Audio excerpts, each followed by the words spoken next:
stupid dog is so spoiled. Yeah, one more time she getting boiled. Moving with my daughter China. I'll eat her up, goodbye to Kaya.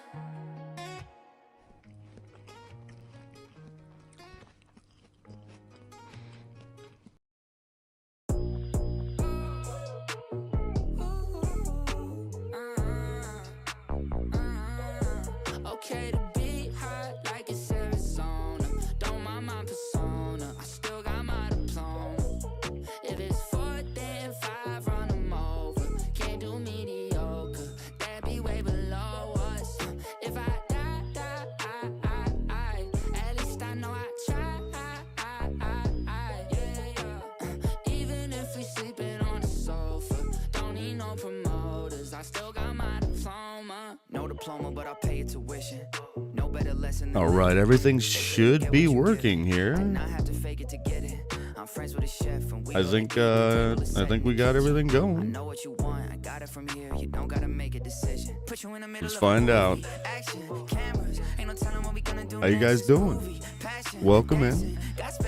Thank y'all for anybody that clicked that fucking notification that came in here to see what's going on. Yeah, I decided we're gonna check out Final Fantasy today. We got so much fucking time to kill right now, waiting for the waiting for the new, waiting for Burning Crusade effectively to drop, right, the pre-patch. And I was just getting bored out of my mind, spamming dungeons and shit. So yeah, we wanted to do something else today. I thought about playing some Rust actually, but from what I've seen, that seems like something I'll have to like plan out a bit more. So what do I know so far about Final Fantasy? Not shit. Not shit.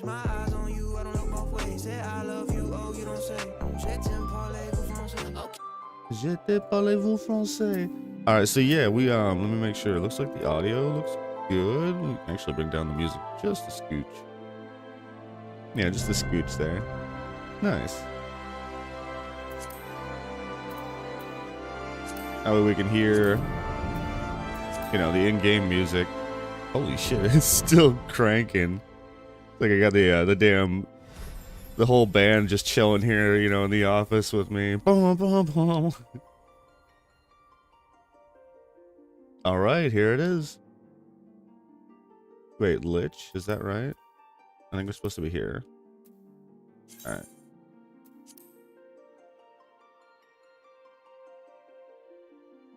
I already kind of know I'm playing a Lalafell. If anybody's fucking mad about that, oh well. It's a chibi. It's literally me. Yeah, we're playing a male Lalafell. Because it looks just like stinking me. I don't know what class I'm gonna play yet, though. There it is. Male Lala. Yeah, look at that. I mean, it's not...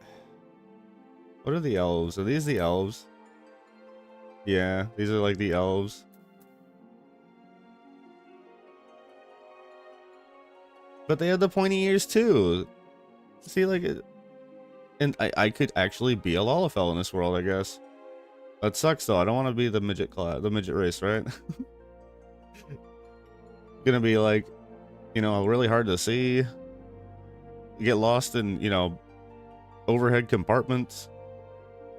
I don't know. Let's see.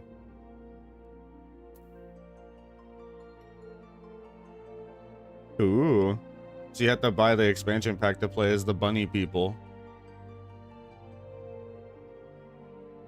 I like that they pay attention to fan service.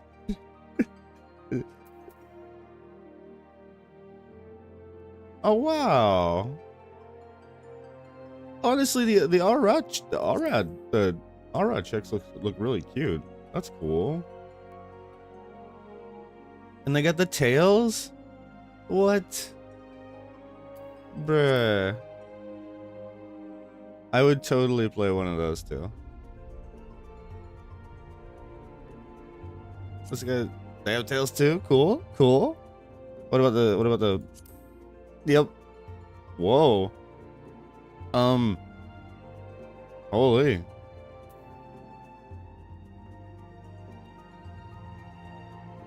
Okay. Not bad. Not bad. Yeah, even these are the Makote. Hey, thank you. Welcome to my to the channel. Look, I was thinking cute the cat people are. I like it. I'm not gonna play one, but still, super cute.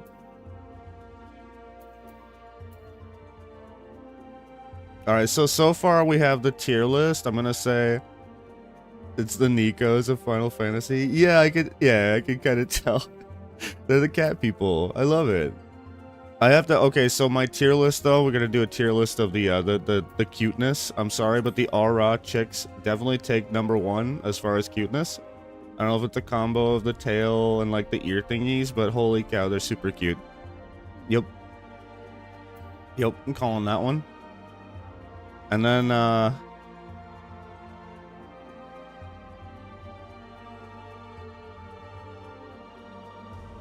huh. That's tough from here. It is tough from here. I'd say probably a lot of them fight for second place, right? Because I do think the Vieras look pretty cute. We like the bunny peoples, but we also like the Makote. I don't know if I'm saying that right. Makote? Makootie? Do they have cooties? Are they the Makooties? We're calling them the Makooties. Yep, I just called it. That's the new thing. Get your Makootie shot. I don't know. I guess I would go. I do like the Hure. I do. I think that these just the plain old chicks. They do look alright. I don't the hairstyle. I'd probably go with a different hairstyle. But hey, you know, we don't judge, right? So how long have you been playing vanilla? Are you like a super veteran here? The Rogadin. The Rogadin?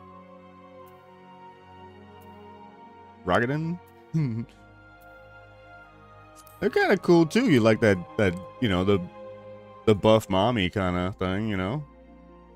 There's a world where I could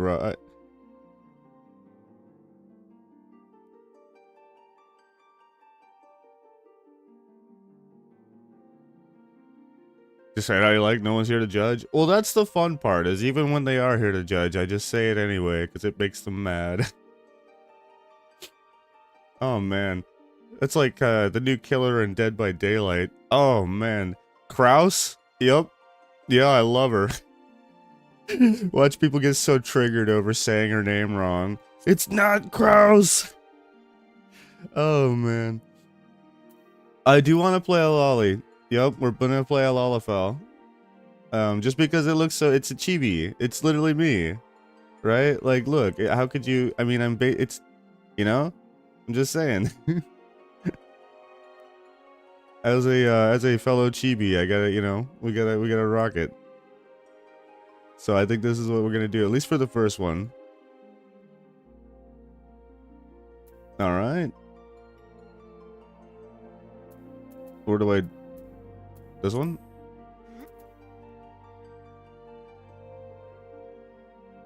Oh, okay.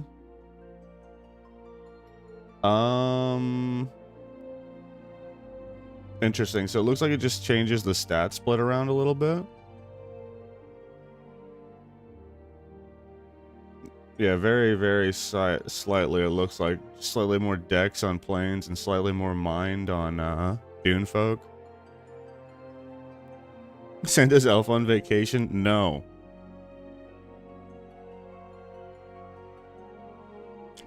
Oh, so you don't know the lore there? No, we don't. Christmas elves are not affiliate. Yeah, they're not. It's not the same genealogy. They're not the same.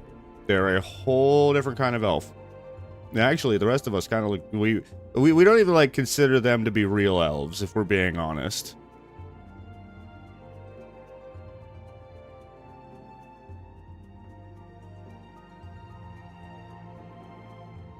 You can change everything later. I know.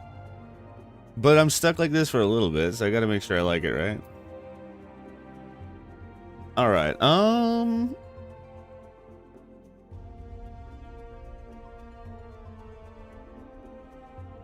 Spending more time picking this than I did the previous stuff. Okay, well, I guess it's like, do I want to play like a melee character or like a range character? You just noticed that my VTuber is a Lalafell, basically? Yeah, that's what I'm saying. It's not by design, but in this world, yeah, pretty much. The character was based off of a moon elf, moon elf, holy. Keldorai from World of Warcraft, right? So when I come over here though, the equivalent is basically Lalafell because I'm a chibi. I don't know what I'm doing here, so we're just gonna pick one. We'll minus out, yep. Because if you're gonna be short, you gotta full send it. Maybe like a super tall Lalafell.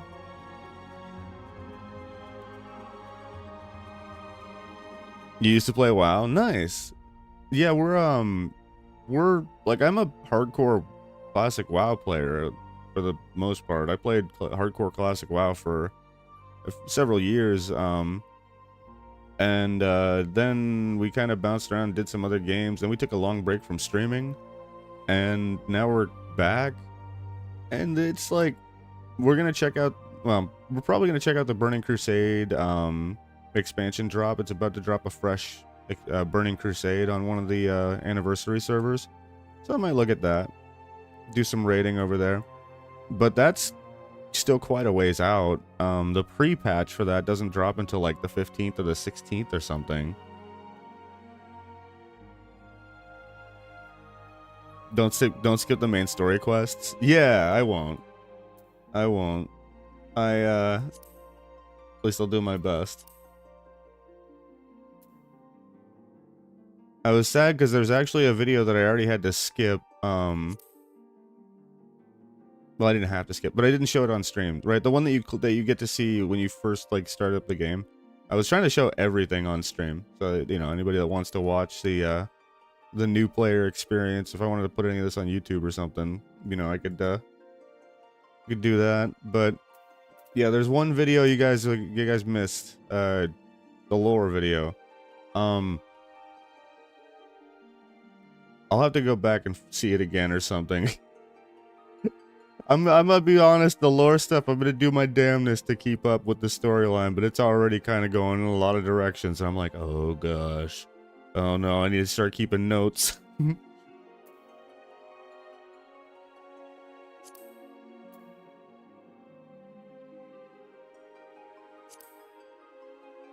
I feel like the lighting is weird in the character editor. Is that me? Like, do you see what I mean? Like, because it's darker over here and then lighter over here. So, like, the source of lighting is coming from over here, so it's harder to see actually, like, skin.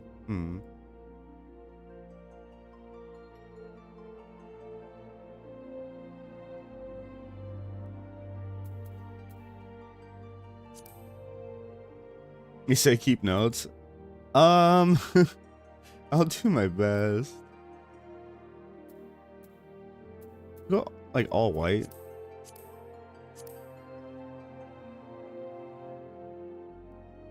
Yeah, I think we have to do the all white. Can I change the style though? Highlight? Yeah. Wait. Nah. This is good. What is this? Oh, it's my jaw. Can you even tell the difference? No, not really. Wait, what? I'm getting pinged. Uh-oh.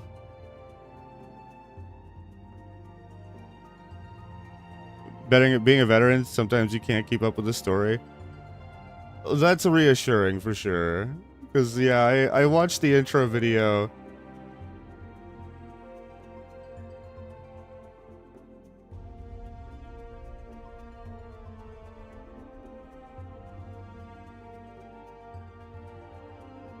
Sorry.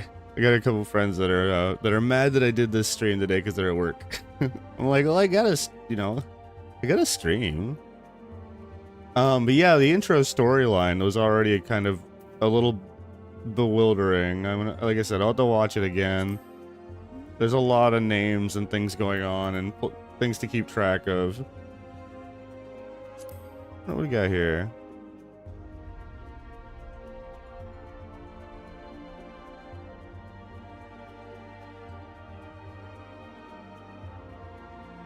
That seems good.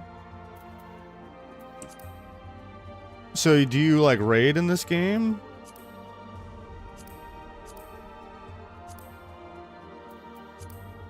Or do you do like PvP? I mean, like you personally, do you?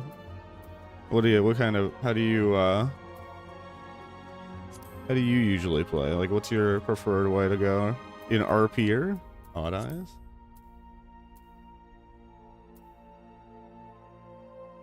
That's kind of cool.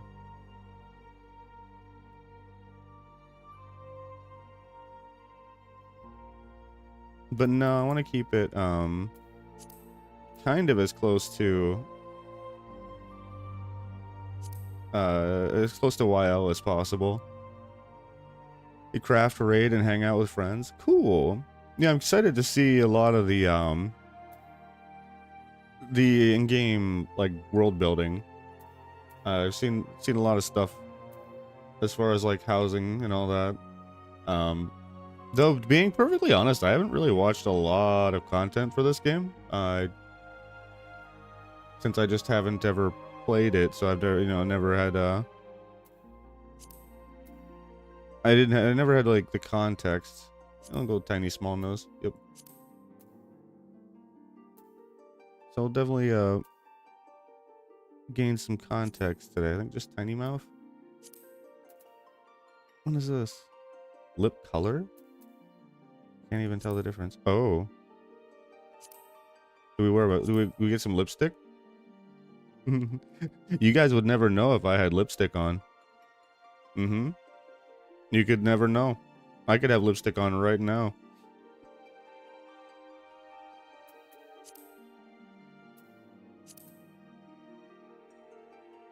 What kind of crafting do you do? I can have bigger ears? Oh yeah, no. Look, I can make him wiggle. He's flying away! Oh no!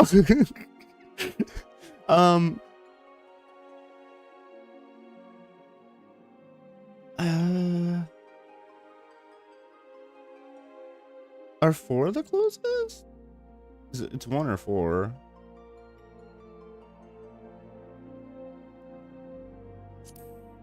Okay.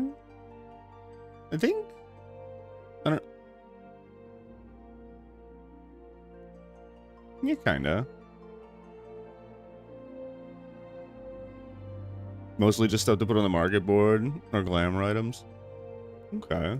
What kind, like, I guess, what kind of, like, craft, like, do you specifically focus on different crafting in this game? Like blacksmithing, leatherworking, yada yada?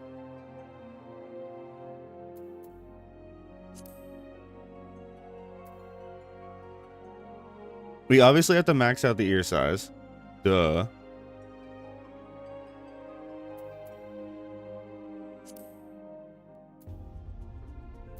We go like full goatee.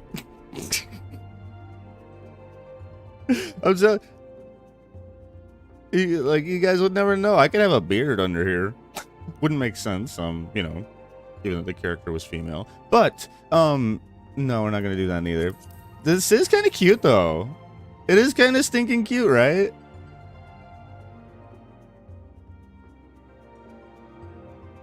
In Final Fantasy 14, it doesn't really matter. You can be every class. Well, yeah, I meant the crafting. I was curious about the crafting. If that's like broken down into the different like armor type archetypes, or how do they break down the crafting?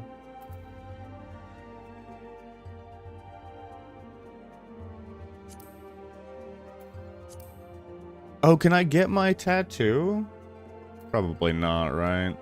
They have 2 Bro, why even have tattoos if you literally have 2? You know what I mean? Okay, there's more face paints. Can I get something close? Hmm.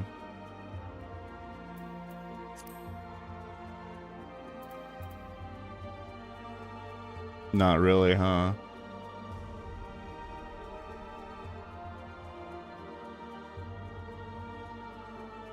I almost like doing the eyeshadow. The clown. Woohoo! Yeah, it doesn't look like I'm gonna be able to get anything that'll match my actual eye tattoos, sadly. Do you know if there's any way to get something close to that? I'd way prefer if I could get these like something close, but it doesn't look like it.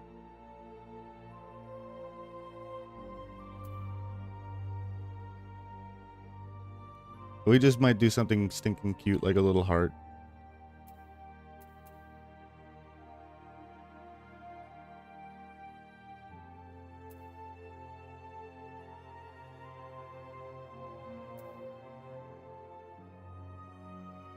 Yeah. Maybe one of the other races has a similar face paint or whatever.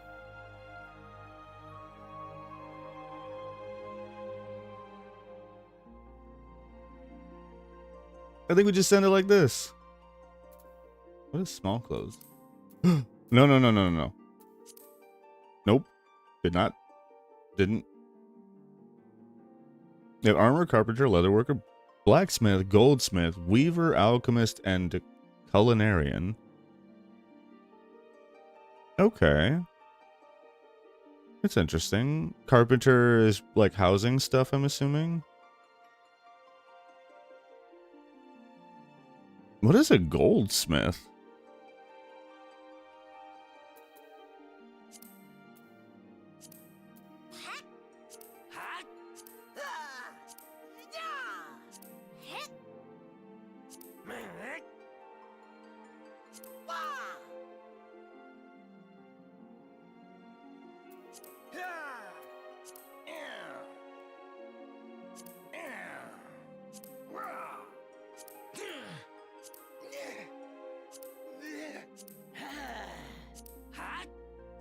Do we go with the? I mean, this sounds like Link,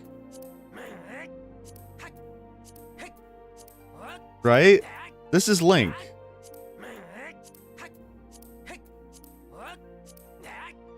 That 100% is Link. We'll send that. If it had the yeah, it'd be 100% like, you know. Hat? Yep, that's what we'll send.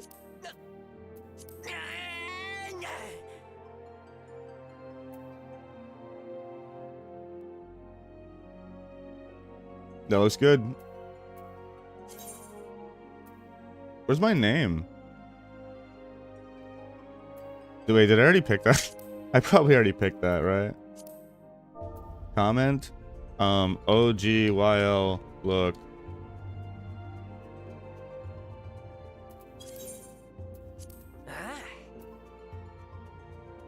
Ooh.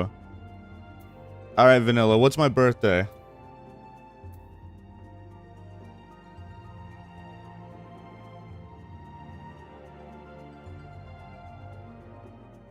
You can pick for being for coming in here and hanging out with me.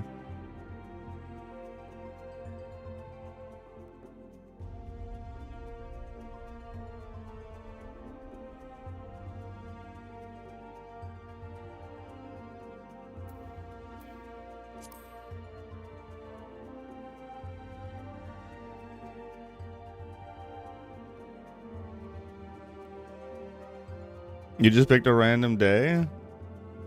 Well, you get to pick mine.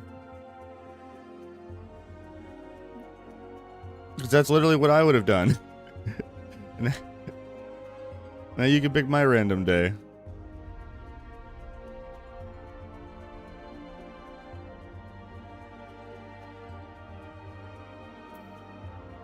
Fourth Astral?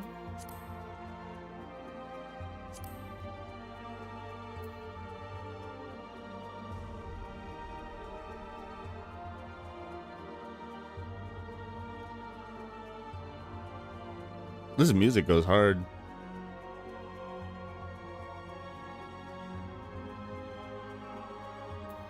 Yeah, 4th Astro Moon.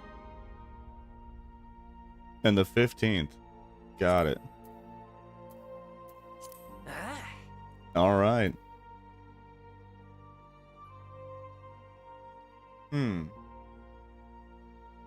Alone. Mover of glaciers and goddess of war. Guardian deity of Ishgard. Commands the element of ice and is associated with the first moon of the Arisian calendar. Halon is the daughter of Ralger and a bitter rival of Nafika. She's most often depicted as a relentless warrioress armed with a bronze... So she's a... Okay. We got the warrior mommy.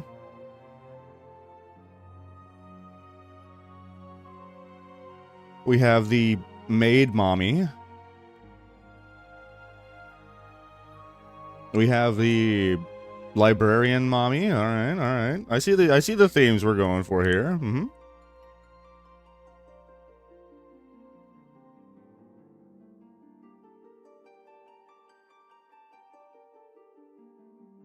A bow of yew. A smith wielding a hammer. Staff made of bronze.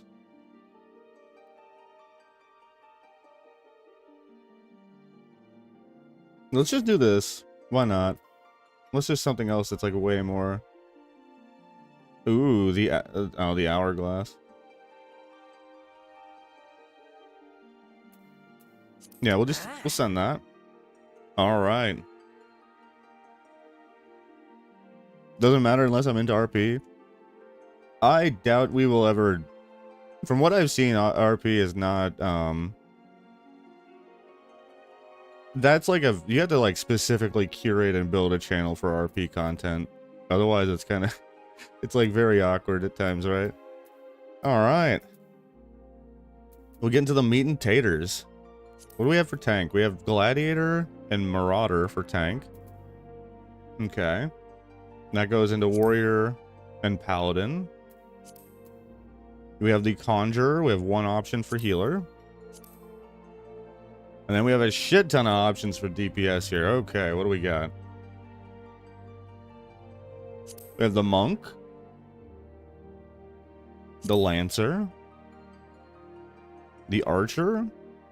The Thaumaturge.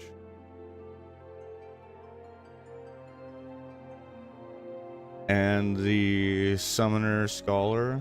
Okay, Black Mage.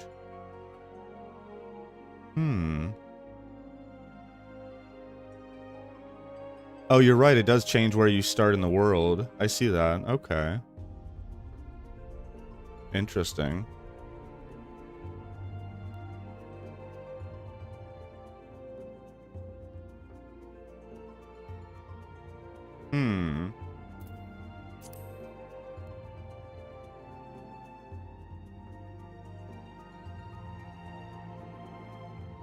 I don't know.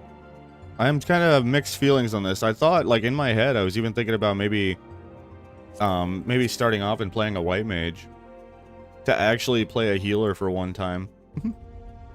But I've heard from people that white mage is boring. So I don't know.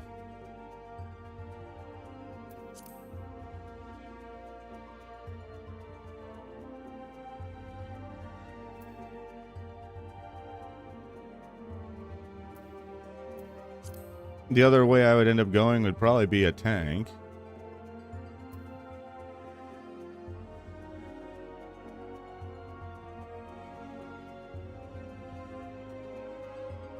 You know what? Let's just send it. We go on white mage. Do something totally different this time.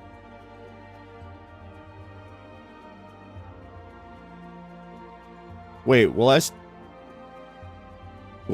be able to find a green helmet? I'm kidding. It's like if I go tank, I could probably find a green helmet too, right?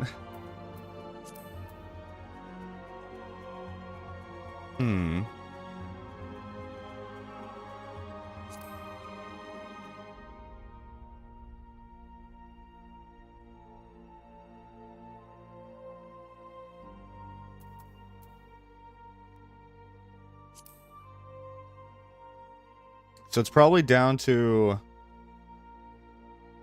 Why does Gladiator turn into Paladin and Marauder... Huh.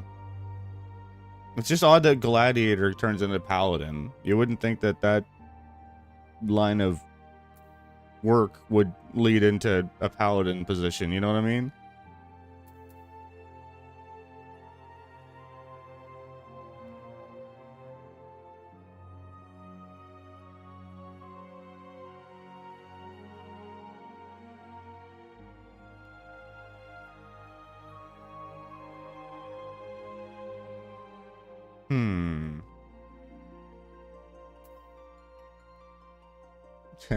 Never played the game before. Well, it's tank. I doubt that'll be a problem. We just send it like this? I think so.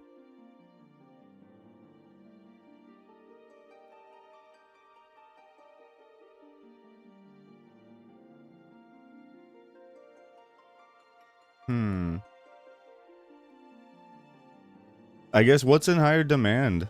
Healers or tanks?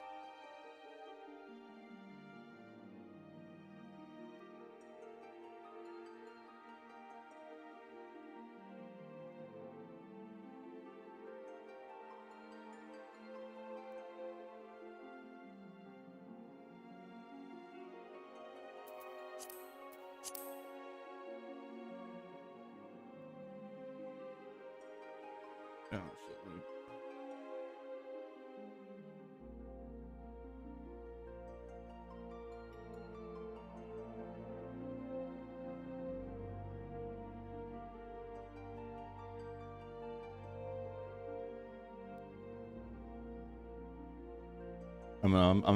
I'm phoning a friend. Oh.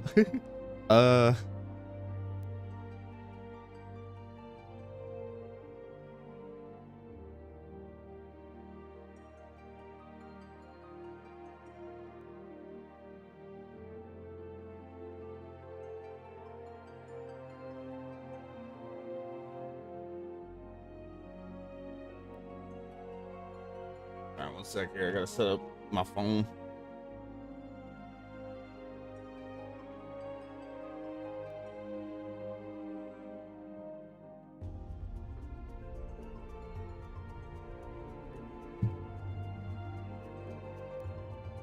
She said both. That doesn't help.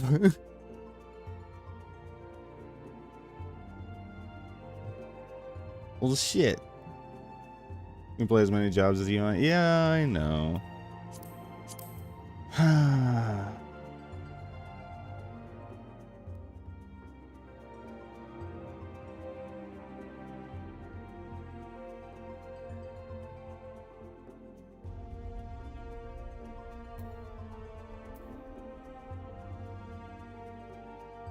Let's just...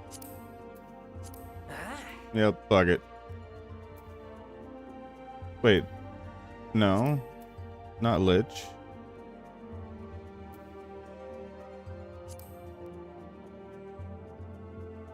Oh.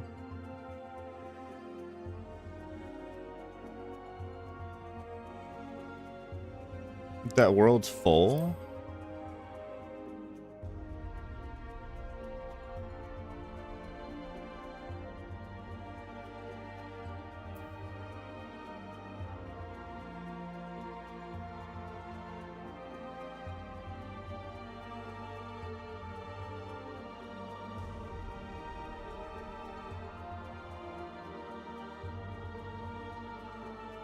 Wow, that's a kick in the dick.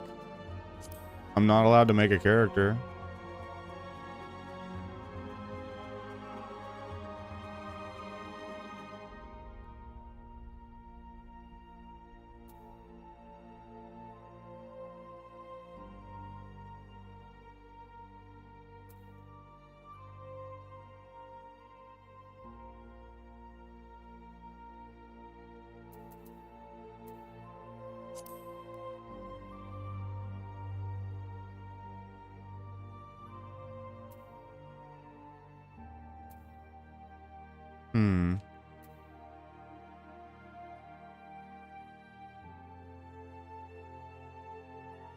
Yeah, I don't know. We sit here and refresh a few times. See if we can, Wow,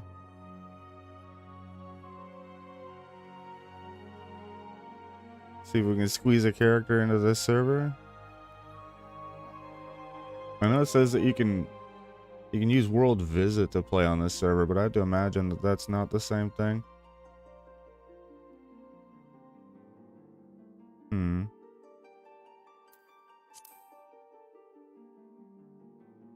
Ooh.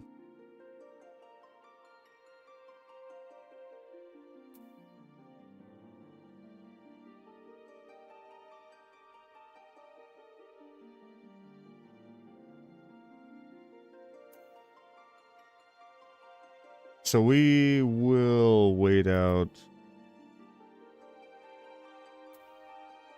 Yeah, I might wait out another refresh. I do have videos that we could react to while we wait out a refresh or two. So we could do that. The only reason why... Oh, good, I can turn the audio off in the meantime. Good freaking deal. Can I just... There, perfect. Okay, Yep, we'll do that. Alright, so let's, I'm gonna pull up a video, and, we can react to a video while we wait on the refresh to pop up. Gentlemen, female. I think that's going to be the best bet here, because I do want to get onto Zorark, to be able to play with my friends. If I'd known that this was going to be a thing, I would have camped it out before stream or something. I didn't realize that there's like a waiting list to get onto the fucking server.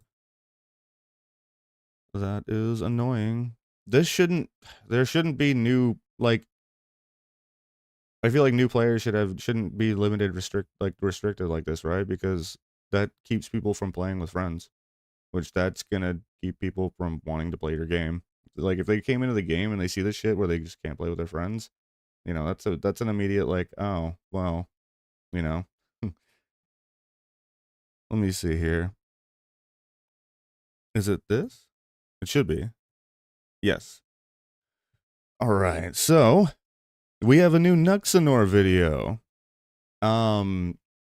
This is another reaction to a video off of the Apologetics Roadshow, which is another video going into Islam, and we've all been watching a lot of videos recently talking about Islam and basically exposing a lot of the thoughts, the things that are said within the Quran, things that they believe and stuff like that. And yeah, it's been really interesting, really informative.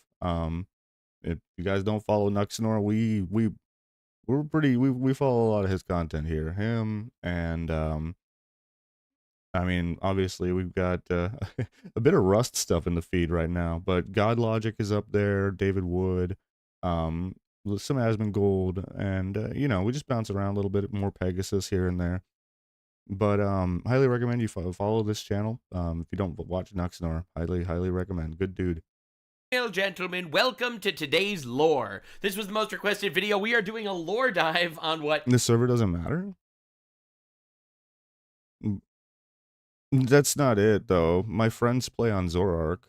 So I'm waiting out a reset right now to see if I can potentially put my character on there. All right, let's do another refresh, see if we can get... Nope.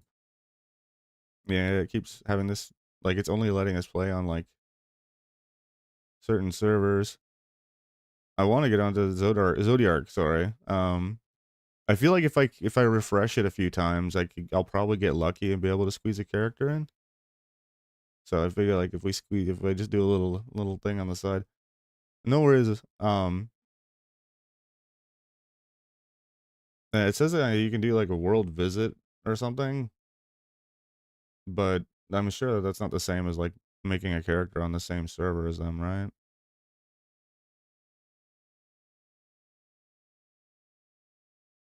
Like they have a TC and everything there they're trying to get me into. That's limited to Zodiark, isn't it?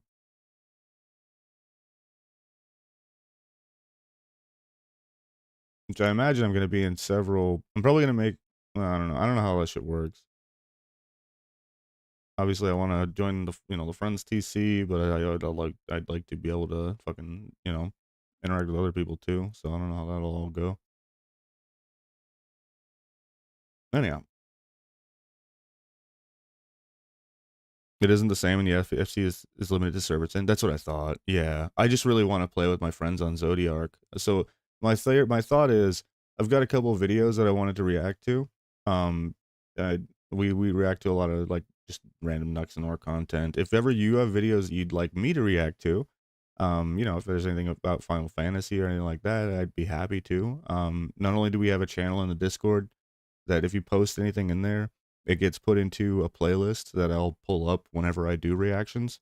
So like there's one way you can, you know, put in videos, or you can just literally say, hey, like, you know, if you want to check this out, this is a good one here too. More than happy to do that. But yeah, I figured we could do a react and keep refreshing in the background until I can squeeze a character into Zodiac there.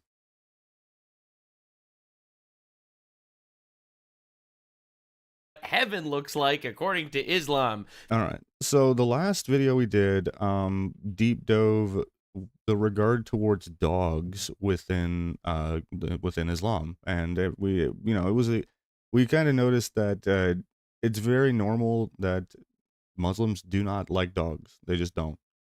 Any amount of like just casual observance, having your eyeballs open would notice this. So we were wondering why. And last time we found out. We put a video up about that. Today, this is apparently about the Islamic version of heaven. Interesting. This will definitely not offend anyone, which is why we're doing it. This is a lukewarm video. It's about heaven. Oh, and I don't care about offending people. That's like right out of the bat. Like, so to an extent, I'm never gonna like call people things or be malicious against people or be hateful against people. But we discuss everything around here.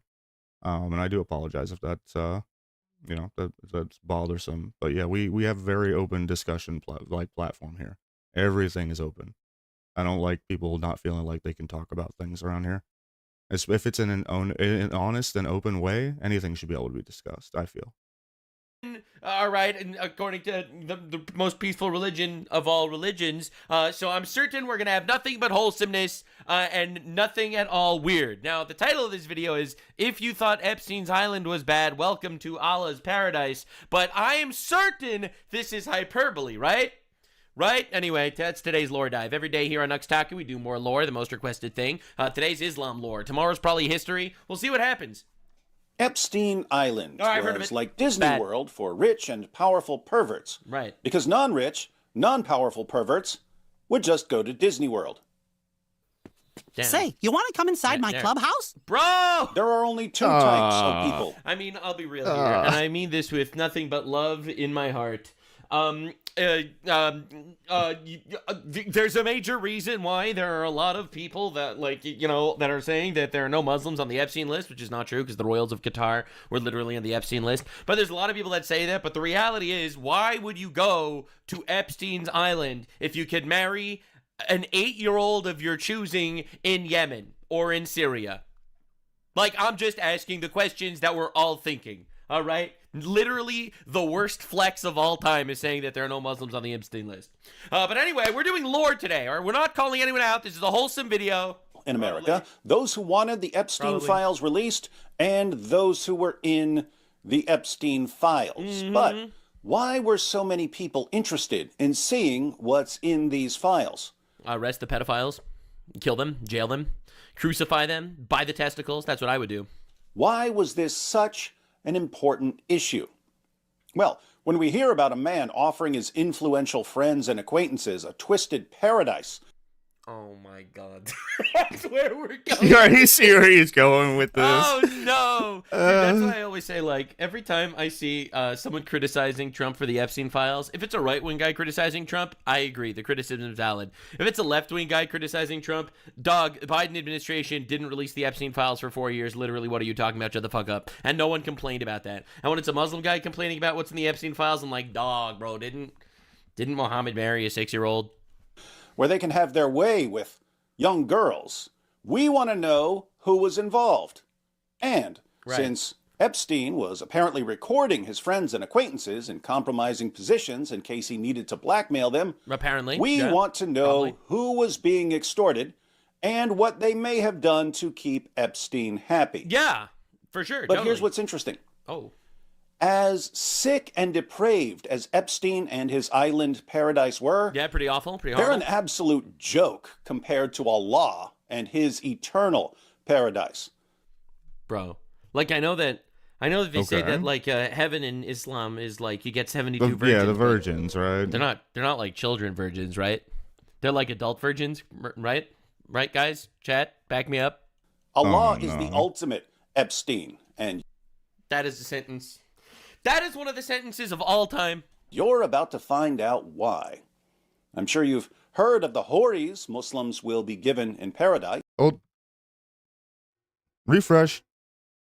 What do we got? What do we got? What do we got? What do we got? What do we got? Fuck. All right, try again. Yeah, that I These are heard the of. virgins, Muslim men, Right, that I heard will of. spend eternity Yeah, deflowered. so basically, what the lore that I got is they're like the radical Islamist regimes tell people that if they have a fat wife, they should just blow themselves up and take a couple of Jews with them, and then they'll get virgins in heaven instead of their fat wife. That's basically the lore that I was familiar with. We read about these houris in several passages of the Quran. Here's Surah 56, verses 10 to 40. All right, so everyone that's about to get mad, all right, this is literally quotes from their holy book. All right, if their holy book gets you upset, then you're upset at them. All right, you're not upset at me, you're upset at them. Just make you. Yeah, and that's been the whole premise of this. Is it's literally reading passages directly from the Quran, and I afford as much opportunity for language barrier as possible in these interpretations as well, right? So you know, you gotta go into this. It should be fine in a few hours. Oh man, I knew I should have made my character this morning. I installed everything and got all the stuff on OBS ready to go, and I thought about like logging in and just making the character this morning, but I didn't want to miss like if there's any cinematics or videos or whatever. I didn't want to miss those. I wanted to show those on streams, so I ended up getting yeah. that And clear. the foremost keep trying. shall I'm be sure the we'll get in foremost. there. All right. Wow, that's That seems like a sentence that would never appear in the Bible. There is not a single sentence in the Bible that literally means nothing. This is absolutely. I'm gonna hope that there's a language split here, and the foremost shall be the foremost. Yeah. Diabolical. A full sentence that doesn't mean anything. Wow. profound. Bro, stop. Like, bro, you're gonna tell me this is... I'm not... Listen, man. I am not Muslim, so obviously I don't think that the Quran is the word of God. But and the foremost shall be the foremost is one of the sentences of all time. They are the ones brought nigh in gardens of bliss, many from those of old and few from those of later times, upon embroidered couches, All right. reclining upon them, facing one another. I am literally in shock. All right, so when like people discuss heaven in like at least Jewish philosophy, it's really not about just like infinite orgies, okay? It's a much more spiritual idea. It's where it's a world of spirituality where physicality doesn't have meaning. Yeah. Physicality is like as I understand it, there's no heaven and hell in Jewish faith. They likeness of heaven and hell to aversion and perversion towards God. As I understand it, it's more like if you go into a party with a bunch of people you don't know, and you have that feeling of separation or anxiety. That is somewhat what hell is, as they would explain it. And the further away you are from God, the more disassociated you feel from the other spirits around you, right? Whereas if you're closer to God, it's more like coming into a family dinner where everybody knows you and everybody loves you. You know, that massive difference of feeling. That's the best way I can kind of describe heaven and hell from the Jewish perspective.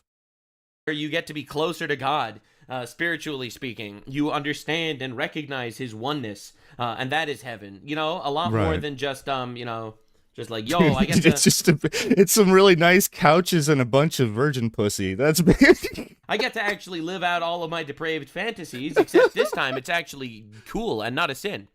Like, that's wild to me. Mortal youths wait upon them, with goblets, ewers, and a cup from a flowing spring, wherefrom they suffer neither headache nor stupefaction, with fruits as they choose. Wow. And the meat of birds as they desire. Bro, they have grapes and rapes. That's crazy.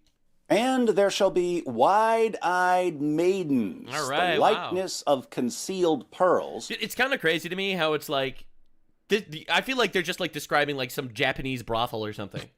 It's like, bro, dude, are we serious?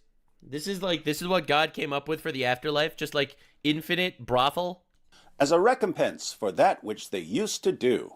It's just so boring, shallow-minded to hope to aspire towards this. Like, really? Really? This is the ultimate beyond that you're after? Just this? Fornicating? Holy shit, what a limited mindset, right? They hear no idle talk therein, nor incitement to sin, save that peace, peace is uttered. That makes sense. It is the religion of peace. And the companions of the right. What of the companions of the right? Among thornless lote trees, clustered plantains, All right. and extended shade, Good, gushing good. water. Oh. We go again. No whammies, please. I landed on a whammy. All right.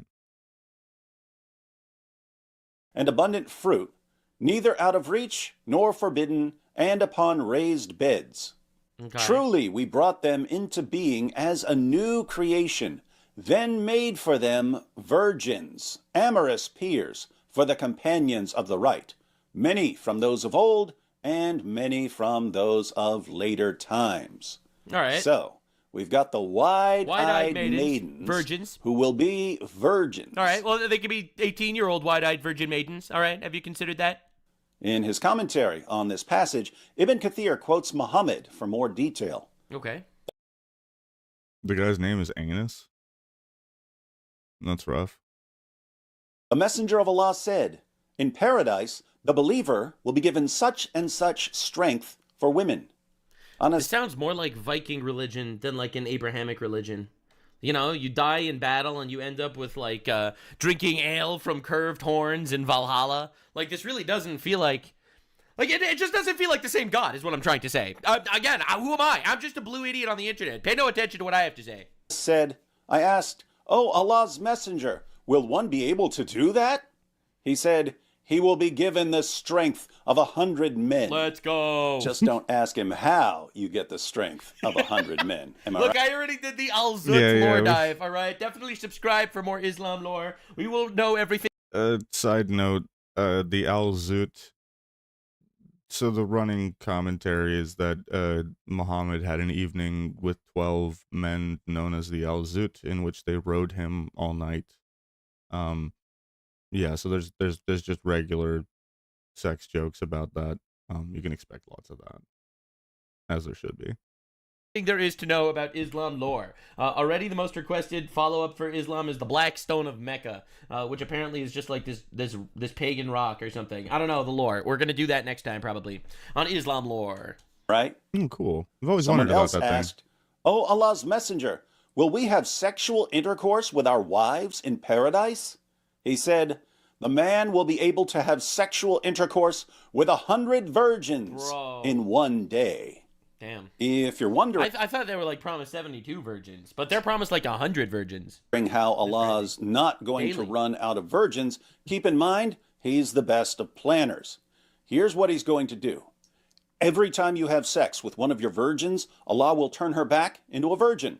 As we read in Tough... Wait, they're like actually like the same 100 people, like on a rotation. They just come and they pleasure you, and you come, just like infinitely forever, and then God literally just like re-virginifies them so that you can keep, injuring them and wounding them. It's really painful for them. I guess that's not like relevant. Are they like? Oh my God, dude. Here, Jalalain, Quran verses in bold, explanation not in bold. Verily, we have created them with an unmediated creation, namely the wide-eyed houris. Wow. We created them without the process of birth and made them virgins, immaculate.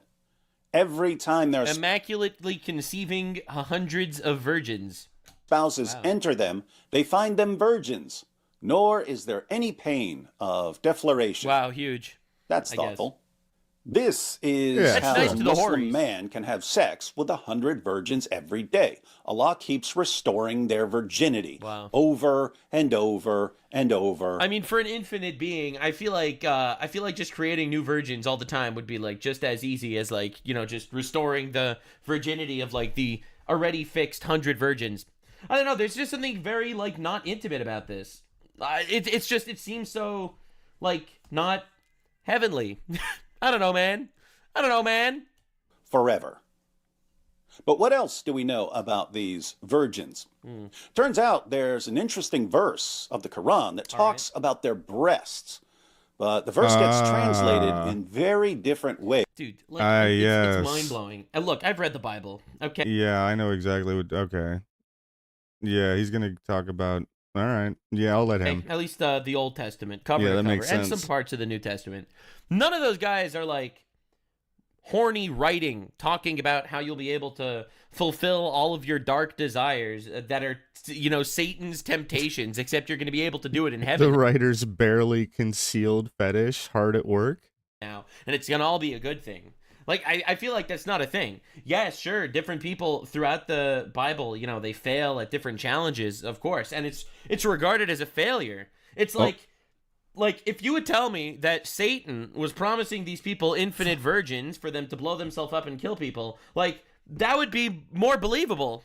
I'm not obviously not coming to any conclusion here or anything. I'm just saying, like, this is actually shocking. Here's Arbery's translation of Surah 78, verses 31 to 34. Surely, for the God-fearing awaits a place of security, gardens and vineyards and maidens with swelling breasts. They're prepubescent virgins. Holy shit. Oh my god. Wait, stop. Whoa. You're telling me that Muslim paradise is where these guys get to fuck 100 children a day? Bro. Like of age and a cup overflowing.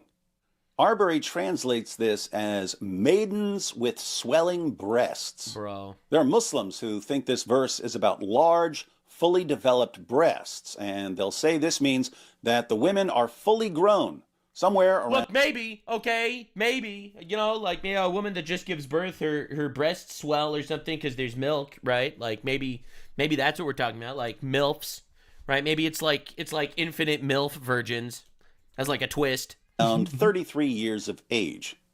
But other translations say something quite different. Here's M.H. Shakir's translation. Surely, for those who guard against evil is achievement, gardens and vineyards and those showing freshness of youth equals in age and a pure cup.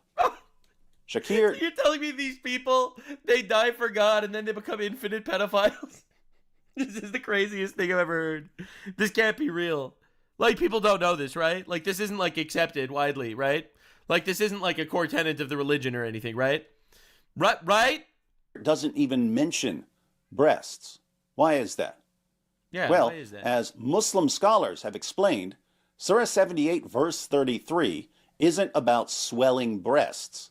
It's about a stage of development. Oh, The verse stop. is about girls with budding breasts. Oh. Their breasts are just starting to Bro, form. stop. This is why Shakir translates it as those showing freshness of youth who are all the same age. Bro, that's like, what, 12-year-olds on average? Why is this happening? Probably younger. Don't take my word for it. You can find this in various commentaries, but the Muslim scholars at Islam QA have put together a nice article for us. The article begins by pointing out that to understand the verse, you have to learn how the expression is used in Arabic. All right, Then maybe the it's just an scholars expression. explain. Based on that, we say to you that with regard to the literal translation of the word kawa'ib, that's the word Arbery translated as swelling breasts because he didn't understand how it's used in Arabic, It is the plural of the word ka'ib, which refers to a female with developing breasts. Stop, as it says bro. in It keeps getting Majmal worse. al-Lugha. It's like the next guy shows up and he's going to translate it and make it all better. And it's like, guys, I don't want. Okay, so the literal translation of the word used in the passage is the plural of the word kab, which refers to a female with developing breasts. Kab, and then it goes into the root of that word. So, like, the people that are trying to say that, you know, you're mistranslating, no. This is the exact translation of the word used in the passage. I want you to be confused here. Great news. She's 10 years old. Like that, like, don't worry, guys. You might think you're getting a 33-year-old. Psych, she's 10. This is a good thing, actually. Ibn Faris, may Allah have mercy on him, said, Police be upon him. Kab comes from a sound root that is indicative of a thing beginning to develop and emerge. Oh, so we have like full analyses on how this is referring to women whose breasts just start budding. Wow, I'm really glad that all the scholars came together to decide how young they can go. From the same root comes the word kab, which refers to the ankle, which is the bone on the two sides of the lower leg where it meets the foot. And the word Kaaba, which refers to the house of Allah, may he be exalted. It is so called because of its prominence and its square shape. Because it's a cube. A woman is described as a kaib when her breasts begin to develop. And here are some sources. This is the literal meaning of the word in terms of linguistic roots. Right, so if you translate it, it means they're fucking kids forever in heaven, infinitely. Wow. So the word ka'ib refers to a girl whose breasts are just starting to form, and it's related to the word kab, which refers to the little bone that sticks out on the side of your ankle. Then the scholars give an example of what they're... But who cares? Let me explain something. All right, look, these are obviously created by Allah. I'm not saying that they will suffer some form of abuse or anything, but like there's an issue when you're attracted to 10-year-olds, and I don't feel like I need to be the one to explain that to you. If you're attracted to 10-year-olds, you really should not be welcomed into civil society, in my opinion. Yeah, actually, in my opinion, like instant deport. Get them the fuck out. Keep them away. Yeah, no, that's crazy. I'm literally in shock. Talking about by showing how the Arabic word for menstruating can be used to mean literally menstruating or to refer to a stage of development, someone who's reached the age of menstruation. And they continue. We may say something similar about describing a woman as ka'ib in Arabic. It is not intended as an erotic, physical description of any part of the woman's body, as much as it is intended as a description of the girl in terms of the emergence of the Doesn't even say the woman. Oh, no. Signs of femininity in her as an indication of her young age and youthfulness. They use this term specifically to refer to children, okay? We want you to not be confused. We will explain at length how we are referring to children. So that men would be attracted to her. That's the explanation. An indication of her younger age and youthfulness so that men would be attracted to her. Wait, so this is like a plus. Like the plus is you will be able to fuck infinite children in heaven. Like that's the plus. And we want to make it clear that they are children to entice you more. Wow. Holy crap, bro. What are we doing, bro? Oh my lord, why aren't we talking about this? This is crazy. Like, you know how many times I hear like some random libtard retard saying, if the Bible is real, why is slavery in the Bible if slavery is immoral? You know, like they hit you with this. Meanwhile, the other religion that, you know, police be upon them, that obviously is the victim of Islamophobia after they decided to smash a plane into the Twin Towers or two. Now, those guys, we don't talk about that. Right? That religion is moral, actually, and we don't discuss it. Have you noticed this? At this age, the signs of femininity begin to appear in the girl. Bro. The point of using this word is not to describe the size of the breasts. My understanding of slavery in regards to Torah was, at least, you know, the book this shit was all it all came about back when slavery was just part of society, right? And honestly, Torah, from what I've seen, it keeps people from abusing their slaves, and it forces them to treat them properly. So, like, the way I see it is, honestly, the Bible was trying to keep people to treat, to get people treat people better. You know, if they had put in the book, if they'd put in the Bible that like slavery was wrong, uh, yeah, it just wouldn't have worked with how society was back then. So I don't know. Note their form or shape. Rather, the purpose is to highlight the woman's youthfulness. Bro, this is like crazy. This is like horny old pedophile guys describing how they want to rape children forever. I feel dirty, man. Ibn al-Jawzi, may Allah have mercy on him, said, It's just so weird to have this much depth, like specifically, detailing this element of afterlife. It's just weird, right? Like correspondingly, there's there's like not a lot of information about what heaven is like in Christianity. There's not a lot of information really that depicts that to help you understand what heaven is like from Judaism. But they're very forward about this, right? They're very they're like, "No, dude, it's 100 virgins forever," you know? It's just weird.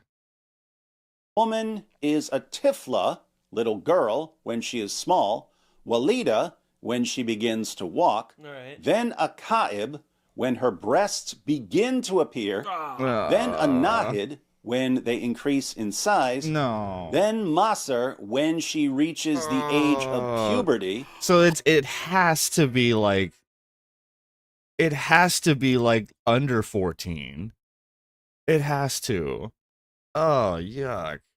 What the hell did I just walk into? We're deep diving Islam again, baby. It's so fucking fun. Yeah. Wait. This is 2 stages before puberty? It's not. Oh my god. You gotta get they're capping it off. They're capping it off here.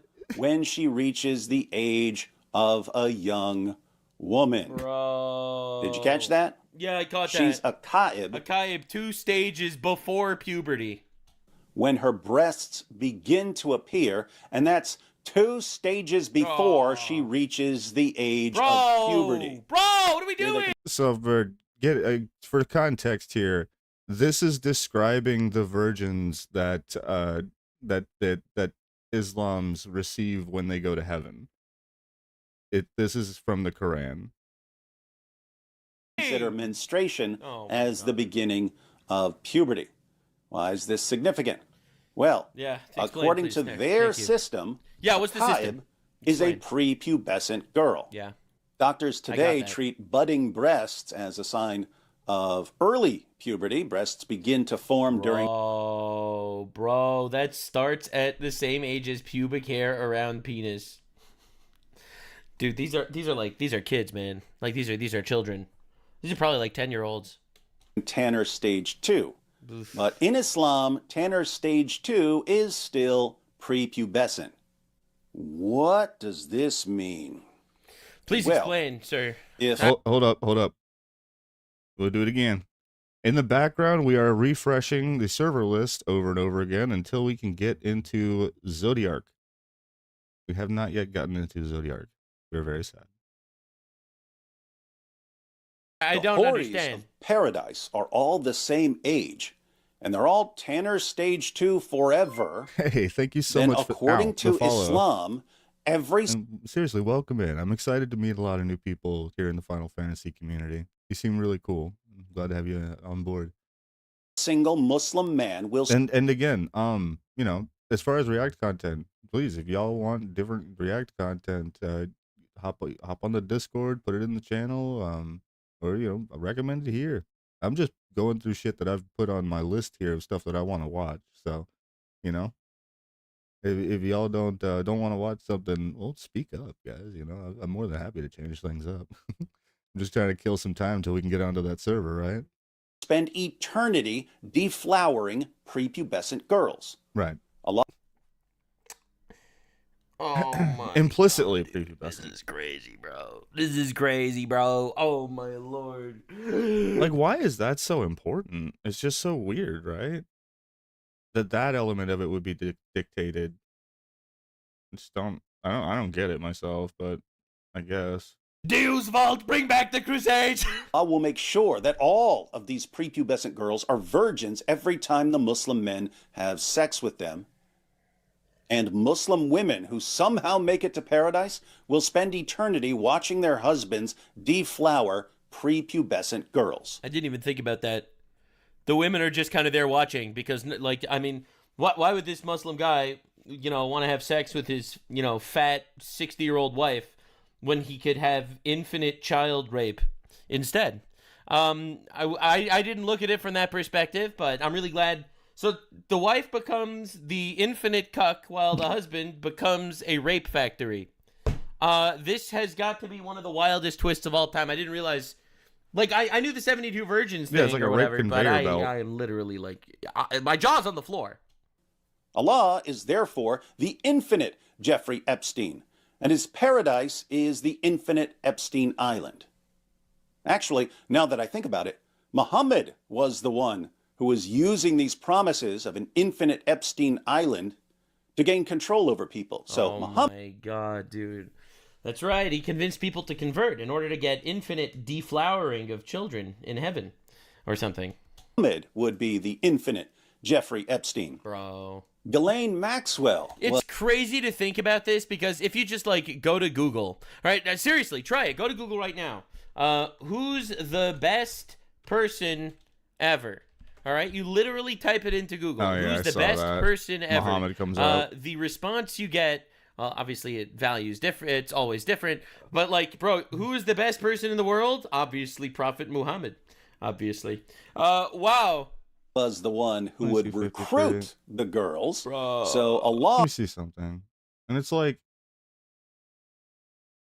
I don't know, even, and it's like, even here, where Muhammad is, in fact, trying to recruit for Islam, right? Like, it's through this, it's through sex. In this, the passage that they show here, where it's like implicitly talking about, you get 100, the strength of 100 men to fuck 100 virgins. Like, so it's true. It's literally like he was using this as a way to coerce people or to bring people over, to draw them in. That's pretty much the same thing, huh? Recruit the girls. Bro. So Allah would be more like the infinite Ghislaine Maxwell. He's providing the girls. Wow. But remember, one of the reasons so many of us wanted the Epstein files released was that we wanted to know what sort of people were joining Epstein on his little island. Yeah. Kind of makes you wonder what sort of people would be drawn to Islam by promises of an eternity of deflowering prepubescent girls. Bro. I mean, I feel like we all know the answer to that one. Sounds like someone That is crazy. Look, I just remember Sneeko converts to Islam, and, he immediately starts arguing for, being able to marry girls the moment they enter puberty. And it's like, and his favorite movie's Cuties. Cuties, the Netflix show about sexualizing children. And then he converts to Islam, and it's like, I don't know, man. And then you have Andrew Tate, a guy who, allegedly was trafficking 14-year-old girls, that he basically admitted to doing that himself. And then he converts to Islam. And it's like, this guy, he makes a good point. I'm not saying every Muslim's like this, obviously. Most Muslims are born to Muslim families. They're not, like, making conscious decisions or anything. But the reality is, this is wild. It is wild that the actual reward process of the religion just gives you infinite child rape. needs to release the Islam files. Bro. Oh, wait. They already did. Oh, my God. Oh, my God. All right, well, anyway, that's enough for today. I'm going to go watch My Eyes with That's Bleach. pretty See you in the good. next one. Every day, Lore, Nux Taku, subscribe, bye. Oh man. And no, just to get out there, obviously not all Muslims follow these extremists are the problematic people in that community. The problem is the extremists literally use passages directly out of the Quran. Like that's and the extremists are the bulk, like the lion's share of the religious extremists in the world. And what I mean by that, did you know? Let me show you guys something. So, in the world right now, Christianity is the dominant religion, right? We'll just pull this up. What is the religion split in the world? Give this thing a couple seconds here. It should be Christianity at about, I believe, 31%. There it is, 31%. Holy shit, it's like I know my numbers. And then Islam is behind at about 25.6, you know? So, but at the moment, Christianity does have the lion's share of the world, right? With Islam at second place. So, well, that's interesting. Now let's pull something else up here. What are the top 20 religiously affiliated terrorist organizations in the world? Now, based off of the current information on my screen, some of these should be Christian, right? Based off of percentages. Number 1 in the world is Christianity. So naturally, the top 20 religiously oriented terrorist organizations, some of them should be Christian, right?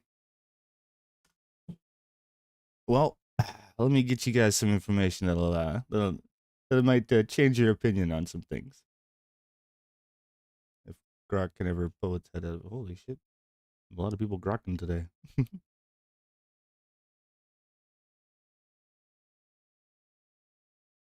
Come on. And this is with no like pretexting, and I'm not trying to goad Grok into nothing like that.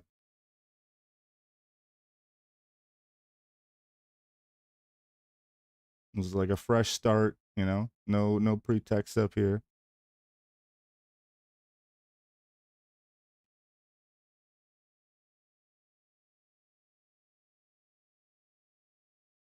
Come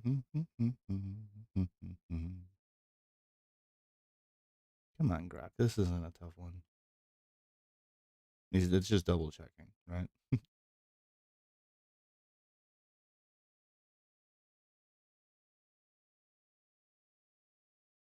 Boom, boom, boom, boom, boom, boom, boom, boom, boom, boom, boom, boom.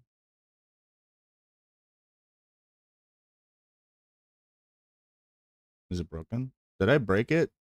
Guys, I broke Grok. Oopsie poopsie. Yeah. This is why we can't have nice things. It is what it is. Or we can do a refresh while we're waiting on this. Fuck. Zodiac is still blocked. All right, so here we go. Okay, so we have the Taliban. All right. We have the Islamic State, the Sunni Islamics. We have Boko Haram, Sunni Islamist. Oh shit. Okay, well let's keep going. Al Shabaab, Sunni Islamist. Okay, Al Qaeda, Sunni Islamist. Hezbollah is Shia Islamist. Hamas is Sunni Islamist. The Taliban are naturally Sunni to Islamist. Lashkar-e Sunni Islamist. Jaish-e-Mohammed Sunni Islamist. All the way in number 20. All the way in number 20. We have the Lord's Resistance Army, which, as I understand it, this is largely fucking debunked. As in, like, this has been collapsed. Like, this is completely an inert faction of people, as I understand it. But regardless, out of the top 20, in 20th place, we have the first Christian terrorist organization.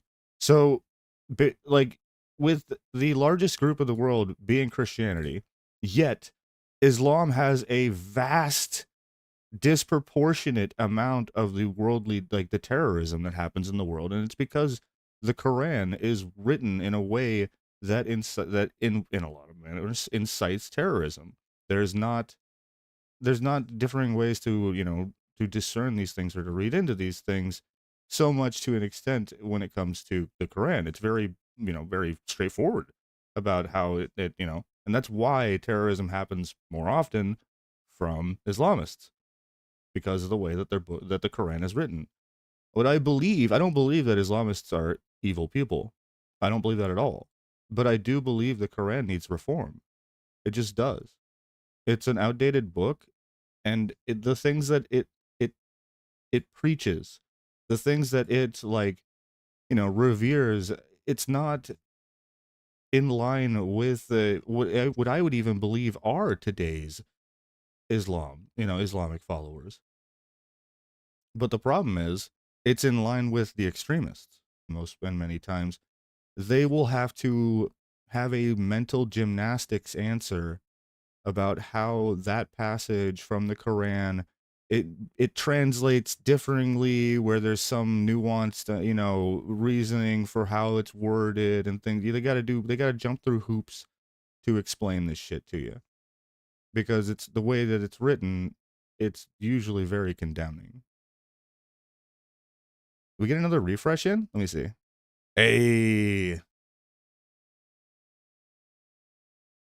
Please? Please. Please. Fuck. Man, we are not doing good on the freaking Zodiac today.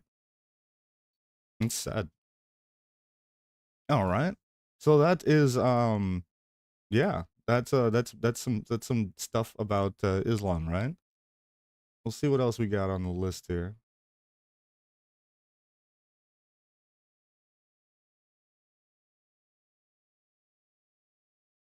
The new Rust boat update? Oh, that's cool.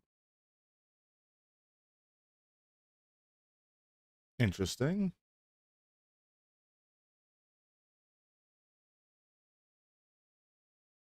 The racist Pokemon. Oh, shit.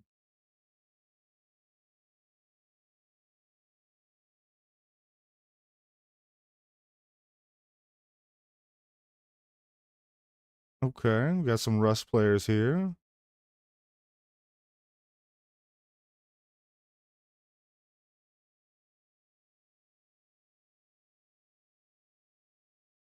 Yikes. I don't know. You guys got anything to recommend here?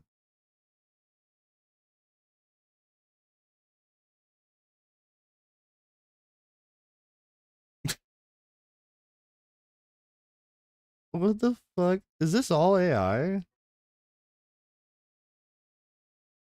How does this guy looks literally like Hassan. Easy steps. Now, unlike other businesses that rely on what's called providing goods or services, your daycare center, or sometimes referred to as a leering center, will earn revenue by just getting free money. So here's the 3 easy steps to start your own daycare business. Step 1, fill out your application for government funding. I know, big words, you probably don't know what they mean. You don't have to. We're talking free money here. Now, the biggest problem you'll have in filling out your application is you don't know how to read or write. You could use voice to text, but you probably don't know how to speak English either, so that won't work for you. So your best bet's gonna be to draw some stick figures on the application that kind of implies what you're after. It'll be more than adequate. Never seen one rejected. Now let's be honest, you might not have the engine power upstairs to make a 3-year-old quality stick figure drawing. Now if that's the case for you, and it is, just good, yeah, because yeah, y'all don't want to see my drawings. recruit the most intelligent member of your family. Did you ever take a notepad? Y'all ever take one of those like a booklet of notepads, and you draw, like a stick figure on every single page, except you make it like slightly different?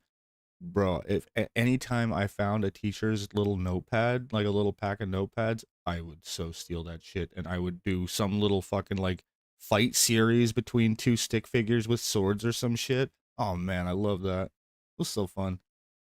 Should do that again. Tell them to stop staring at their John Cena poster, put down their jar of peanut butter, and draw some stick figures for you. Application note: for the government to give you millions of dollars of taxpayer money, they will require you to give back to some important causes. So lower on your application, you'll need to check which terrorist organization you'd like to send a small portion of your revenue to. They're all good options. You can't go wrong. Just pick one. Now you got yourself a solid looking application. Yeah, it is too a daycare. Yeah, we got the children's area, whatever, over there. Step 2. Oh, yeah. Children's area. He's got power tools over here, isn't? Yeah. I mean, there's a milk crate over here for them to play with, right? A little egg carton, and they're good to go. They got cardboard and shit. I mean, I could entertain myself for a little bit with this. You know, you got some boxes and stuff. I know my cat would go ham. Whatever, over there. Step 2, secure a lease on a building that theoretically could be a daycare center. This is literally going to be I your love only this guy business literally just did this expense. shit out in his So, garage. The cheaper, the better. Now here's a helpful. Can you imagine how his neighbors felt with him parading around in front of his garage with a gun on his back, dressed up like a... hint. You'll find the best prices in the worst part of town, which is probably where you live. Therefore, it's the worst part of town. So you won't have to go far. Now, just one thing to look out for is these watchdog groups tend to sound their anti-daycare alarm if there's more than 40 daycare facilities in a 1-block radius.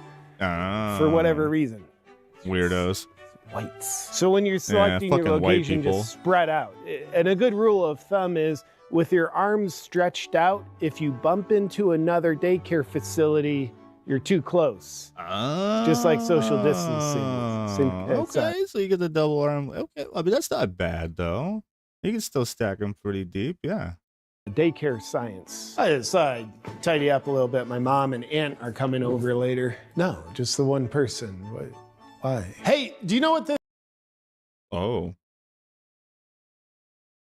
is for? It's like a Mogadishu style interior decorating. Now, the final step of running a reputable daycare center is blacking out the windows. Well, you can't have people like looking inside and daylight. stuff.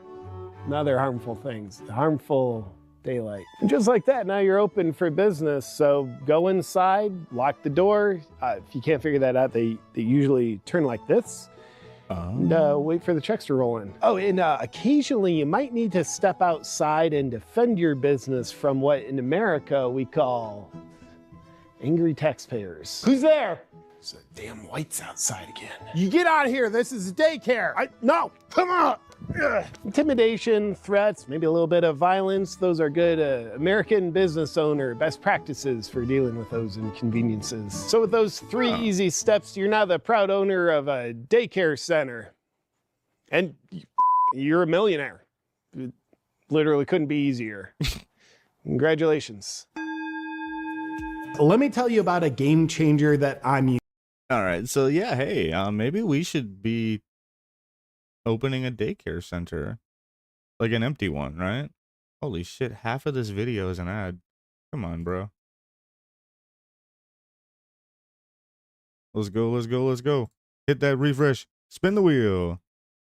Fuck. Bro, is she on like the worst server there or something? Is this like the busiest fucking server? It's crazy. Literally every single other one is available. Only Zodiac is not online or is full. That sucks, man. Like, I understand the like pop restrictors, but again, I feel like if you have fresh start accounts and like fresh characters, you shouldn't do this to fresh accounts. Even if it causes a bit of weird on the pops for your servers, that's better than new players not being able to play with their friends.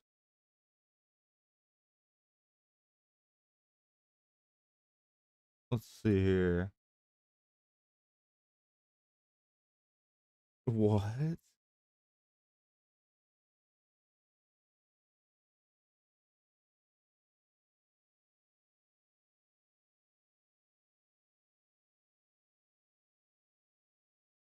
Nope.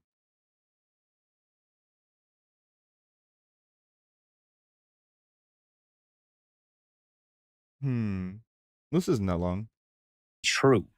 What's true is that he wasn't. And what did Allah make appear? That he was crucified. So he lied. No, Thank you. He didn't lie, because the thing is in the what God did was what he did. Okay, so what's the question? Well, the statement is that Allah made me believe in the crucifixion. Okay, so we in Islam we believe in free will. So you made that decision. No, Allah made it appear that he was crucified, and so therefore, Well, that's true, but the decision to fall for that was yours. Can I resist Allah's trick? I'm on subscription or free trial. Right now I'm on free trial. Does that change it? Because I'll buy the $20 copy if it lets me on the fucking server. I don't want to pay for the $60 one yet, though. That's a lot. Like, I don't have much budget for buying games, but yeah, I would pay $20 if that'll get me in there. The reason I don't want to quit, though, I don't want to lose the character. Yeah, I'll lose all the current progress. I'll have to remake my character.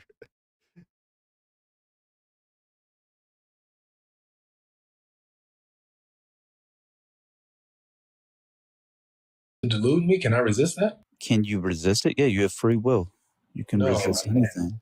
No, the Quran says that Allah guides. What proof do you have? Yeah, but You can't join. Oh, yeah, that makes sense. Interesting.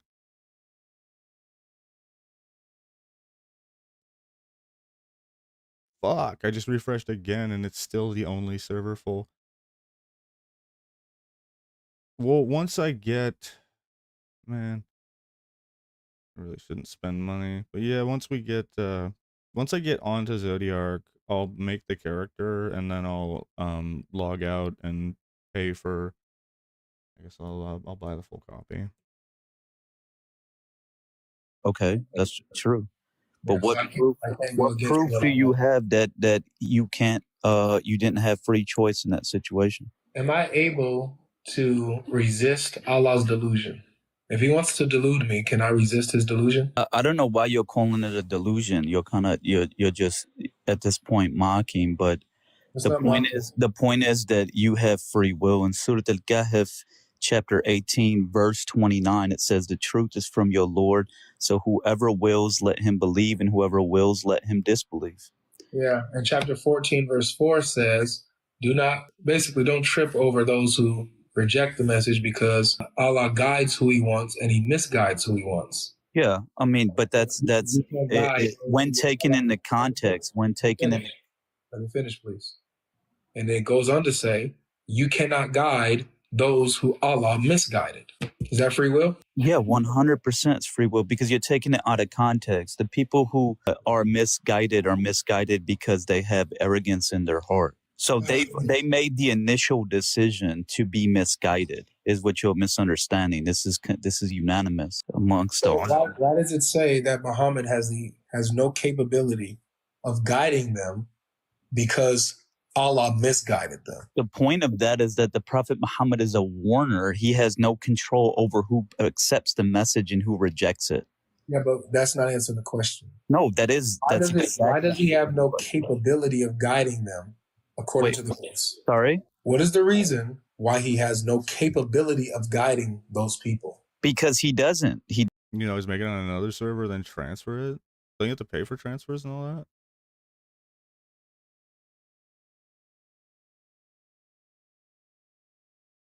I can't believe that Zodiac hasn't unlocked. Like, it's literally the only server that's full.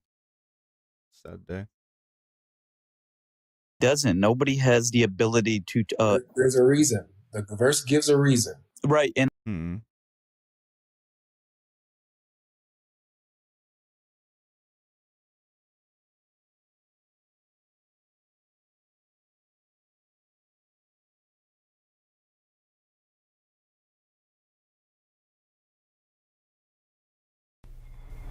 Master Ken here with another Secret Street Fighting tip. Recently, some students messaged me and asked me if I had any wheelchair defense techniques. Wasn't sure why they would ask something like that, but then I started to analyze this situation and realized someone in a wheelchair can absolutely be a criminal. There's no rule that says someone in a wheelchair can't be a terrorist. He could have a gun or a knife or a bomb on him. Yeah, you could wheel up to you and start beating your ass too.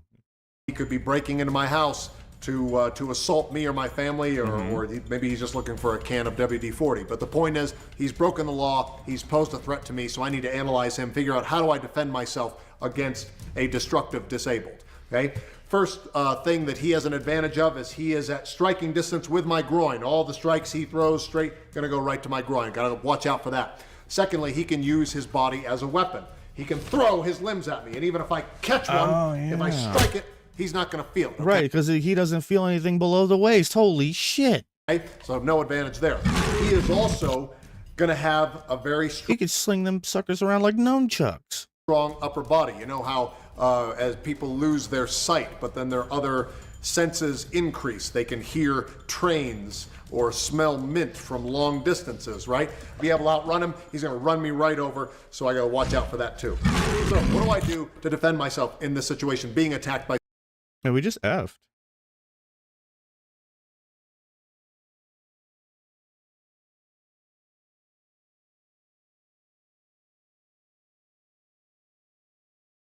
Wow.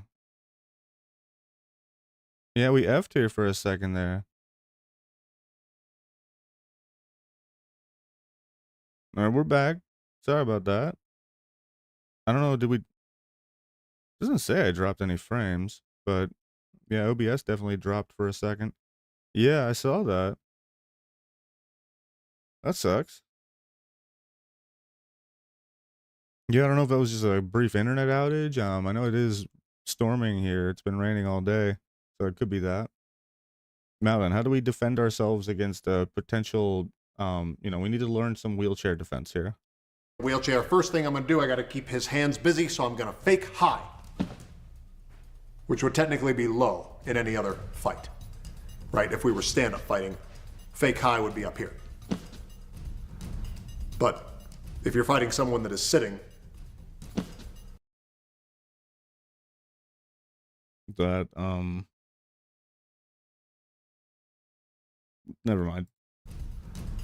but if you're fighting someone that is sitting, voluntarily or otherwise, fake high is gonna be the new fake low. So chair high. Fuck. So fake high. Then I'm gonna reach down, put the brakes on this criminal, literally decrease his mobility. Oh, so that shit. I can spin out of striking distance. Right, and the stun him spin with move. a dragon punch to the back of the head. Oh, Okay? shit. Now I'm going to use a move designed by the famous dancer Frank Shapiro. It is called a pirouette. I can spin without losing my balance and getting in perfect position. Okay, that was the sloppiest and worst pirouette I have ever seen in my life. All right, you need to work on your form. That was awful. To get rid of this wheelchair wacko, take him right out of circulation with a step through side kick like so. Easy clap.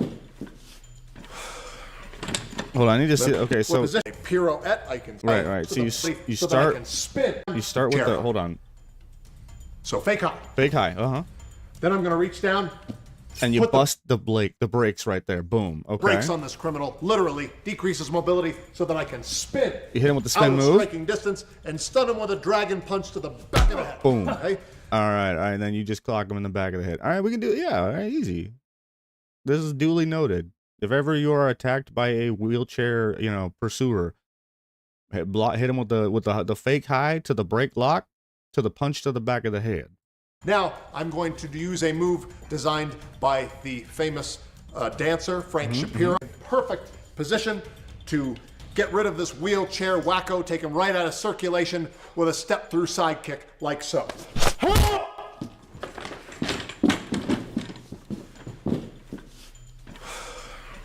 I will say, actually, his positioning for the step through side kick was awful, right?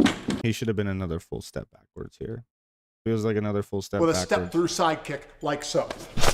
You know, he's too close here. He needed to be like here, right? So he could hit that snap. Because he just pushed him. On this criminal. Then for your trouble, you might as well You gotta steal get his yourself wheels, a right? chair. Yeah. Self-defense takes a lot out of you. Right. I mean, it's just like Rust. You know, you take somebody out, you take their shit. That's how to defend yourself against a destructive disabled. I'm Master Ken. Attention! Salute! Yes.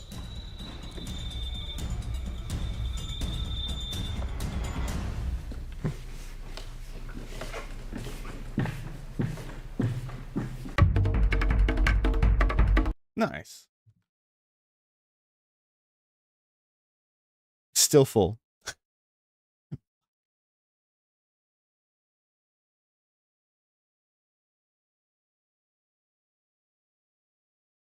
Wait.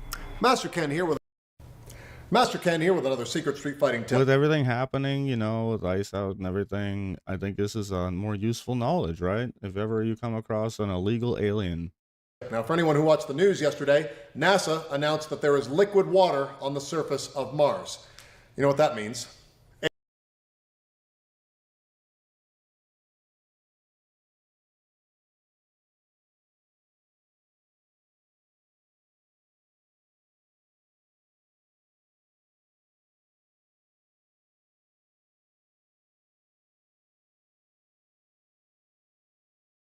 I've heard this rumor a few times.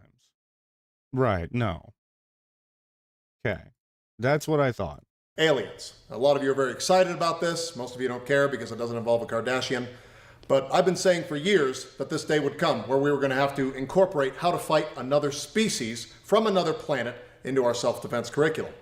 Now, whether we're out there colonizing Mars or bringing Martians back to Earth, it's going to be necessary for us to learn how to fight, and many of these aliens... Well, I mean, that's going to depend on how many there are and, you know, how much they expect us to pay them, right? As soon as we kick the illegal immigrants out, you know, if we have to bring in some alien slave labor force instead, so be it. are not going to be familiar with our laws, which is why today I'm going to teach you how to fight an illegal alien. Hey, man. How you doing? Hey. Hi. What are you guys doing? We're shooting just making a video. Nice. Yeah. I heard there was a costume party close by. Yeah, next door. It's actually at the... I don't think that guy's even Mexican. Not here. It's at the CrossFit. You guys want to come? I heard there's like really Pretty good food. sure. Yeah. I saw him bringing a bunch of tacatitos. Cool. All right. What are you? I need to get a sombrero. What are you dressed up as? What do I look like? Come on. I put a lot of work into it. Yeah. No, you look like a Dude, I'm a Peruvian that's carrying a Minotaur right piñata. Right. So how do you say Minotaur in Spanish? Minotaur. Oh.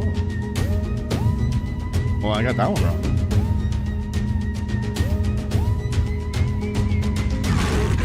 All right. Now let's say you're out walking around in your cow field at night, looking up at the stars or collecting cow patties. As you do. Whatever people do out in the country. Right. When all of a sudden, you hear a strange noise. Look, an alien. Now, there's a few things we need to keep into account about the advantages that the alien has over us Homo sapiens. One of them is that they tend to arrive in beaming and with smoke. Their ships create a lot of exhaust, so you have to just deal with that. Oh. Secondly, their technology is going to be very advanced, their fighting technology. And thirdly, their technology is advanced, but they create a lot of exhaust? See, they have oversized brains, so they most likely are going to try to use telepathy to anticipate your next move. That's why whenever I go out for a walk, just bring some good old-fashioned tin foil. This is a good way for you to block their ability to read your thoughts. Right, you need wrap the it hat around the old noggin. They won't be able to anticipate a thing. Nice. Okay, good. Now that he can't read my thoughts, we're going to go ahead and deal with that advanced technology, okay? If he sticks that weapon out, okay, I'm going to grab those elongated fingers, break them. Make sure you grab the weapon by all 6 barrels, and don't press any buttons here. For all you know, this could send a laser beam up your nose, okay? But just go ahead and pull the weapon out. Get rid of it. You don't know how to use it anyway. True. Aliens are very big on probing, okay? We know this from people who have been captured before. Very big on probing with those long fingers, okay? Most likely, he's going to be trying to probe my anal cavity, so I'm going to block with a downward block. Now notice, they just open when I go with that? to our go-to move in a Meridote, which is a standard between-the-legs groin attack. Notice, he doesn't react. That's because if you study aliens, you know that their groins are in their armpits. So, those are a couple quick tips on how to fight Yeah, they sneak the hidey sack in the 5-hole. All right, all right. an illegal alien. Make sure you keep an eye out for him as we continue to explore Mars. I'm Master Ken. Attention! Salute! Yes.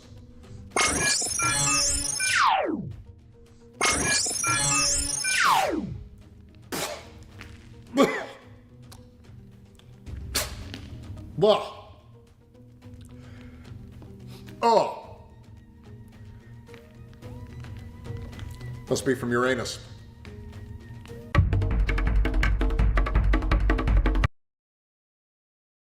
I had to explain. Oh, jeez. My daughter didn't get the Uranus like play on word stuff. I had to explain that to her actually just over the weekend because we were talking about planets and stuff. And oh man, didn't they change the name of that? Right? To be politically correct, I thought they changed the name of it to Eurectum.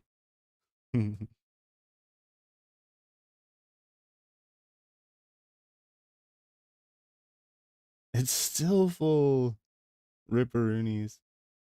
Man. Yeah, it's still the only full server too.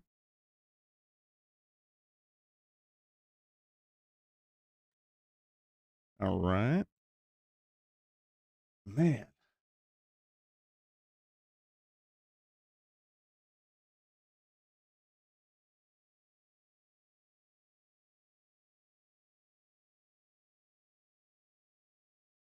Okay.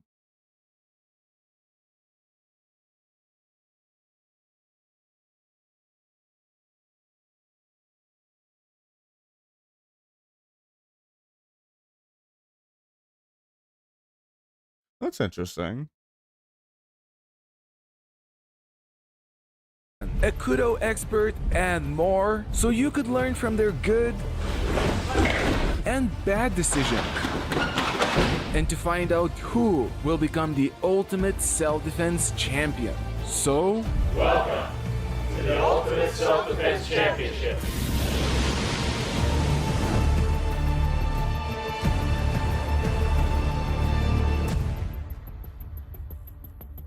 Okay, so what's the deal? the contenders were ready to face the hardest challenge yet, the Blade Cage. They will be locked with a knife attacker for 25 seconds for 4 rounds, each with a different twist, and the contender who survives the most rounds will win the challenge. But not all the contenders reached the challenge successfully. Krav Maga expert Shane dropped out due to a dislocated shoulder from the nightclub challenge. I was very upset that I couldn't do it. It's like the challenge I wanted to do the most. And from the 7 contenders left, Kudo World I silver can imagine a medalist Krav Maga specialist would want to do the knife, the most knife defense one, thing. because the knife attacks, there is only 1% of chance of it's like, you know, half of what the Krav Maga fucking, you know, videos are or whatever is fucking knife defense stuff. That's rough. survival if that knife is for you.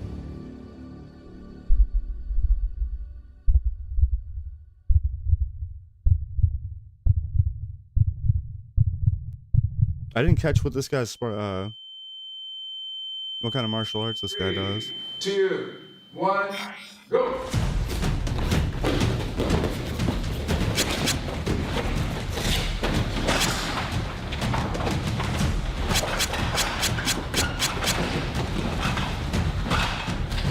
Yeah, you dead, buddy.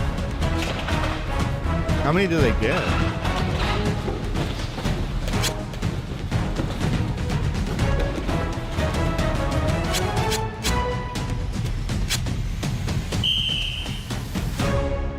Oh, they just managed to they pin just the touch knife as many at the times end, as they can. but I see. it was too late. After tracking the blue marks on the ex-Marshal Anatomy rash guard, it was clear that he didn't survive the first round. But we'll see if Vilus will be able to survive the second round, which came with a twist.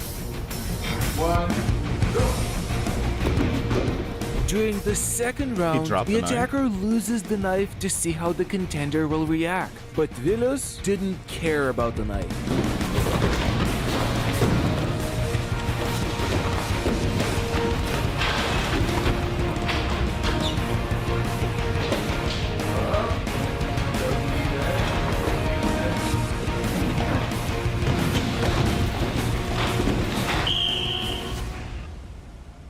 Vilus chose not to go after the knife, taking the attacker down and not letting him grab the knife back. Then after finishing him with knee strikes to the head, Vilus successfully passed the second round. But the third round will test his skills beyond hand-to-hand Okay, so he knows he combat, can't take as the guy Vilus was 1v1 given without a the knife of knife. his own to see if he can beat an attacker in a knife-to-knife fight.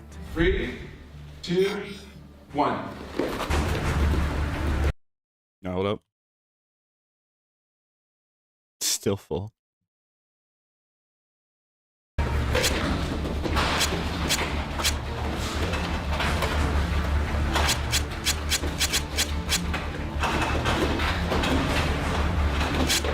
He's doing worse.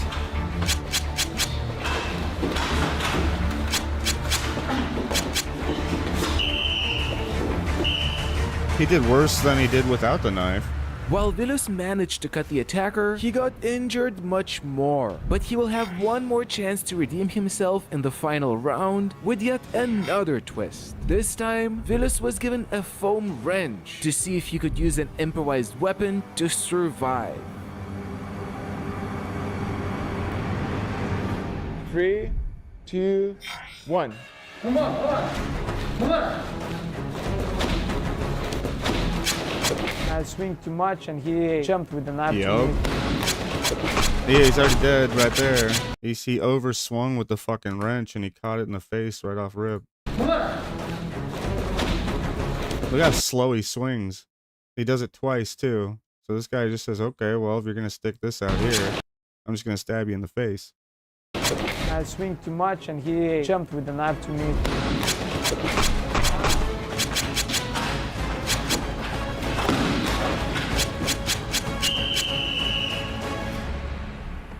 Vilus got cut too many times to survive this round, but in the end, he demonstrated an impressive combination. To be fair, Vilus the wrench hit moved to the face attacker, there then probably hit would him have with a fucked the wrench, and attacker up finally, too. he used the Atomic Bear self-defense spin, stopping the round. Contenders who hadn't used the pen twice in the surprise attack challenge could use it here, with the best use winning $1,000. If you want your Atomic Bear pen for a special price, go to theatomicbear.com/USDC or scan the code in the corner. Yet before sumo champion Seth began his round, the blade cage already claimed its first victim. But Vilus' strikes were not to blame. During the intense challenge, the attacker pulled his back. And while the on-site medic checked on him, Vilus had this to say about his experience. Did you enjoy it? Oh yeah, definitely. Imitating real combat with knife and you can get full power. You shouldn't be going like full power, but when your instinct drives, you naturally do all this like 100%. But if sumo champion Seth goes 100%, and if that will help him survive the challenge, we'll find out. I'm curious now. about the sumo. I would think the sumo should have I feel like sumo's style of fighting is really, really good for keeping a knife fighter away.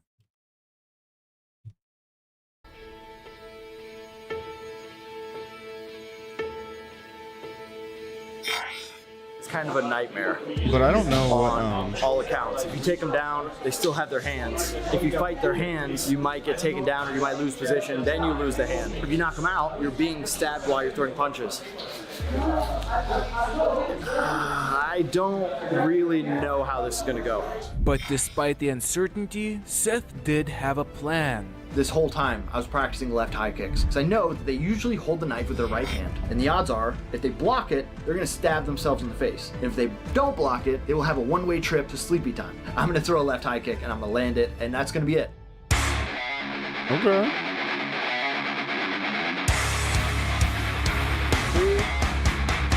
Yeah, I mean, if you can kick him in the head, that'll do it.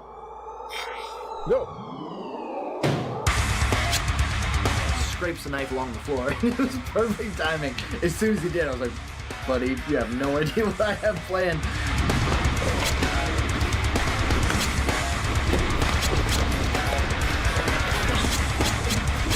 Yeah.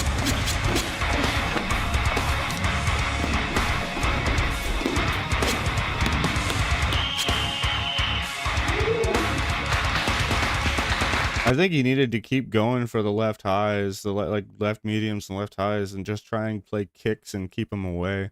I really think that's the only way you're gonna keep it. You're gonna play, because as soon as you grapple, he lost. The second he grappled him there, he lost the fight instantly. It's just so fucking easy for them to overtake. Fucking server's still full.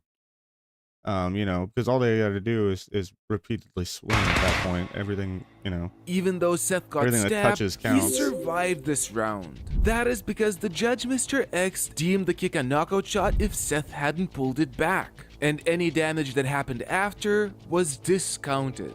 This was 100% a knockout shot. Because of the helmet and everything, the bad guy could continue, of course, but if this would have been a real-life scenario, this high kick, 100% knockout. And winning this round was important. It was a beautiful counterplay too, because the guy fucking slapped he slapped the mat for whatever reason off the start. That was so fucking stupid. I don't know if that was showboating or what, but like going into the match and slapping the mat, like opening up your face like that, what a fucking retard. To Seth. Even though he was in the lead of the He slapped the championship, mat, opened his self-defense face up, and practitioner caught a high Adrian kick to and the former face. UFC Like, yeah, he fighter deserved to Natan lose that were fight. catching up to him. If Seth wanted to maintain the lead, he had to aim for a perfect performance. But even though the next attacker was going to lose the knife, that wasn't going to come easy. I don't understand the lose the knife fight phase. Because that's literally just, can you just grapple with this guy for 25 seconds? Like, I feel like the moment the knife's out of it, it doesn't matter anymore. Right? Then it's just two dudes grappling. I don't know. I don't see this, like, especially if it's a different attacker. 3, 2, 1, go! He drops the knife, I look down at the knife, I look back up at him, he does the same thing. I just shove him.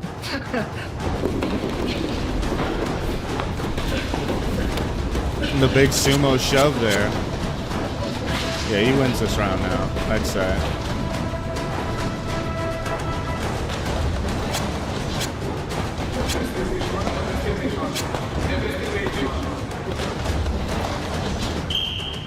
Seth grabbed the knife and used it against the attacker, surviving the round. But it had a cost. Seth got hit multiple times in the head, prompting a medical checkup to see if he could continue. Meanwhile, as crazy as it sounds, for using the knife against the attacker, Seth could actually get into legal trouble. Whether he would highly depends on the laws of the country, but the main points for justified knife use in most jurisdictions are imminent threat, if the attacker was still coming at you after you disarm them. Can you imagine that?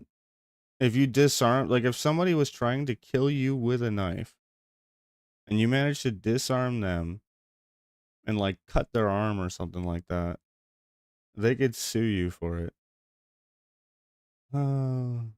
If as much force as is necessary was used to stop the attack. Necessity. If you could safely escape instead of stabbing the attacker, the law might expect you to do so. But in most cases, if the attacker is still a serious threat, many legal systems would consider using the knife in self-defense lawful, meaning that Seth would have a strong case in his legal defense, as the attacker kept coming at him I don't know. even without a knife. And luckily, Seth was cleared by the on-site medic and then was given a knife. I feel like though, if Jeff was in this individual circumstance and he picked up the knife and used it against the attacker, I do see how that, I feel like that is a little different because he's a professional fighter, right?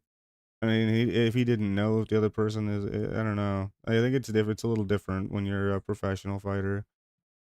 Obviously, he should still defend himself at that point, but he should know very, very certainly if he disarmed the knife man that he is in complete control of the situation now, right? Like, for the third round, which he was going to use in a different way. I figured Call of Duty style, I'm just gonna get it and chuck it. 3, 2, 1, go! It misses to the left, and he also did not care.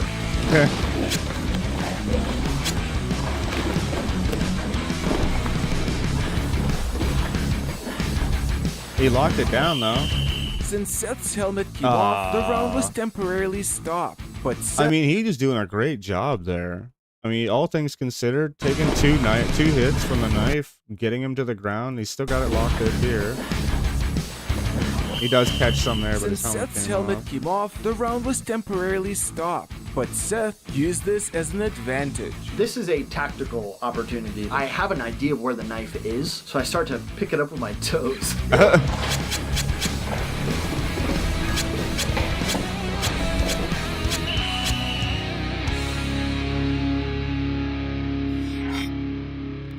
Since the cuts after the helmet came off were disregarded, the following cuts on the arm were insignificant, and after Seth used the knife in a brilliant way, he was given a win. And before the next round took place, I was impressed by how much Seth improved since season 1. He was always a badass. He always surprises people. But those last 2 years, I know he trained hard for the Sumo Championship. Such a huge difference from season 1. I'm very impressed. But we'll find out if that was enough to win the final round with the wrench. I feel like I've been hit with a wrench 17 times at this point. Makes sense they would give us one.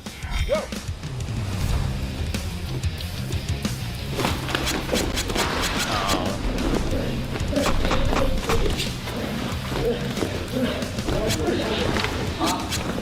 Like, he's got to stop doing that open. Like, the moment, every time. Point. Makes sense they would give us one. Go! Like, your whole game here is you got to play range. Especially with this fucking weapon diff. You have reach on him. He's got speed. You don't go in here. He swung and then he immediately dives, and this just opens because the guy can just eat the wrench. Right? He knows he can just eat the wrench. The wrench is not threatening. Not the way he's swinging it there. So like he knows he can just eat the wrench, and he sees the dive and he just gives up his back. He's dead here. You know, like every circumstance, you take 5 stabs to the back, you're probably cooked. Sorry, 7? 7 stabs to the back.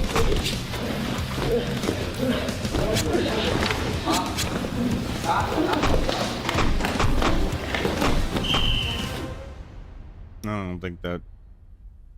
While former Special Forces soldier Randy was preparing for his turn, Seth's final round was stopped early as he did enough damage with a wrench. But unfortunately, I don't agree with that. Like, honestly, in this fight, I would have stopped the fight the moment he got the fucking 7 stabs to the back. Just fucking blow the whistle right there. Because the fight's over, realistically. You know, if the guy had a proper knife and he stabbed him 7 times in the back, the fight's done. You know, there's no coming back with the wrench after that. I mean, he's a big fucking dude.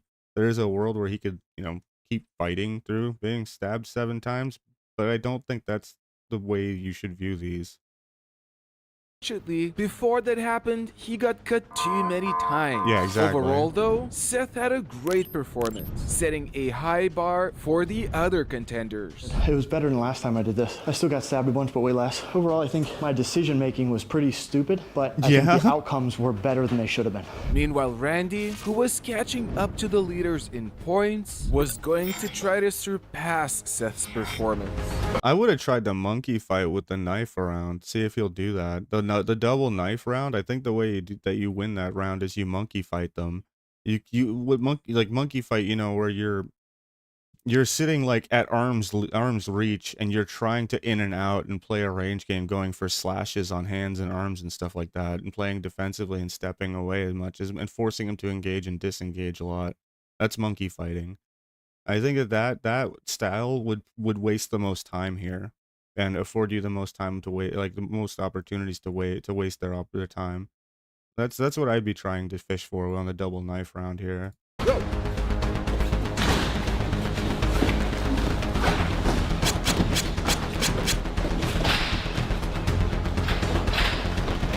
It was so close there to having a perfect lockdown. Okay.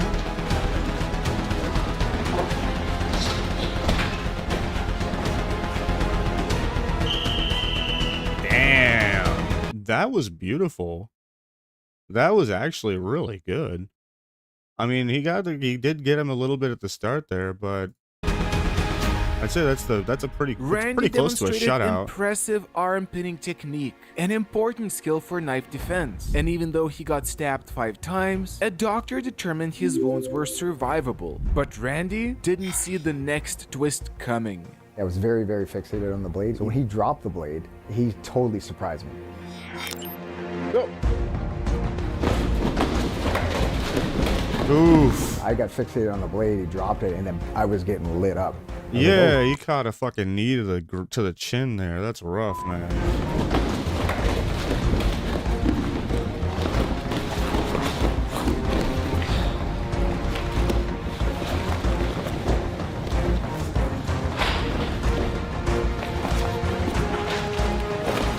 Wait.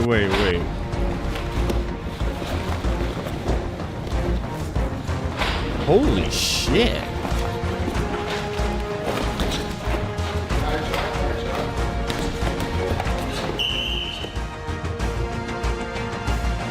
What he did there, that is kind of crazy. Right here. He picked this dude up off the ground to reposition him. Look at that. He scooped him off the ground, butt up, to reposition him. And he slammed him against the fence there, and then back against the ground. Given that this dude's, he looks a little heavier than him too. Like that's huge. I'd say Mr. Orange is certainly way better fighter out of the two of these guys. You can tell. Randy technically survived the round, but the damage he experienced at the beginning was significant. Yeah, I kind of needed the fucking face. If I were to do it again, I would have made it a scrap. I would have just threw bombs. I kind of pride myself on as being able to adapt quickly, and I feel like I didn't. Yeah, the blade's present, but there is so much more going on in that environment. And the challenge was going to continue pursuing Randy. Now, I wonder if he takes this fight the way I would, because I feel like he will. 2, 1. Go.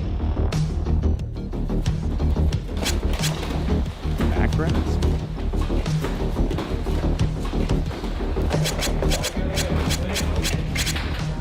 No.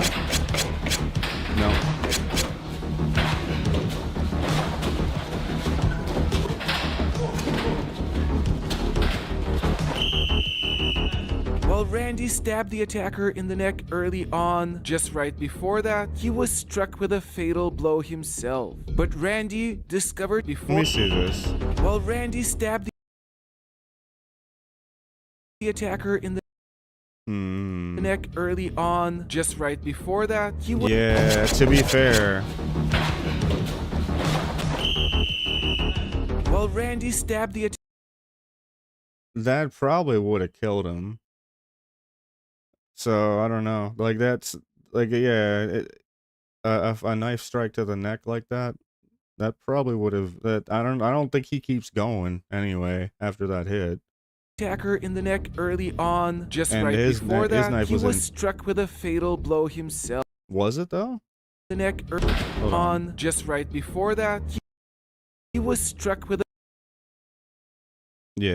fatal blow himself. But Randy discovered another valuable insight. From all of the footage that I've watched from situations that have happened for real, you don't see hand switches very often because under stress, under duress, people grab onto that blade. Like, it'll be a sewing machine, but you don't generally see a hand switch because It's a conscious thought. You have to release the hand and then switch it. In a training scenario, we don't treat the training blade with the same respect we would treat a live blade. Therefore, there was a lot of hand switching, which in my head, I should have said, okay, that's part of the game. Now, what do I do about the game? Turn it into a scrap. And Mr. X agreed with Randy. Actually, I don't believe that this is realistic of a knife attacker passing the knife, because even the knife attacker, very stressed, is in adrenaline. But despite the added unpredictable elements, for the final round, Randy had a new idea. 3, 2, 1, go! Toss this thing at him, where he gets his hands up, he's temporarily distracted. Realistically, that's a heavy wrench that might do some damage. Then I drew the bear. Well, I didn't want to hit him in the neck, so I kind of like hit him in the head, and then I locked the pen into his neck, hoping that the judges and the cameras would catch that.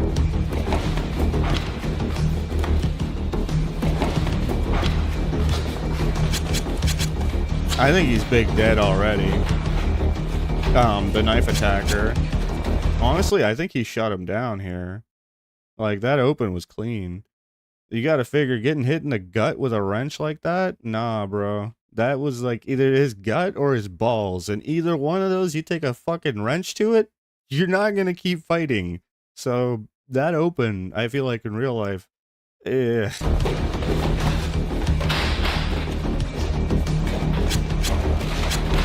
especially because he hit with the thrown wrench.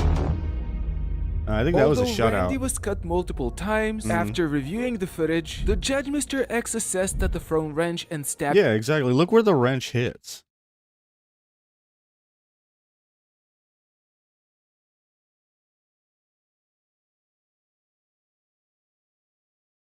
It hit him clean on the leg. This is how the wrench hit his leg. This would have knocked his ass out from underneath him. Right? This would have fucking blasted his knee out from underneath him.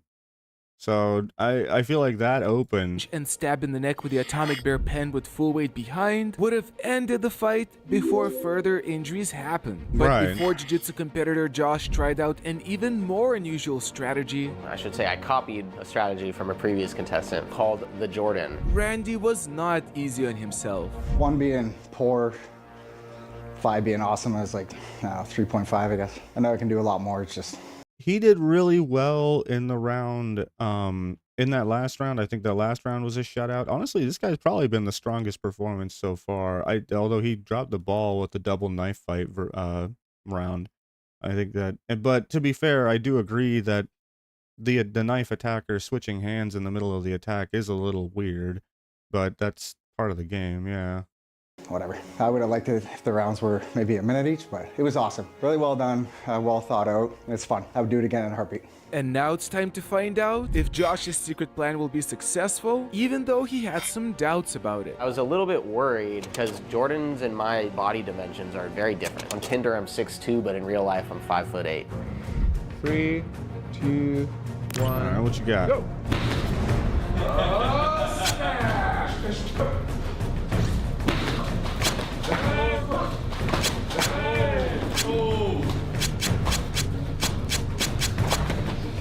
Man, he's not aggressive enough with it. Nah, dude. That was a move, but he was not aggressive enough with it, so the dude just fucking peppered his foot over and over again. You can't, if you're gonna do that, you can't sit back and let him fucking cut your foot up.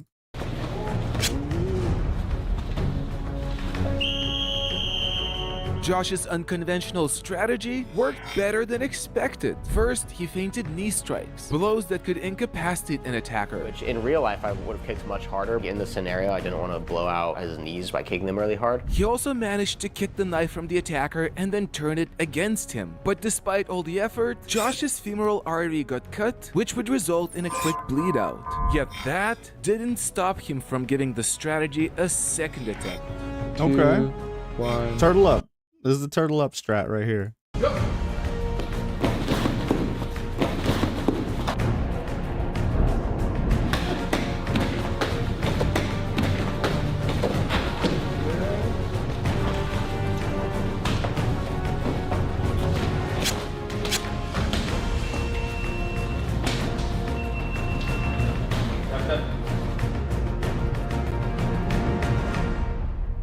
Josh caught the lost knife, used it to distract the attacker, and then applied a leg lock, winning the round. Guard pull was successful again, I guess. But then, Josh decided to try out another unconventional strategy. I knew at this point the attacker seen that I was pulling guard, so I wanted to switch it up a bit. 3, 2, 1, go! I decided to distract him by throwing the knife at him and rushing him. Go!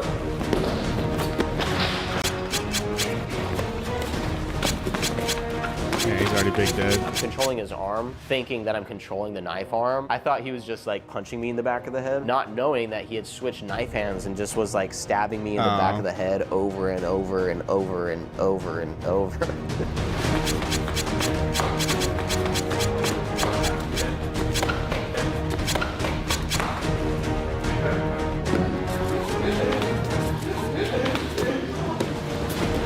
So another knife switch situation. Josh's thrown knife missed the attacker, and then his mistake of confusing the knife for punching was fatal. But that didn't stop Josh from experimenting further. So now that I had thrown a weapon at an attacker, I knew I couldn't throw it again. So I decided to fake the throw, hoping that it would scare him enough that I would have a moment to debut some of my striking. 3, 2, Oh, but a thrown weapon motion, like getting locked in an animation. You know, you got to be careful with that. Go. What it really looked like was that I just like spazzed really weird. Did this and then like kind of kicked the air. Did nothing. And then stood there for a moment.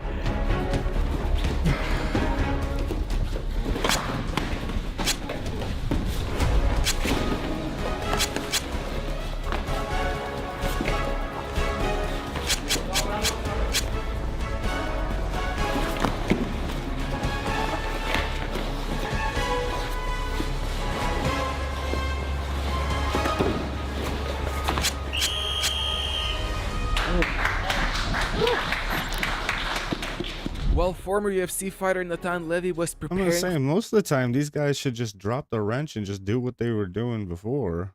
Oh, like they have not been using the wrench in a good way, like a useful way. For his turn, Josh managed to strike the attacker with a wrench, but before How's that, server he status got... going? I keep checking. It's on cooldown right now. It's the only one that's not full. It's the only full one, rather. stabbed in the neck, and given that Josh was later cut numerous times, he lost yet another round, overall deeming his experiments only a mild success. But in knife defense, that is to be expected. He had a good idea with Turtle Up. The turtle strat could have worked if he was more aggressive with it. I feel like you gotta be scooting forward and aggressively going after their knees and stuff, and you gotta protect your feet. You gotta be aggressive. Since, as Mr. X explains, situations with a knife are the worst. I would honestly prefer to face a gun instead of a knife. If it's a knife, you want to stay very far, at least 10 meters. We in law enforcement are trained to pull the gun as soon as we see a knife. The presentation time from picking the gun, the attacker, can surpass 7 meters in those seconds. But Mr. X had advice. There are 3 principles in knife defense. First off, you want to pin the arm. When you're very close, there's only cuts. There's no stabbing anymore. The most dangerous part of knives is to get stabbed. Second, wrist control. You want to control the wrist. And the third principle would be destroy the target. You will only survive if you are very aggressive and show no mercy. Yet we're yet to see if our final 3 contenders, including kickboxing world champion Gabriel Varga and the 2 contenders competing for leadership positions, self-defense practitioner Adrian and former... I'm curious about the kickboxer. I do feel like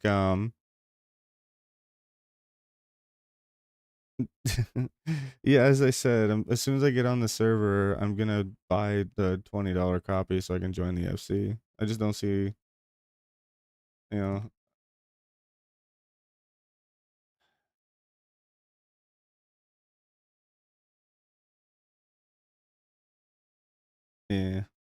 just refreshed again.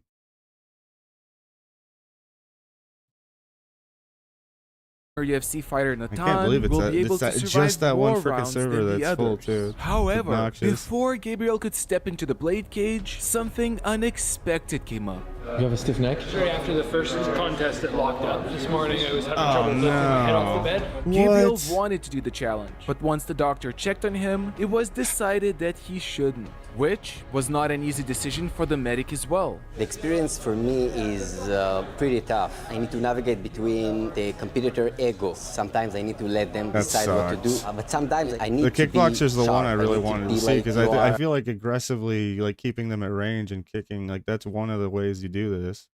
Because like, you know, with the knife, like the second that they get in, you just lose instantly.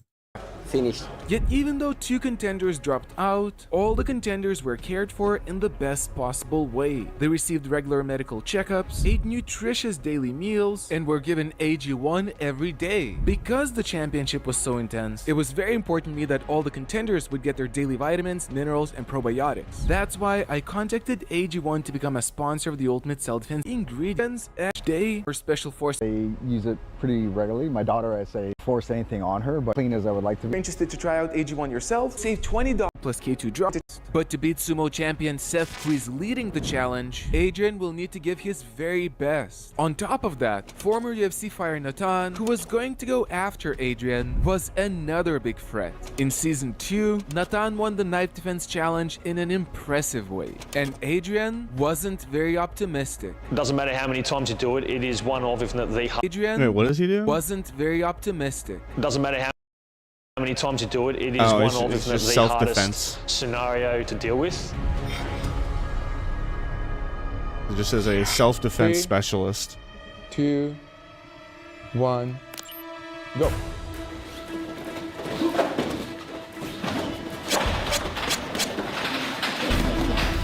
He's already dead.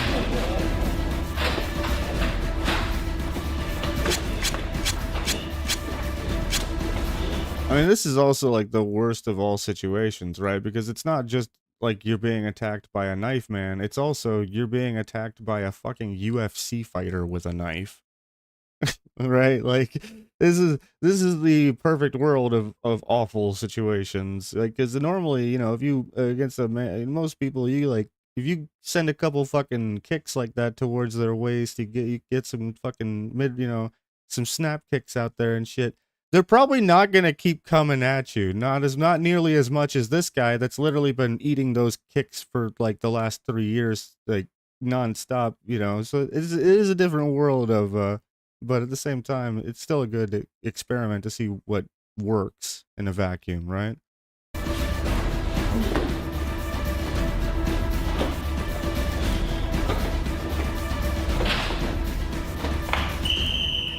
Not bad. I mean, big dead. 3, 2, 1, go.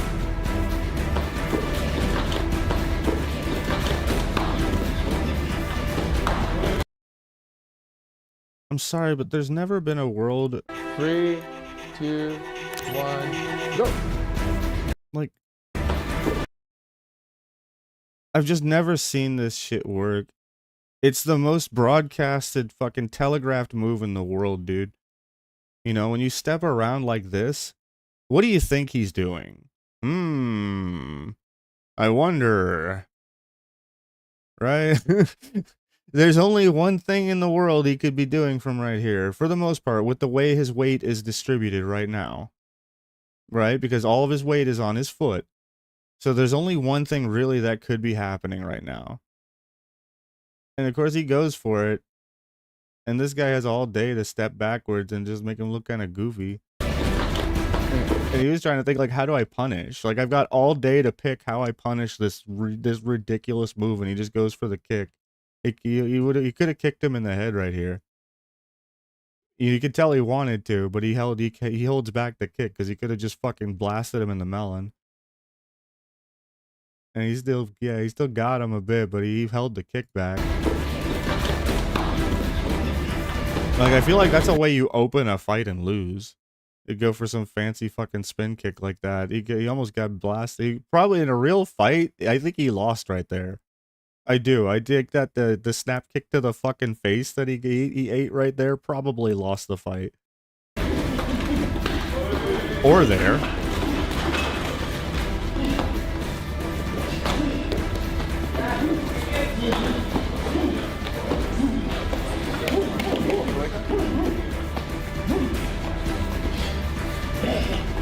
Wow. Adrian experienced some damage in the first half of the round, but then he showed some great control and headbutts at the end. It also turns out Adrian imitated biting. Started biting him as well. You know, it's self-defense, so there's no rules, so you got to do what you got to do to survive. You can probably hear it in the video, I'm biting him, so I know Mr. X did, because he was a bit shocked, but he's like, you know, it works. Since Adrian didn't get cut, he survived this round. And for the next round, Adrian was glad to receive a knife. This was, I guess, a good thing for me, because there's a bit of an equalizer. I tried to make sure I stabbed him first. 3, 2, 1. All right, let's see it. Go.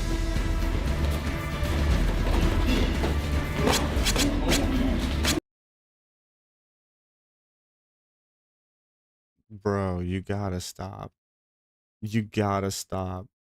Keep your feet on the fucking ground, dude. Every time your feet come off the ground, you fuck the whole fight up.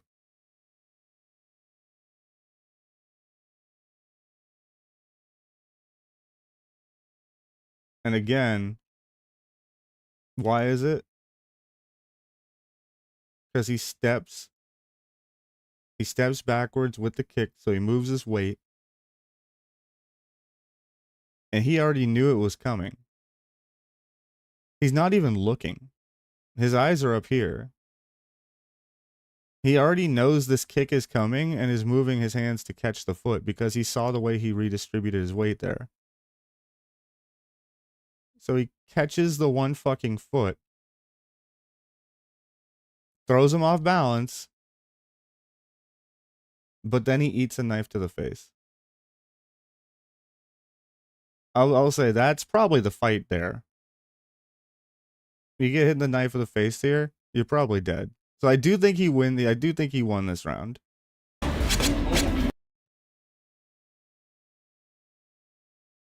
Fuck.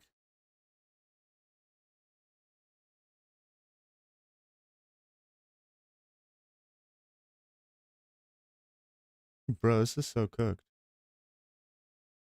Huh.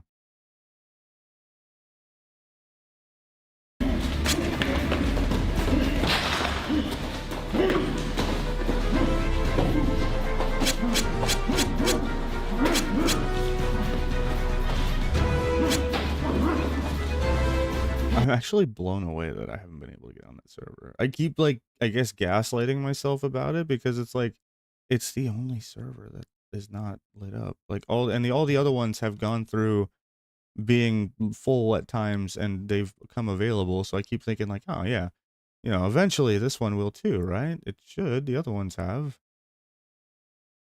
right?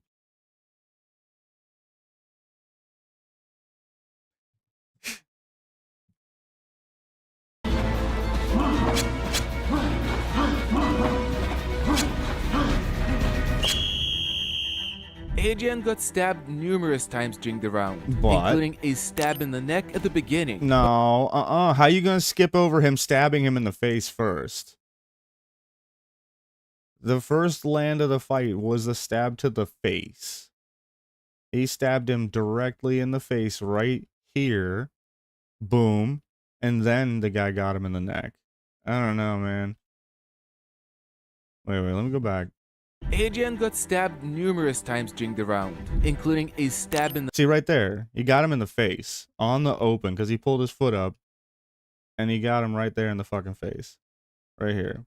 And this is a big swing. This is a death blow. I don't see how the referee doesn't call this a death blow.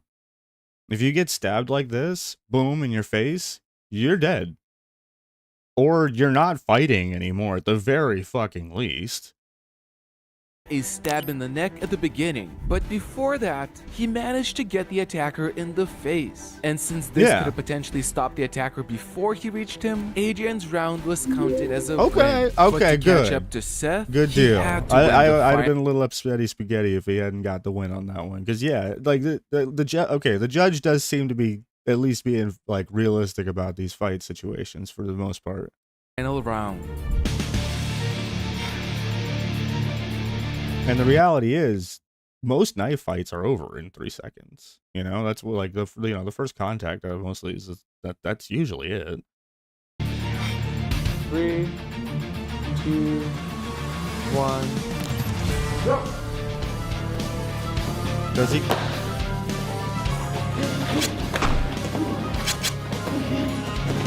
It's already over. Knife switch. That's cheesy, but you know, honestly, he had all day to do it. You know, I can't even blame him for having, you know, he literally has all day to do it here. Because the guy pins his other arm and he does nothing about the other hand. So he pins this arm here, he's got it. So the guy's like, okay, I'll switch hands, and then just fucking rinses him.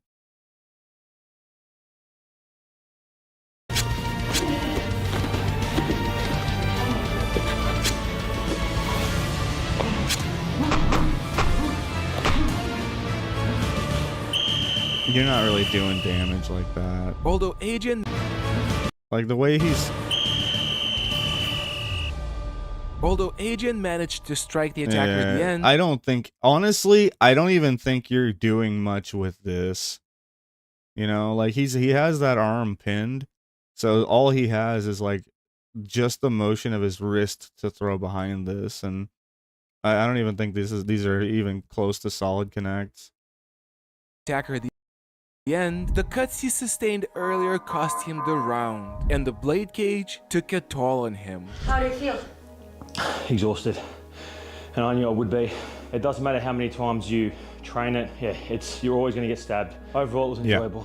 Adrian also had a unique perspective, as in the first season, he was the attacker. Being an attacker, you have a slight advantage in the fact that you somewhat know what's coming, you know what you're in for, but on the same token, I know how tough it is, and I take my hat off to all the attackers in this season and past seasons. Without the attackers, this series is impossible. Adrian didn't manage to surpass Seth, I don't like that the attackers switch hands in the middle of the fight.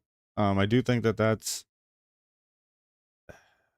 It is possible, but it's very unrealistic in like the middle of a skirmish to be swapping hands with a knife. It's dangerous as well, right? You know, if losing your grasp on the knife in any way, shape, or form, you could drop the knife or have it knocked away from you or something like that. You know, and then that's your only, you know, that's your weapon. So I don't know about that, but. Who won the season 2 knife defense as long challenge as it is possible, was it is ready possible, to put on right? another show, even though he was realistic about his odds. I know it can be a lost cause to fight against a knife attacker in a closed quarter, in a cage, in a jail cell, in a room. The odds of surviving this are very low, no matter how trained you are. I still believe that you can hit somebody hard enough for them to not be able to continue in attacking you with a knife. And I still believe you can hit somebody hard enough for them. There we go. That's how you do it. You take the fucking Ender game strategy. You hit them so fucking hard that they can't continue the fight, and they'll never attack you again. To not want to get close to you with that knife. Nathan also took lessons from the previous season. I didn't want to punch. I think last time I got carried away a couple of times with punching. I was like, I'm just kicking. I only punch if I have to, because that means it's close enough to hit. Yeah, exactly. If you're getting in fucking Fisty's range, you're losing the fight immediately. I want to see somebody that really aggressively plays foot game and tries to keep them out with kicks and stuff. Again, it's like you're doing this against UFC fighters that have been trained to get in on people, so it's very difficult. But I do think that's a winning strategy here, at least to delay the game a lot. If you can shave 10 seconds off the clock, you know, maybe. 3, 2, 1, go!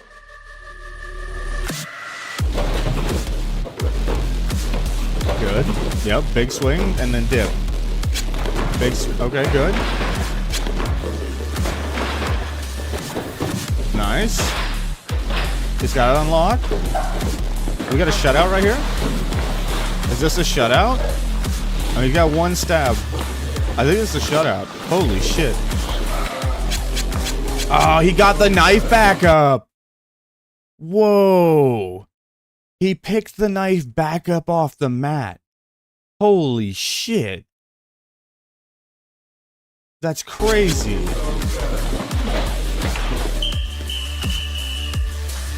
Nathan's strike and then later kick to the head without protection and holding back could have knocked the attacker down. And since even the stabs at the end were potentially non-fatal, it led him to his first win. I can't believe the attacker was able to find the knife and pick it back up in the middle of the grapple there. That's crazy.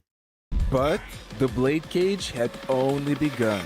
2, 1, go.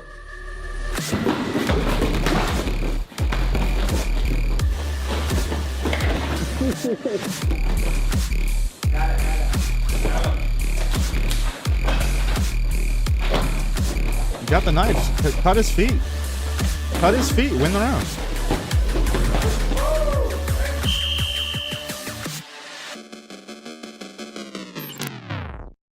See, they keep going to a backwards grasp on the knife when they get the knife control. I don't understand that. Like you can aggressively win the round by slashing at his feet here. He steps away right here.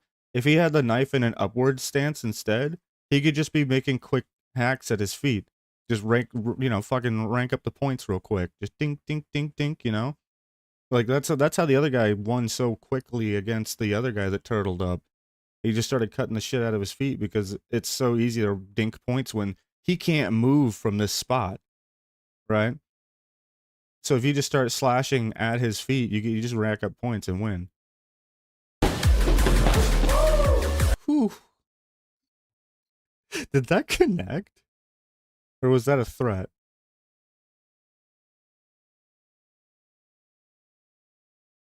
He dodged it. Okay.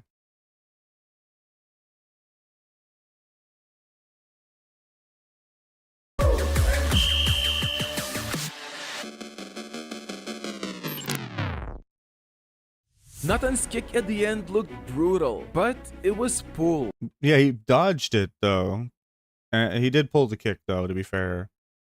And since in self-defense there are no rules, a technique like that could save his life. Nathan was also smart to grab, but not use the knife, as this would ensure he wouldn't get into legal trouble after. I don't give a single shit about that. I mean, like, if I'm in there to win.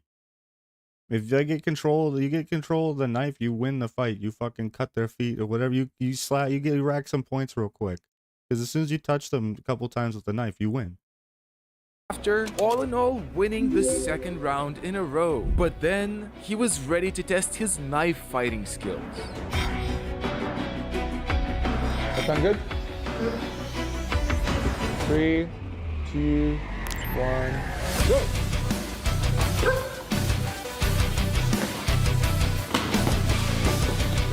Good. Good. And step back, yep. Good. And back up. Player zoning. Alright, here it is. This is exactly what I've been saying. He's playing kicks and zoning him. Good. Trade. Good. Beautiful. This is what I've been saying the whole fucking time. Why? This is the first dude that actually played an aggressive kicking game like that. That's what I've been saying. And look, he had like one of the best rounds I've had so far. And honestly, if any of the earlier kicks connected, he just wins right there. Nathan's knife fighting skills left everyone impressed, including me, the host. That was the best knife fight. Connecting the martial arts skills with the knife stuff, like wow, that was really simple. Yeah, it was really Even good. the greatest martial artist in the world, Ken's there? Oh shit. Master Ken, was impressed. And since Nathan caused more damage before damage was caused on him, he won the third round, leaving him with the final round to test himself out. We're in! Wait. Yo! Hold up, we're in. I'm in. Yo, we're in. I made it.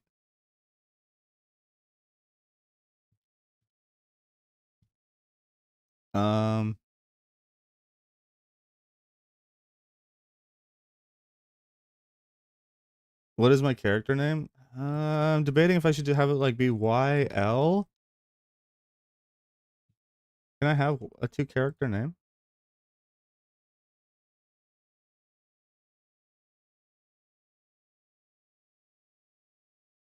No, I can't. Aw, shame. Alright, I guess we'll just do Staya and then YL.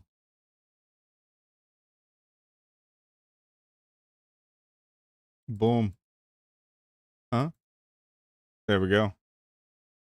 Begin the game with this new character? Yes. Although, let me, oh, I turned the sound off. Let me see if I can fix that. Oh no, it's gonna play a video and I don't have sound. Oh no. Oh. Never mind. Okay. Well, I'm in queue. Let's just start. So the name is Staya YL.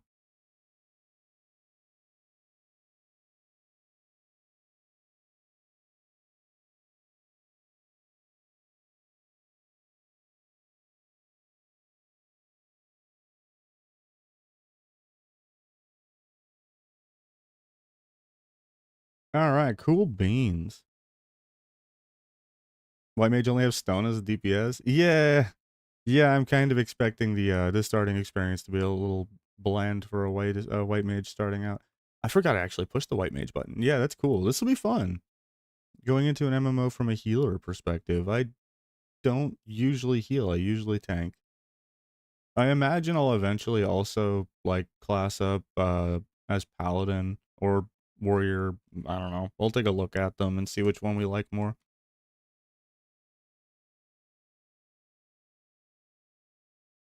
I wonder if it's gonna have to patch after I get the full edition. Yeah, it's playing the fucking music. Ah, man. I knew there'd be a video. There's always a video.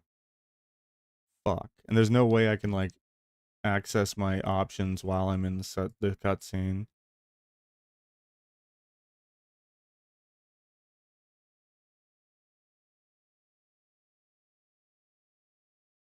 That sucks. I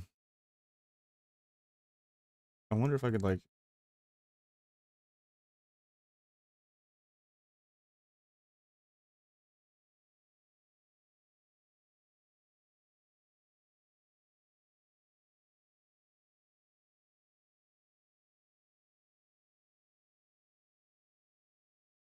see, you unlock every other class when you get to class to level 10.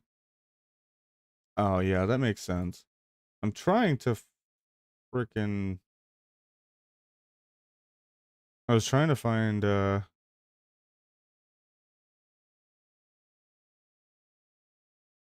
video with the fucking audio for this video in it.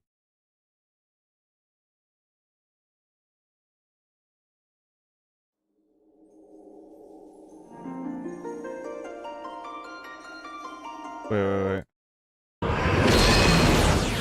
Hold up. I might be able to do it. Oh, I'm ahead of it.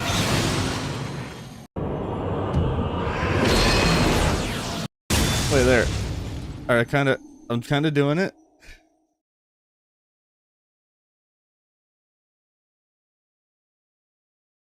Nope.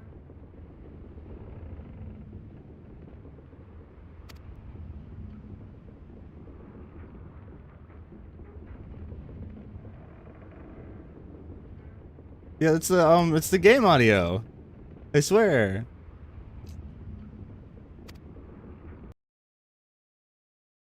Stick on a load. Yeah, that was all in-game audio. That's cool that it started working at the end there.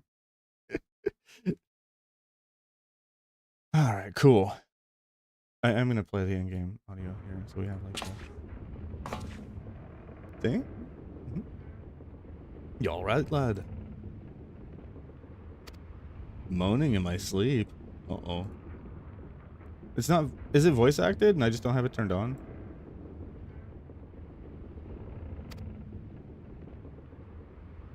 No? Oh, okay.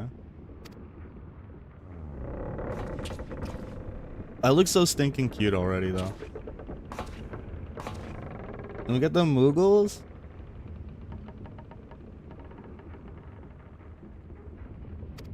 Moggles? Feeling better, Kupo? I forgot they Kupo'd. We're Moogles. And I do live in the world. Oh, it's a different video actually that's playing in the thing that I'm stealing the audio from. Oopsie poopsie. Okay, and they live in the woods.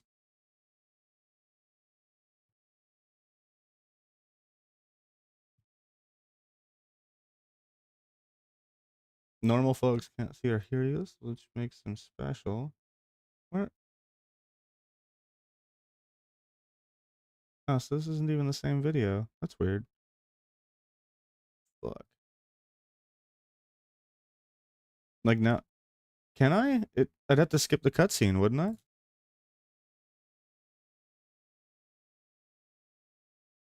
Yeah, let's just skip it so I can fix my fucking audio.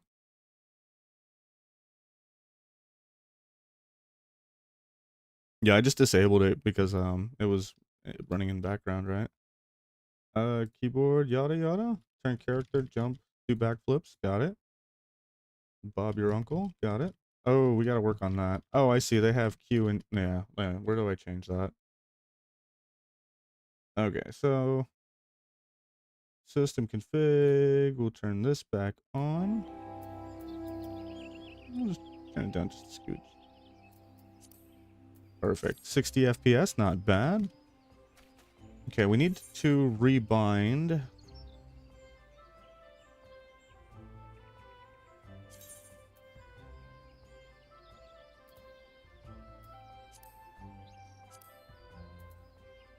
Control settings. Hotbar settings. UI settings. Control settings. I just want to know how to change my key bindings.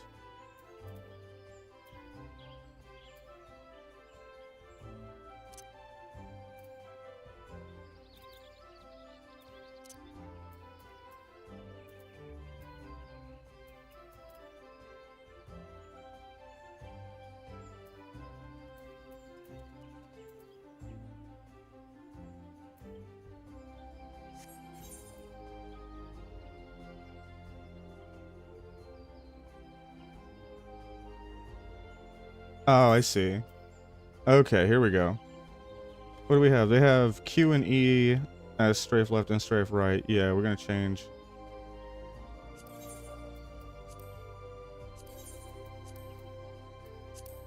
There we go. Cool. What do we, right click? Left click? All the clicks? Sure. I don't even look around. Another green adventure, I presume. I thought as much. We can allow strangers to wander in this yada yada yada yada. Before you rush off and begin pestering every second citizen for work, I suggest you make yourself known at the Carline Canopy. That's the headquarters for the local Adventurers Guild, in case you're wondering. Carline Canopy is the building behind me. Speak with Mother Moon within. She'll take you hand in hand. Alright. Why are you so tall, dude? Like, what? Is this like POV for the rest? Is this my POV for the rest of this fucking video game? Right here? You know, like, is this my POV for the rest of the video game? Yeah, I know. I'm a tall Lalafell, though. I'm a tall one. I made myself super tall for lollies. Whee! Doing, doing. Doing, doing, doing, doing.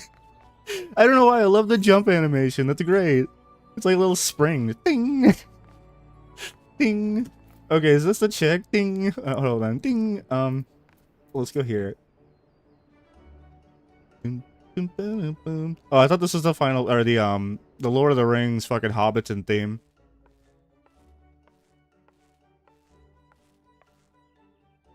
You guys intentionally made this counter this height, alright? I'm on to your antics.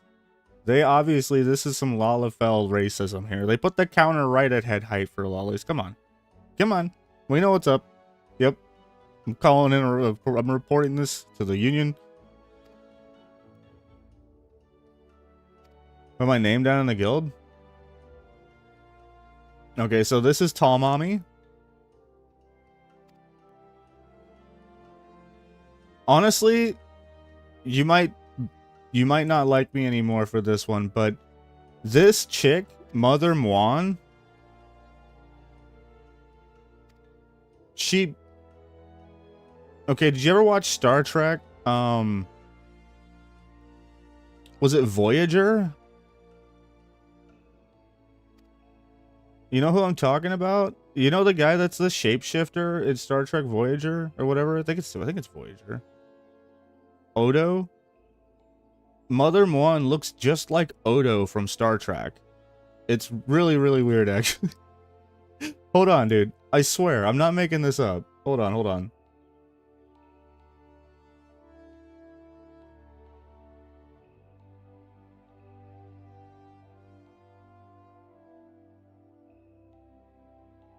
Like, come on, tell me I'm wrong. Tell me I'm fucking wrong.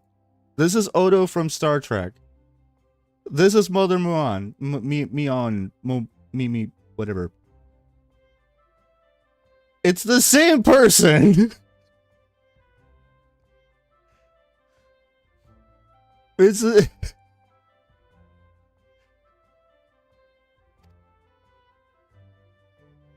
So we will now know Tall Mommy as Odo. This is Odo from now on. Yeah, it's just the female version of Odo. While I'm well aware of how improbable it is to sound as an outsider, it is improbable. It is also true. There are reasons to explain. The facts surrounding the calamity are shrouded in mystery, as many of the versions they invented have people to recount. Okay, sure. There's some lore there. Yet amidst the hazy recollections and conflicting accounts, all agree on one thing, that Izora was saved from certain doom by a band of valiant adventurers. Is that me? Was that me? Did I do that? That was probably me.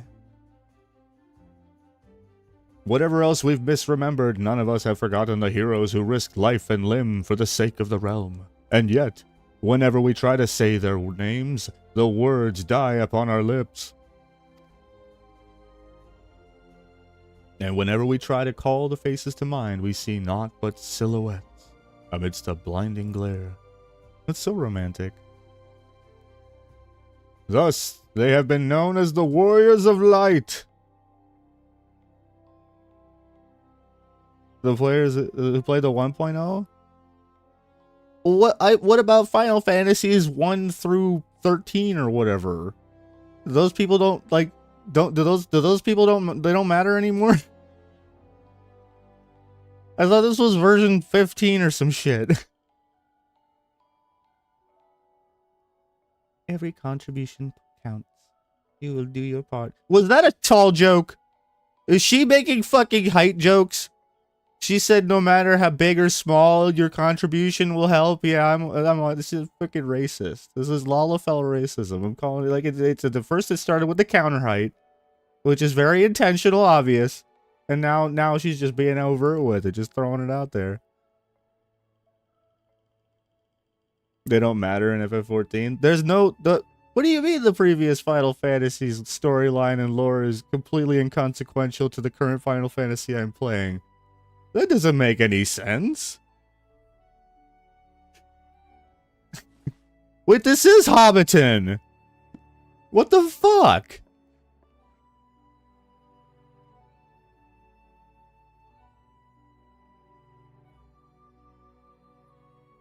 And you're quite sure that isn't an amusing alias?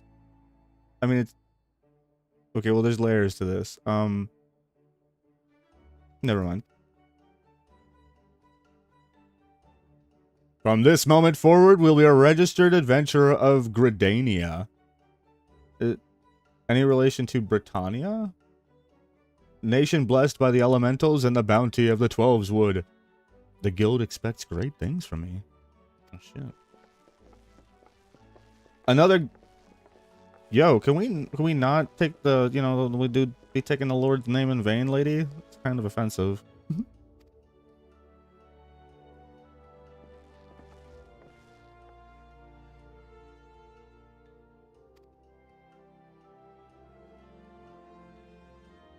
The elder Seed Seer herself bade us welcome with open arms. Do you mean to disregard her will? Of course not. Lest you forget, it is our sworn duty to uphold the peace. Am I to blame if outsiders bring mistrust upon themselves?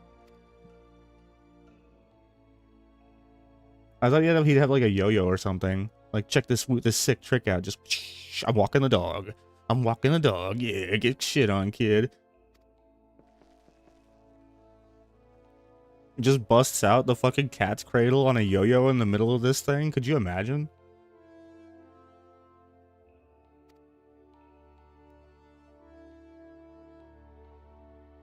Given a catalog of exemplary deeds of no more than a handful of years, the locals will surely, just a couple of years of, you know, glock, glock, glock, right? Welcome to Britannia. Now, should you need Mother Odo to teach you a few new things that okay, yeah.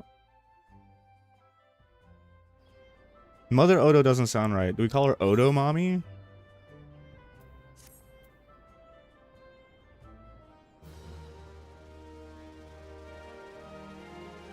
Oh, nice. It sounds like my friend is actually going to be on here in like half an hour or so. Woo! I'm fucking level 2, baby! I don't know what that means, but hey, there it is.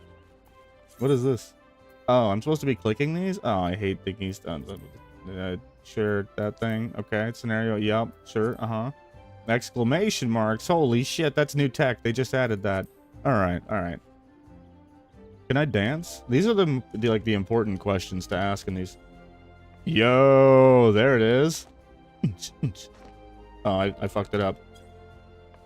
Well, how do you clear UI in this game? Okay, and you can left click to move camera, right click moves character, that's the same. Good deal. Aw, little stinker. Pharrell. What's down here? I can't. How come I get. Ding. Ding. How come I can't get over this thing? What the hell? Come on. Give me. Let me. I want it. Okay, whatever. My friend can explain that in half an hour?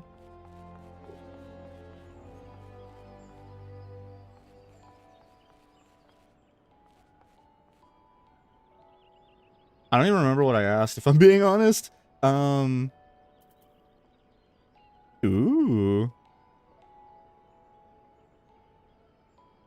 Okay, so we have Plague. This literally opens up the website. Yeah, it does. Lol. And I even pulled up that play guide, and it's trash. Like the videos for the play guide are so bad. I tried to get my way through them while I was installing, and I made it through like the first video, and it's like, this is the symbol for a main quest story or whatever the fuck. The main, you know, like if you see these are the main quest. If this thing over here shows you what the quests are. I'm like, oh my god, dude, I've been playing video games for fucking 20 years. I got this. Okay, click lock to unlock the hotbar.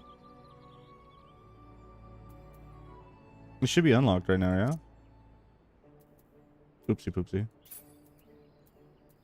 Well, how do I... There it is. I like them there. I just want them down further. They shouldn't block so much of the screen. But yeah, I guess I don't really need this second one, huh? How do I...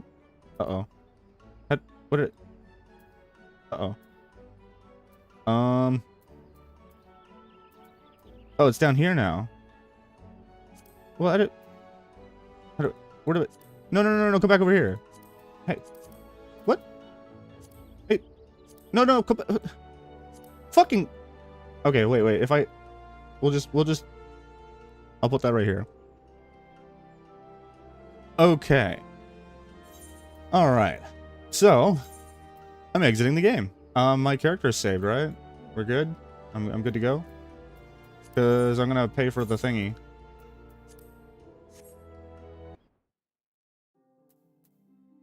Cool. Alright, let's do this. What server are you on, by the way? Because I'll definitely make a character and stuff over on your server, too. Like I said, I'll probably have a couple characters so I can play with different people on different servers and stuff. Okay, this... You're on Odin? Is that a North America server? I should have just made my character on your server first.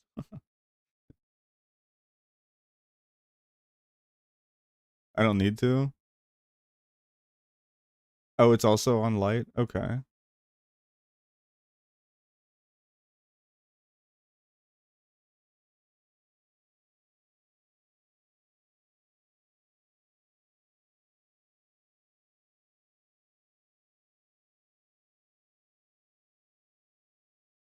You can visit that server for free? Yeah. Yeah, I know, I heard the things got... I gotta get my monies out. Yeah, I knew that there's a server visit thing, but, you know, I obviously, like, if you have, like... Yeah, okay. Like I'm saying, like I could play a character over on your realm too, you know, and play one over here on this on my friend's realm too, you know. I'm not picky. Don't matter to me. Obviously, I'm gonna have to kind of dedicate you know, some element of my time towards one of them, but not even really. I mean, this is a luxury project for me. I'm in this for the love of the game. Like I'm checking the whole fucking game out. You know, I'm checking out the storyline, the cinematics, all that shit. I'm not in any rush to get to any kind of levels. Okay, well, that's half true. I'm kind of in a rush to get to dungeons. I know I love dungeons. Dungeons are gonna be what I do in this game. That's just how I am in every MMO. I fucking love dungeons. I love 5-man content. I like 10-man content too. I think once the content gets to like 20 to 30 people though, usually it's not... I'll still do it in a lot of games, but it's not as fun. I like the individual skill expression that can be seen in lesser man content, right? You know, it's a lot better to be good, or to have like strong players and to do cool, like make plays when you're why does this still list this as a demo? How can I tell the difference?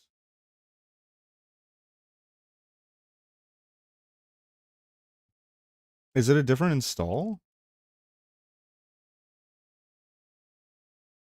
Oh my god, it is.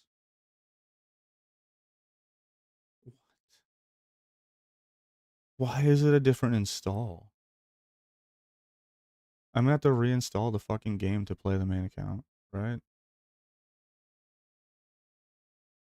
That doesn't make any sense. Why?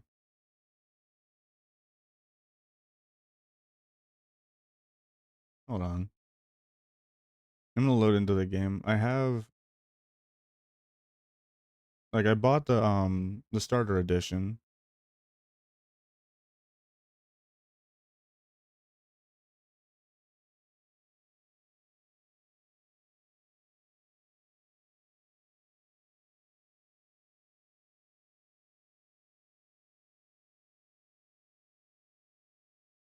Oh no. Wait a second. I think I fucked up. Let's see here.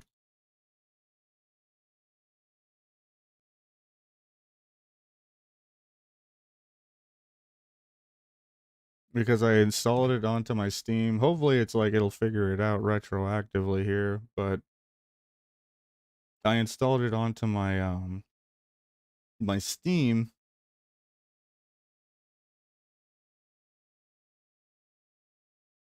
Wait, what email did it send it to then?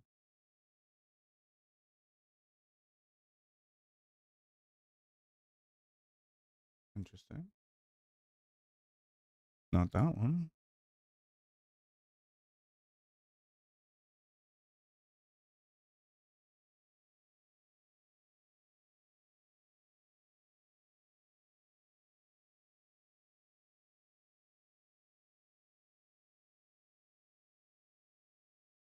Okay.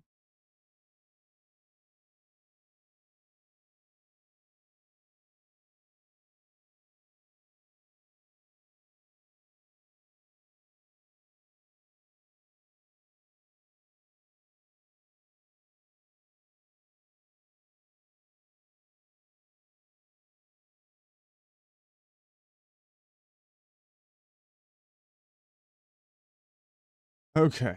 We had them resend you play through Steam.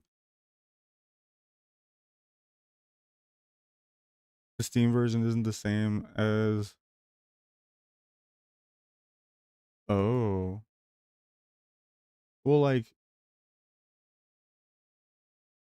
I launched it through Steam. I bought the full version through Steam.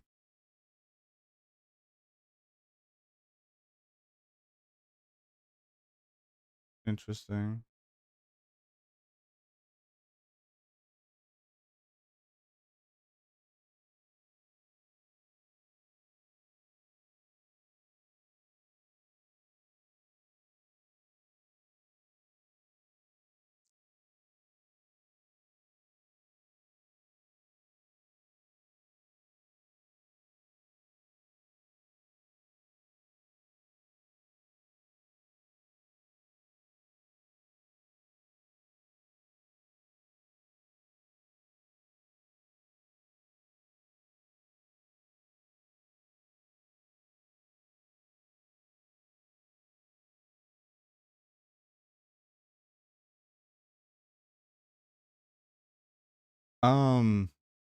Well, I bought the full version. And now I'm trying to link it to my Steam account. But for whatever reason, when I tried to log in, like, my Steam account is showing a different email.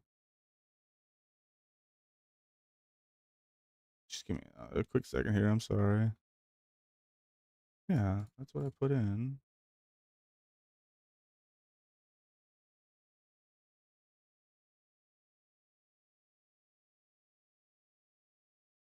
Their verification thing just is not sending.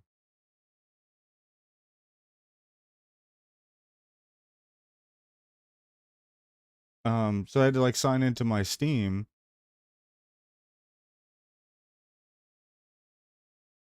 To sign it into my Steam, but they're not sending the verify, like the two-factor authentication email. They're not sending it to my email. Like I still have not received it. So I'm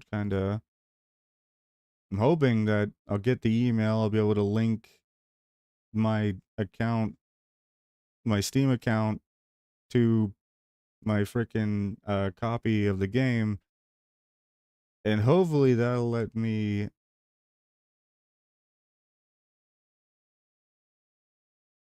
like pick up that I have the full version. But yeah, Steam is just not emailing me the code for the two-factor authentication.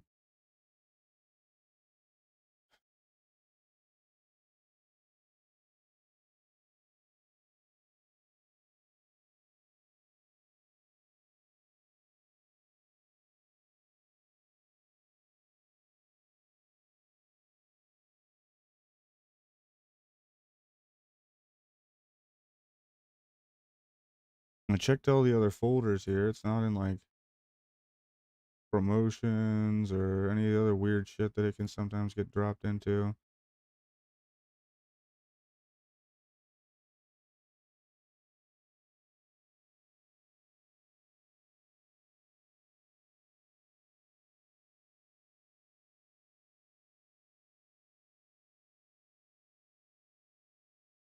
Okay, let me try this.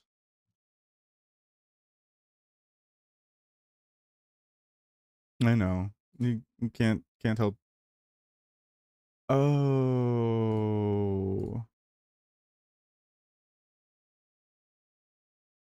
That's why. Okay, it's on the other email. I haven't used this email in so fucking long, no wonder. Oh.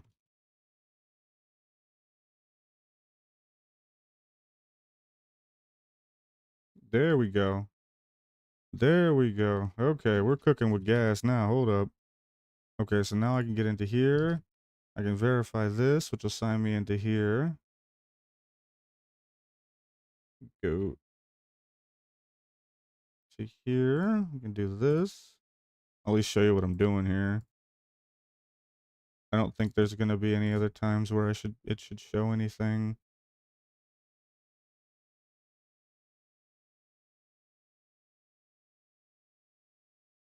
Okay, but I have.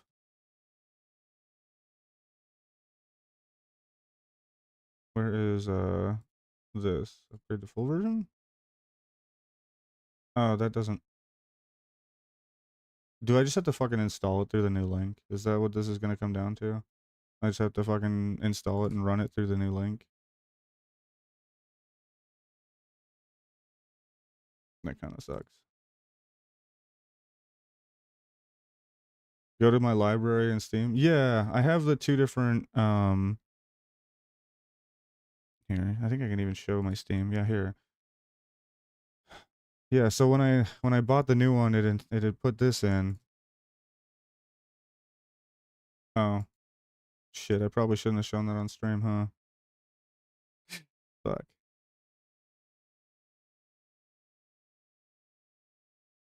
So like why is it still this is the same thing?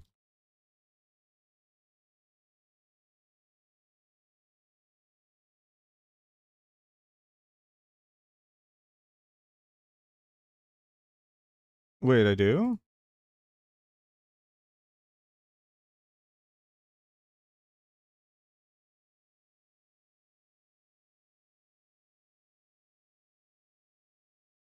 Uh-oh. What if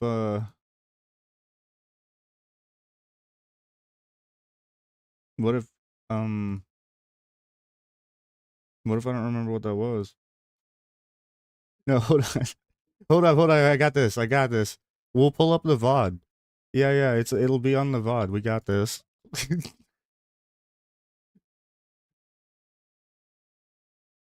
Hold up. Yeah, we'll mute that chucklehead. Oh, the VOD might not be posted yet. Uh-oh. Shit. Alright, hold up.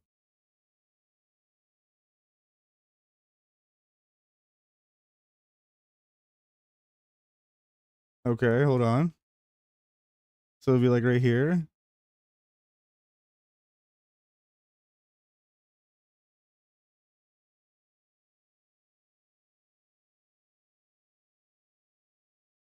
Or where was it? It doesn't.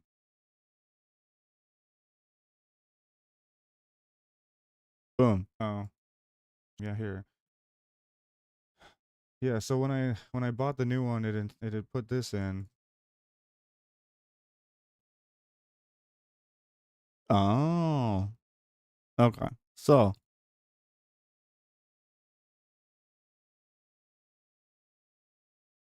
interesting.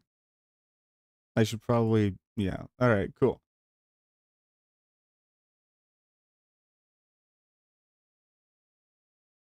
I guess I gotta write that down. It's I'm glad I'm not a fucking popular streamer or anything. Or this yeah, I probably would have had my code poached, right?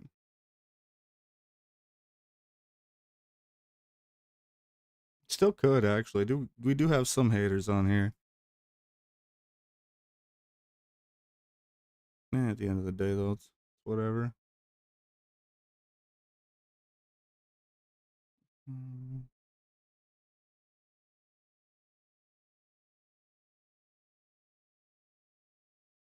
Okay, now where do I put that in? Oh. Shit, I probably shouldn't have shown that on stream, huh? Definitely shouldn't have.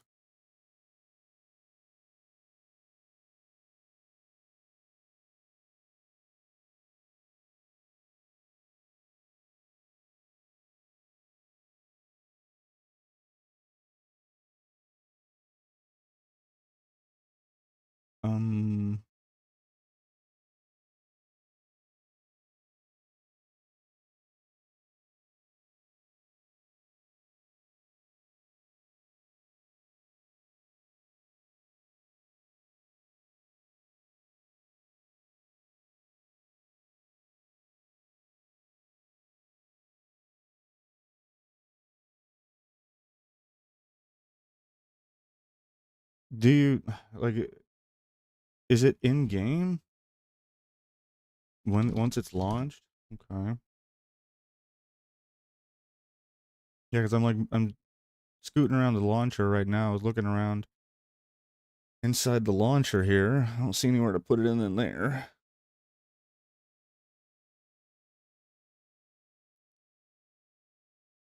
Who knows? By the end of the night, we might even have the game. Like we might even have the game be playable.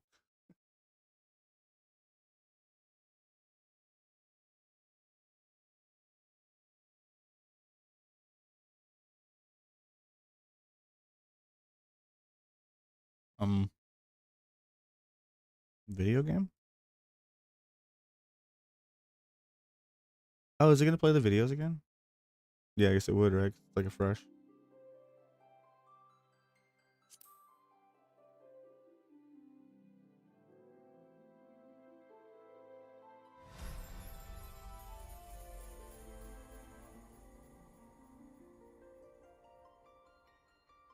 What do you mean wrong launcher?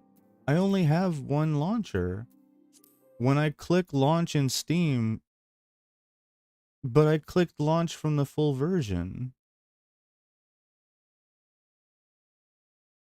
Like I literally, this is the full version. This is the trial. This is the full version. When I click it here,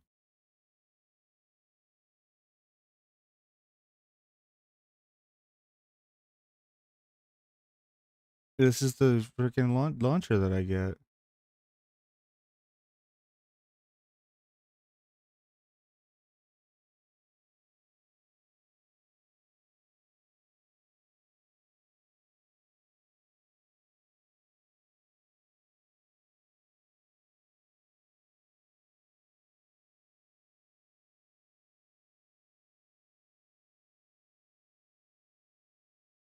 This is so cooked.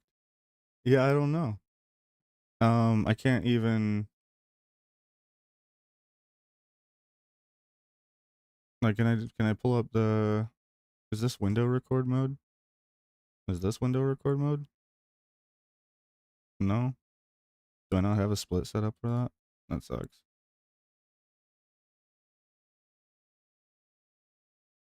Yeah, it's the same. It seems to be like I launched it from this in Steam, but the launcher that pops up has the upgrade to full version button still.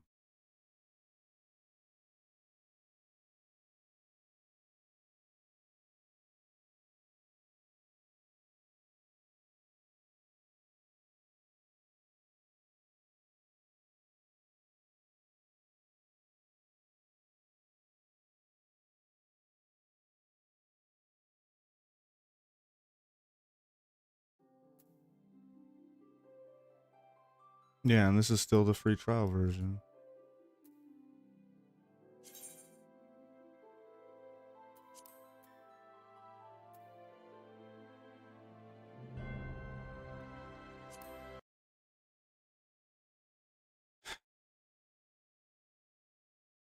I don't understand. Try uninstalling the free trial version. Okie dokie.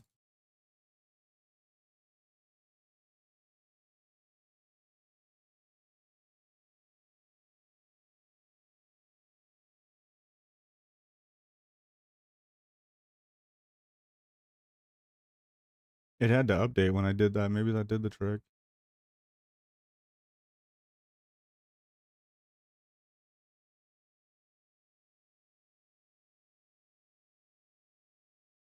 It's still got the full version button. I don't. No, it's still the fucking free trial version. I don't get it. It's just not updating. And if I click the upgrade to full trial button, it just brings me to the Steam page where you buy Final Fantasy where it says you already own it.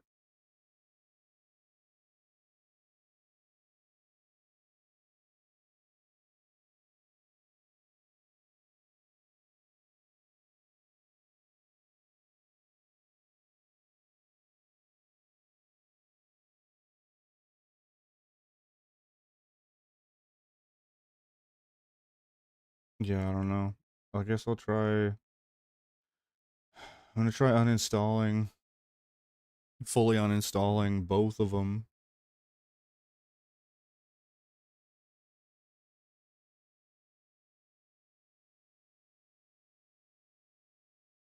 Why is this still so full if it uninstalled Final Fantasy? The fuck? It obviously didn't uninstall Final Fantasy then, because it's still eating up like 70 gigs of space or some shit. It's eating up a ton of space. So choices have been made? I'm checking this shit out, yeah. And we still got fucking months, like over a month until fucking BC drops anyway, so I'm bored of that shit. I want to wait until pre-patch drops at least. We got like 14 days, something like that, until pre-patch. Wasn't talking about that. What else could you possibly be talking about?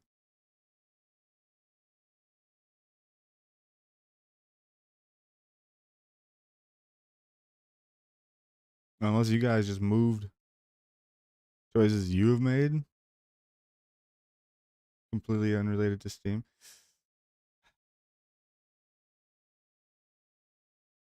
Yeah, I just uninstalled and completely reinstalled. And it's still not detecting that I own the game. It's turbo frustrating. I don't get it.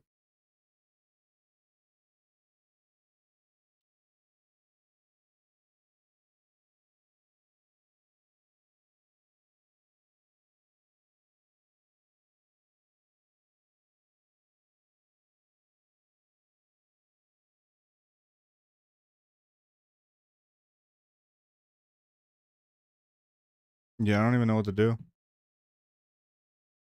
I've been fighting with Final Fantasy trying to get it working here.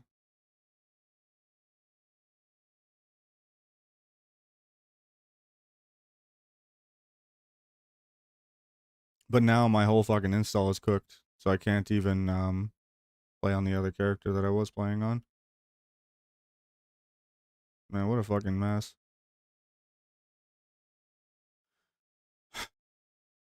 Says it's gonna take over an hour and a half to download the full or to download the game again, which obviously I'm not gonna be doing on stream. Well, that sucks ass. Congrats on the moonshine or apple pie shine. You probably feel pretty fucking awful then right about now, huh?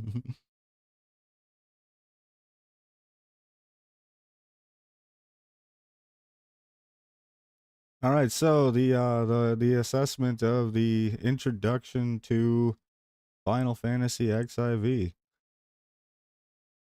Well, we spent the first day trying to install and get on the game. We got the free trial version, got in, fucked around for a little bit, realized that we had to change servers in order to join a friend's guild. So we wanted to move on to make our character on the fresh server. The server was locked and full. Spent an hour and a half waiting to get a character on the same server as my friend. Finally get on the server. I try to upgrade my fucking game client to the full fucking game, and it just bricks everything. It refuses to detect that it's a full install. It never updated the launcher. So we tried uninstalling that shit and reinstalling, and it still didn't detect it. So I don't even know.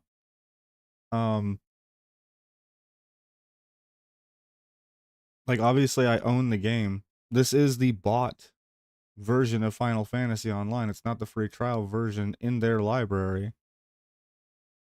So I don't understand why it was launching the free version.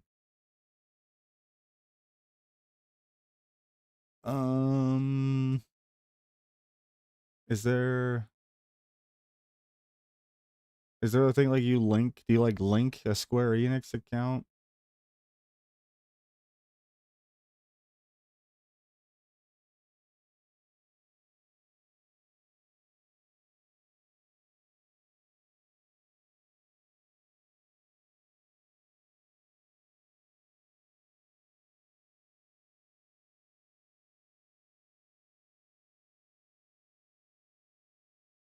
Yeah.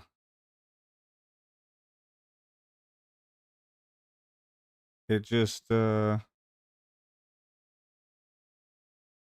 isn't detecting that we have the full version. And I don't see any way to link that.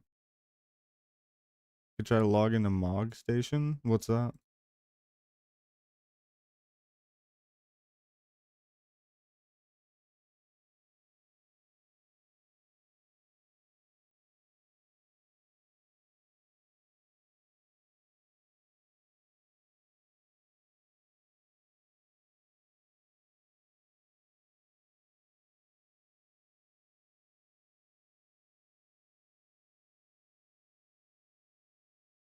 It's where you buy the subscription.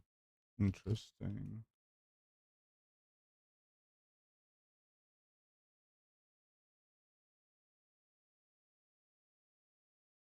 Wait, did that work? It did.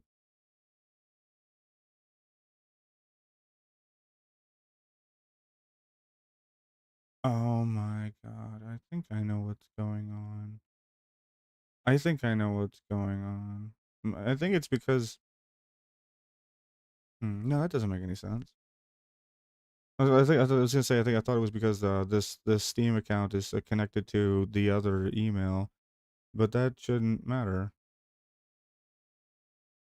I should just have the email in my other email. Yeah. Alright, I did log into Mog Station here.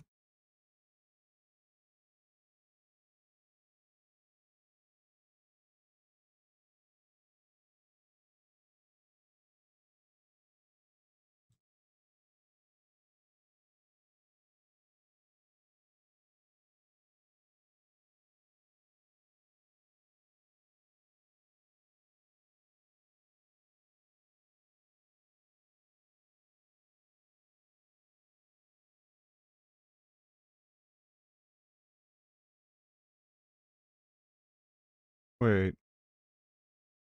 This says that I can just right click on this. Go to manage and CD keys. Oh, well, yeah, okay, so I can get it to redisplay. Oh, I probably should stop doing that.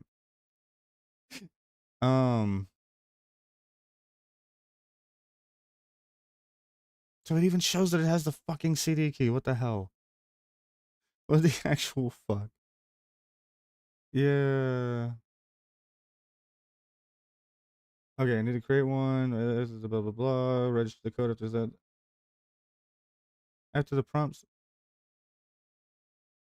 Okay, so if I go to my account here.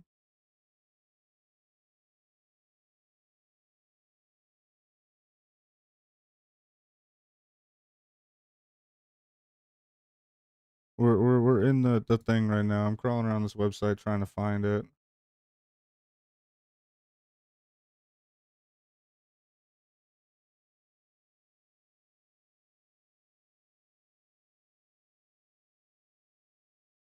What did it say?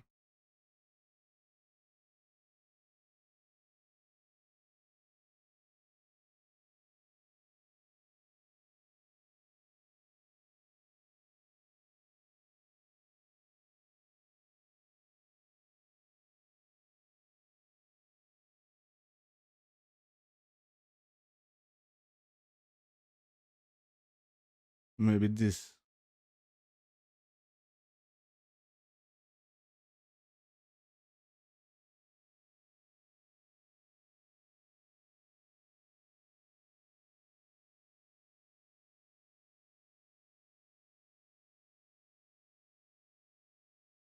Oh, wait, is that what we do?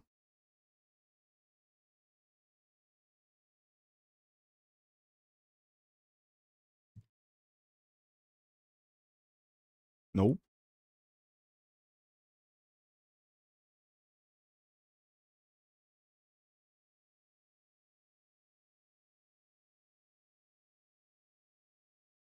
Yeah, I don't know.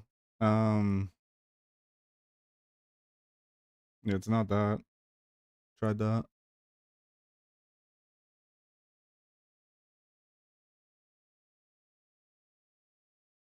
Maybe there's somewhere in my profile. Oh, I didn't do that. I'm not a robot, I swear. Wait.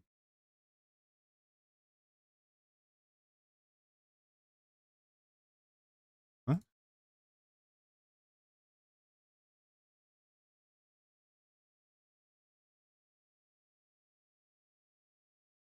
Oh, it's this. Right? No?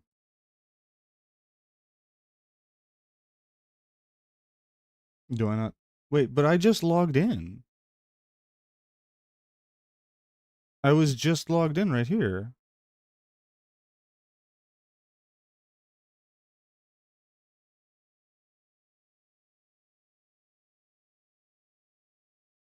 I'm so confused, man. Okay, I thought it was this. Is it not? Is this not the one that's affiliated? No. Do I have to make one?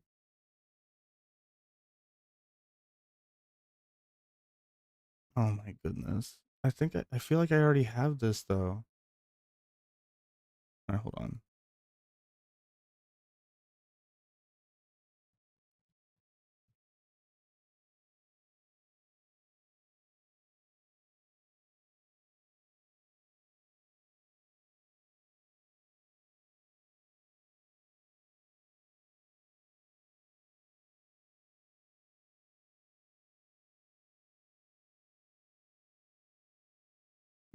Okay.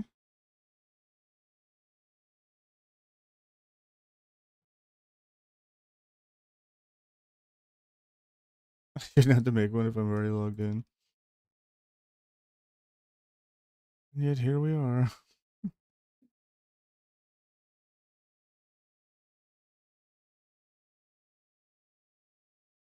Wait. That's probably not gonna work. Yeah, that's not gonna work. It has to be the same email, I bet, right?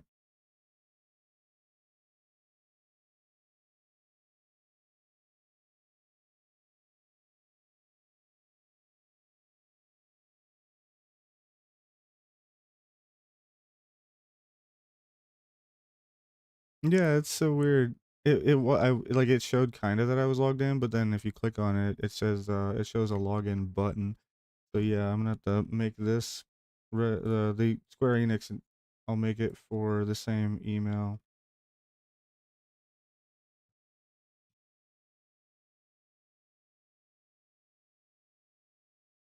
as my Steam one. Never seen this problem before. Yeah, it's something I'm good at. I'm finding obscure weird problems. No, I think that it's just probably to do with the order that I did it in.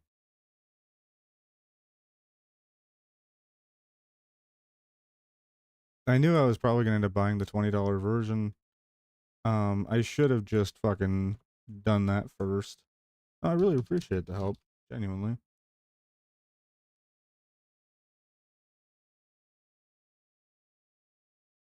All right.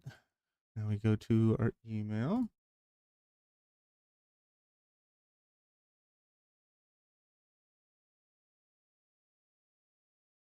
That address has already been used to register an account. Okay.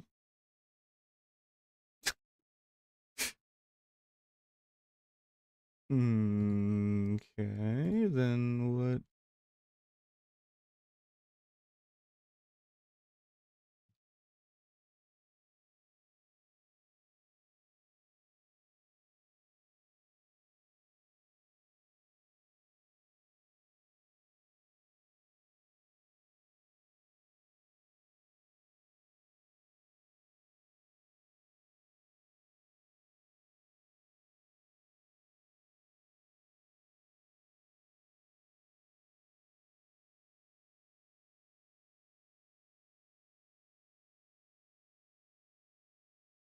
What does that even mean?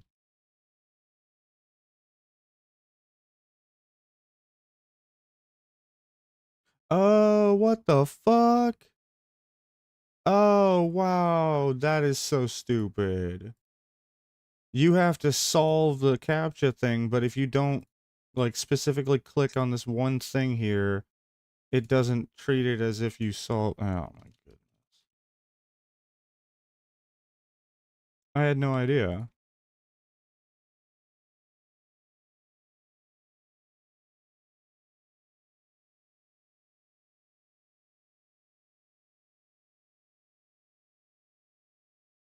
Okay, now I'm just getting the password wrong.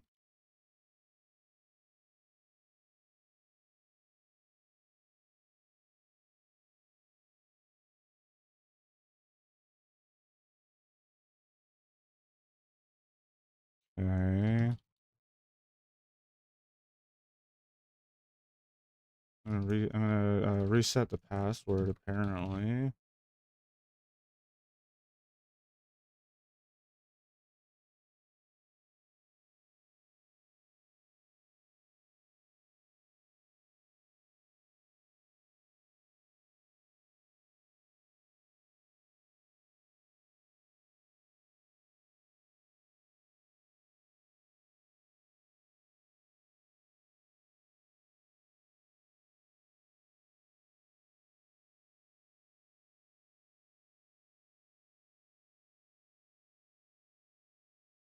Okay. All right.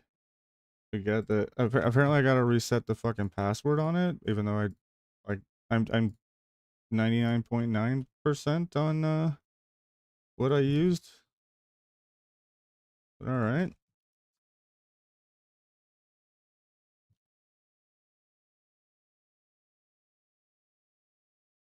We'll send it again.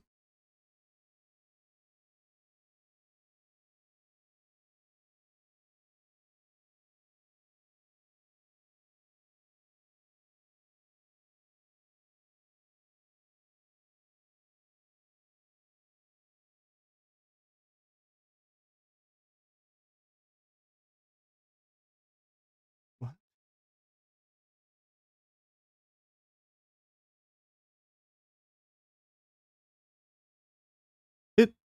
What? I don't. I'm so fucking confused. Oh my goodness. You did, yeah. This was actually the entertaining part of the stream. The rest of it was all just filler.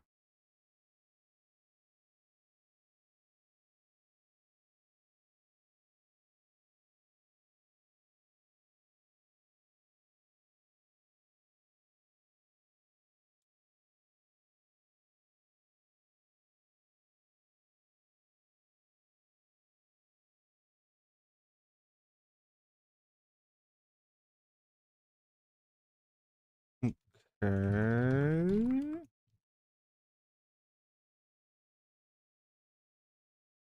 Holy shit. What was that? It was like saying that my password or my password recovery question had the answer had to be the same as what it was before, but I was setting it for the first time. So I don't I just changed it to something different. I was like, all right, sure. Well, this thing then, and that worked instead. Okay, that looks like all the cars. Oh, for fuck's sakes, what did I put this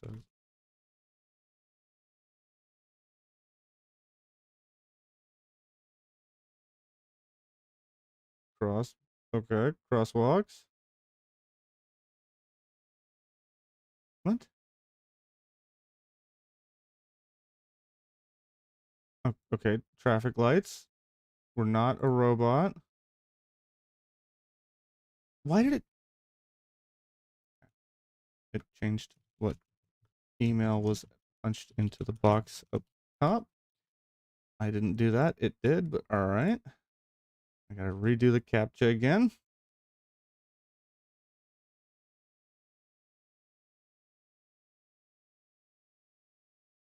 Sure, those ones kind of have... Holy shit, I'm in. Okay. This is sucks so much. Why? Why is it so hard? I just want to play the game. Oh, shit. Okay, we're in. I'm in. I swear. Okay. So, let's do.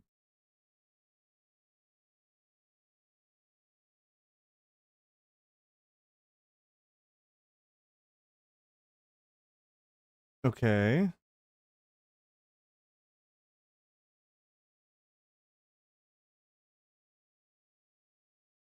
Services and options.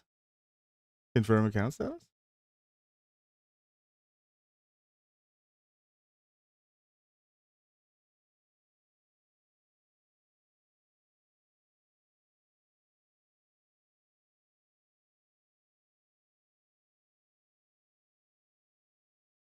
Like Final Fantasy 14 log station. I think it's the one I did, right? Yeah.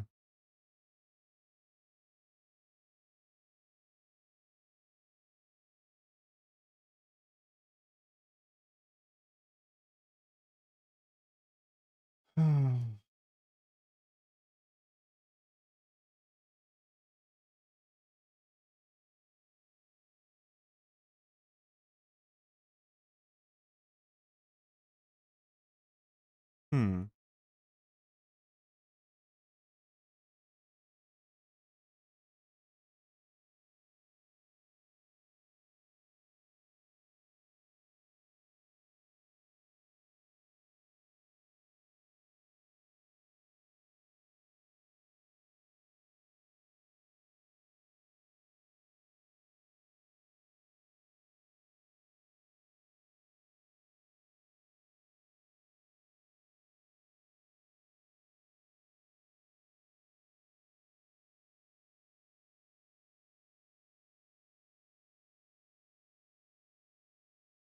Additional platform?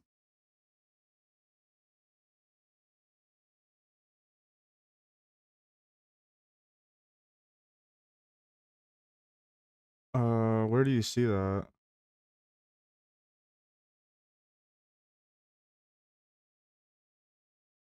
Oh, this.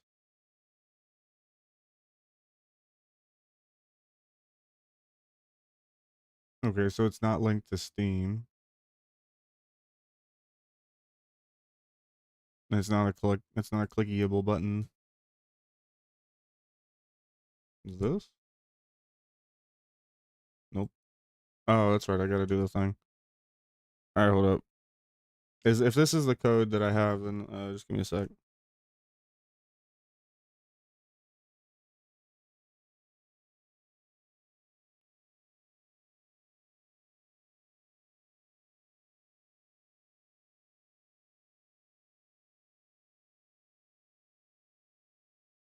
Nope. So that didn't work. Let me double check.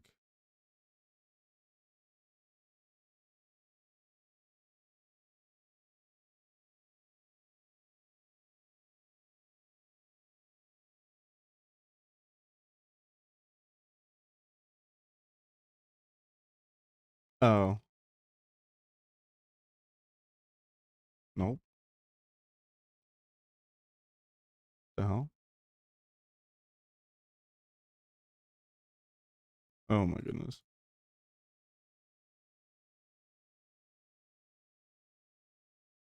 Think you need to buy subscription?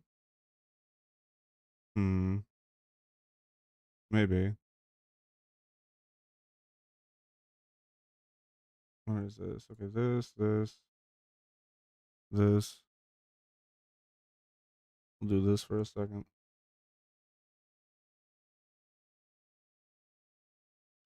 Okay, what if I do this? I clear these. No, okay, that code 100% does not work.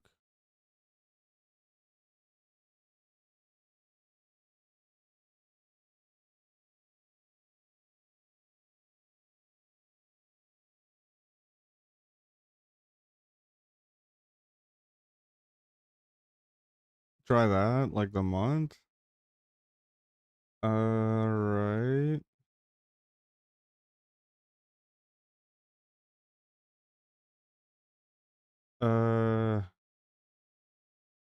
Would that be add game time card or credit card? Wait, not this one.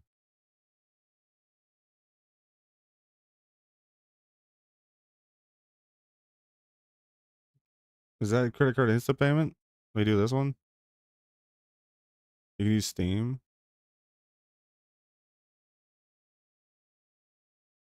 I'm scared about all this bouncing back and forth between Steam.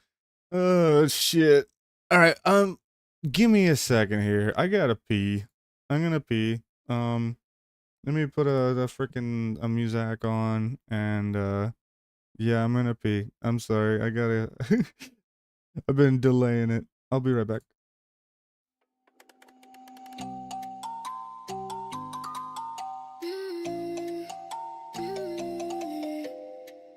All the crazy shit I did tonight, those would be the best memories. I just wanna let it go for the night. That would be the best therapy for me. Hey, hey, do-do-do-do-do. Yeah, yeah, do-do-do-do-do.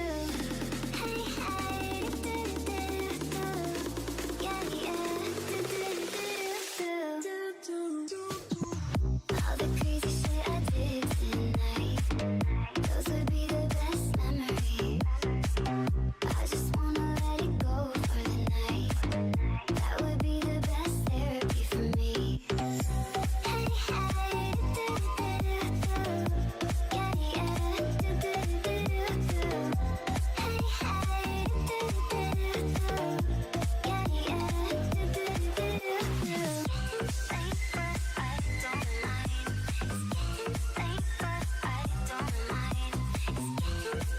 yeah,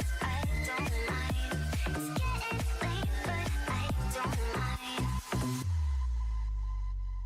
All the crazy shit I did tonight, those would be the best memories.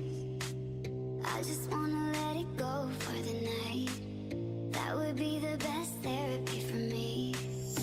Hey, hey, do-do-do-do-do. Yeah, yeah, do-do-do-do-do. Hey, hey, do-do-do-do-do. Yeah, yeah, do-do-do-do-do. All the crazy shit I did tonight, those would be the best memories. I just wanna let it go for the night. That would be the best therapy for me. Hey, hey, do-do-do-do-do. Yeah, yeah, do-do-do-do-do. Hey, hey, do-do-do-do-do. Yeah,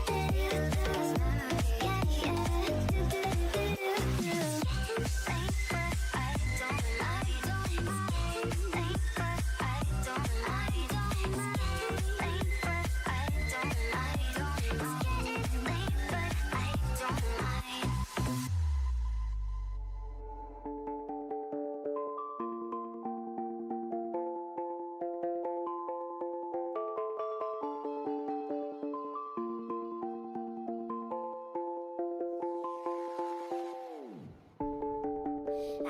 All right, we just finished up a world-class any percent, pissing speed run. We're back.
Alright, give me a second here.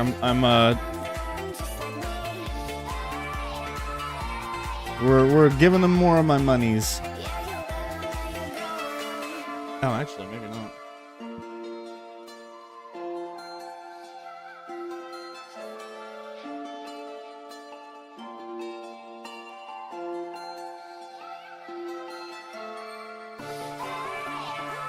Double check that I even have that money in there.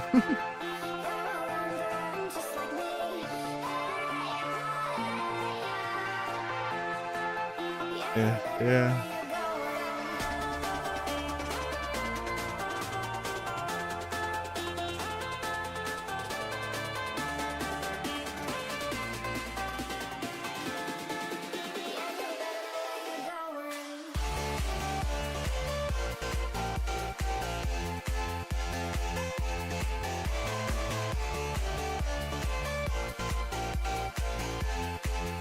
Okay.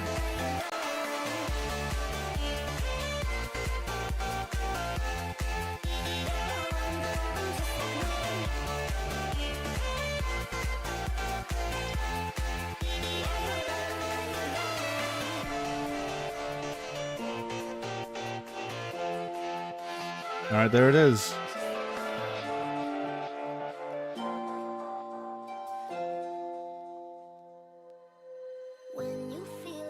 Right, so we're a sub now. Okay, now what do I do?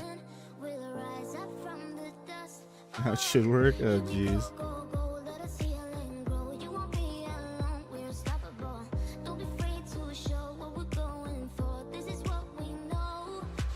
Well,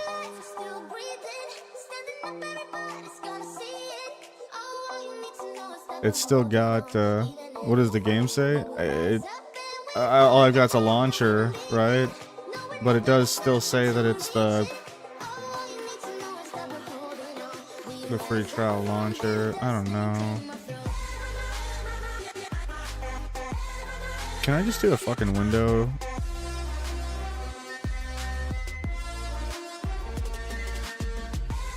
Yeah, let's just do a window cap one here. I'll just show you.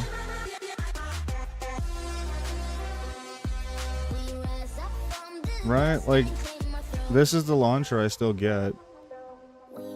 Right, if I open the the client, which still has the upgrade to full version button, and it says free trial here.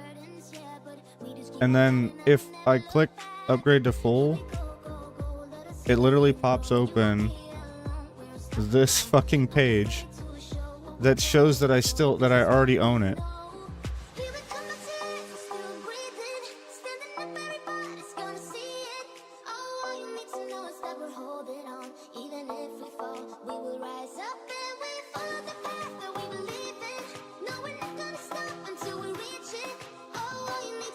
So yeah, I don't know. We kind of have to wait until it finishes installing again.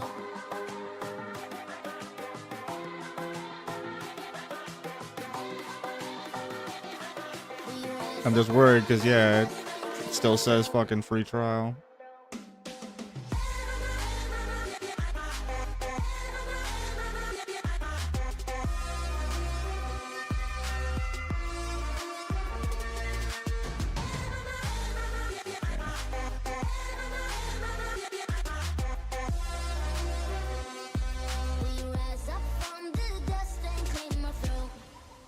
This isn't...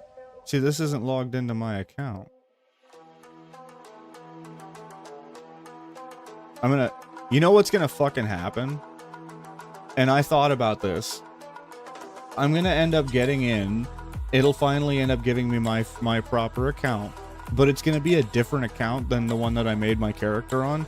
So not only will the server be full and all that bullshit again, but I'm gonna have my name be on that character. That I won't have access to anymore. I'm calling that shit right now. And then I'll have to figure out how the fuck to get back into that account to like delete that character somehow.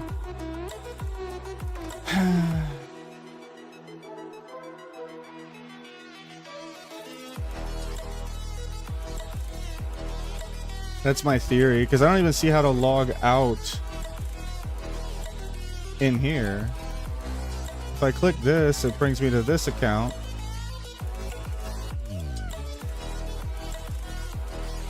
What is this?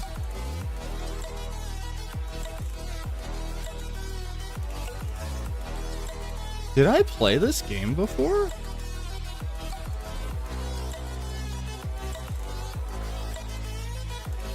Holy shit, I must have played this game before. I don't remember ever playing this game before.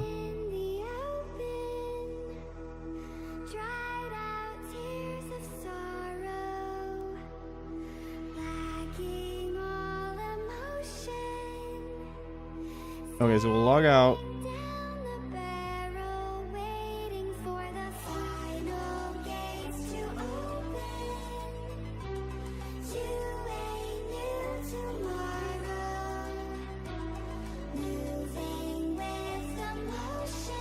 We log into this account, which is the account that has it. But wait, so if I click if I click my account button, this is what pops up, the MOG station. And I go to server status, and it has my sub on this account that apparently has characters on it.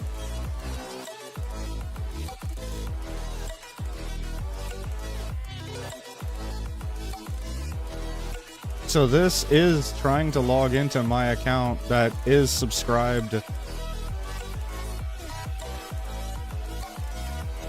But wait, how did I play before if I didn't own the game? Right, because Steam, I didn't own the game in Steam.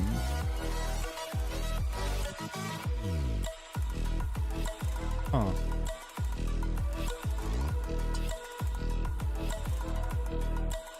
Weird.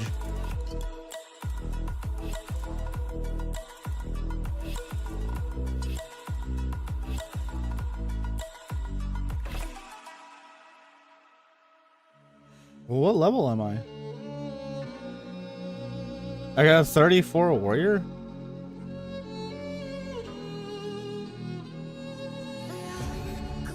Yeah, I could see me doing that. And then what's this? Oh, level 1 archer. So it looks like I just got the one guy up to like what I literally just unlocked his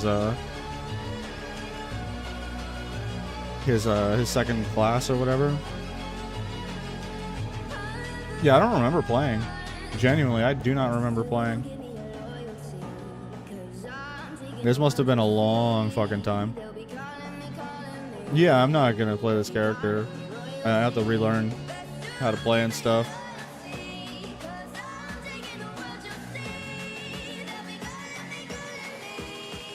My only theory is that I played like back when it first came out, and you know, I played it for like looks like I played for maybe a week.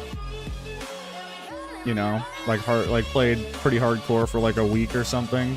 Got up to like level 34 on one character, maybe 2 weeks.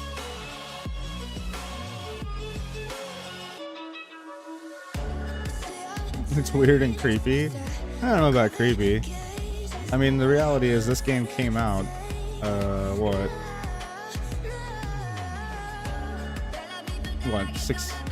16 years ago? Yeah. Sometime over the last 16 years, I definitely could have picked this game up for a couple weeks and then got distracted and found something else to play.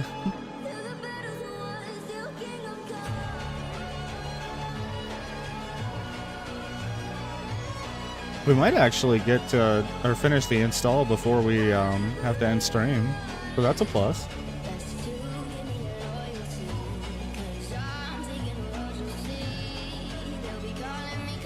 Maybe. It's about halfway right now, and so yeah, 100% I'm gonna lose that character.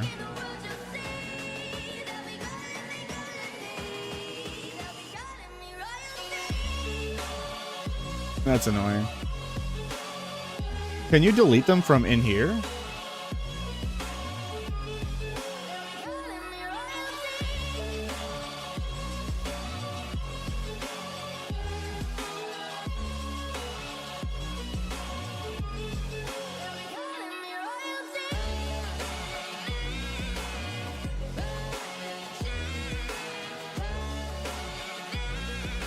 Okay. Just making sure it's finding my fucking subscription.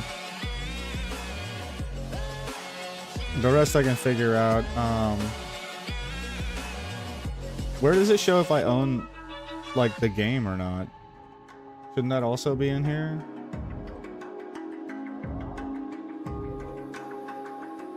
Yeah.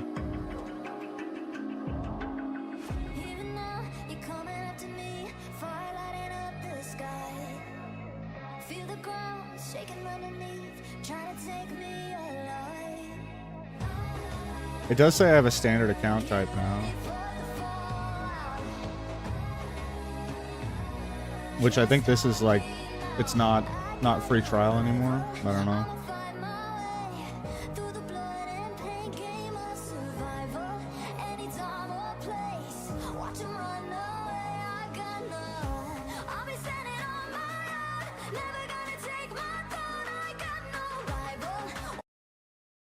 Download a good program to fully reinstall. I'm gonna let this install happen. My theory is that once I get in game and I log into my account, it'll like unfuck itself. I don't know.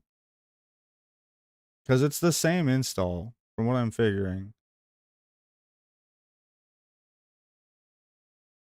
Takes away hidden files. I mean, I literally uninstalled everything through Steam and this is me installing through the link of the, the game that I purchased. So like, I feel like it's just, I don't know. We'll try this way. If this way doesn't work, then yeah, I guess what I'll do is I'll try and install through Mog Station. Right? I'll go through their fucking website and install it through the fucking website and see if doing it through this way is any different. I'll do that probably tomorrow morning. Not gonna do that while I'm on stream. While we're on stream, we'll just finish this install and see what happens. This has got another probably hour left on it, so I'll figure some shit to do out in the meantime.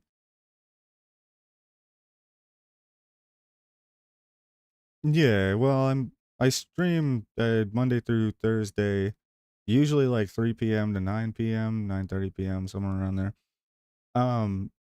So like, yeah, I was just saying, like this probably. Well, I'll try if this way we're doing doesn't work right now, then I'll give it a try. Like, I'll probably start the install before I leave for work tonight, and then try and unfuck it in the morning before we go live on stream. Hopefully we can get this all figured out and straightened out. It's way easier in WoW, just to throw that out there. Holy shit, dude. In WoW, you go from free trial to paid upgrades super easy, like quickly. It's very seamless. Because I had to do this shit to link an account through a BNet and all that stuff too there. Let's see. Talk to a friend, see if they can help.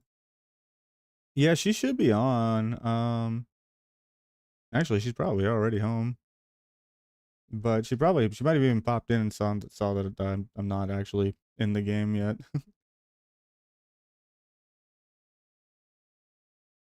All right. Interesting. Let's see. We can kills with a nice. Oh yeah, we haven't finished the knife fight video. Kind of bored of that though. Could do something else.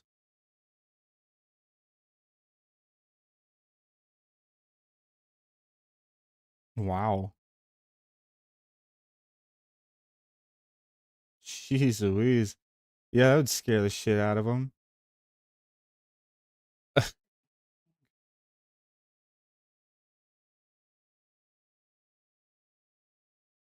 Super armored MMA? What the fuck?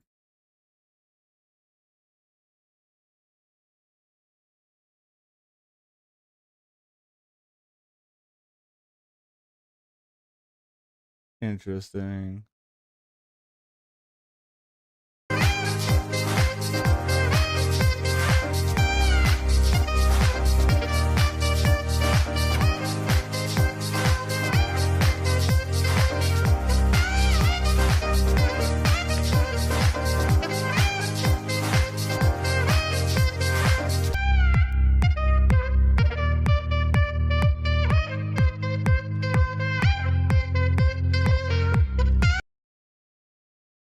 Okay, well, that's something we saw on the internet today.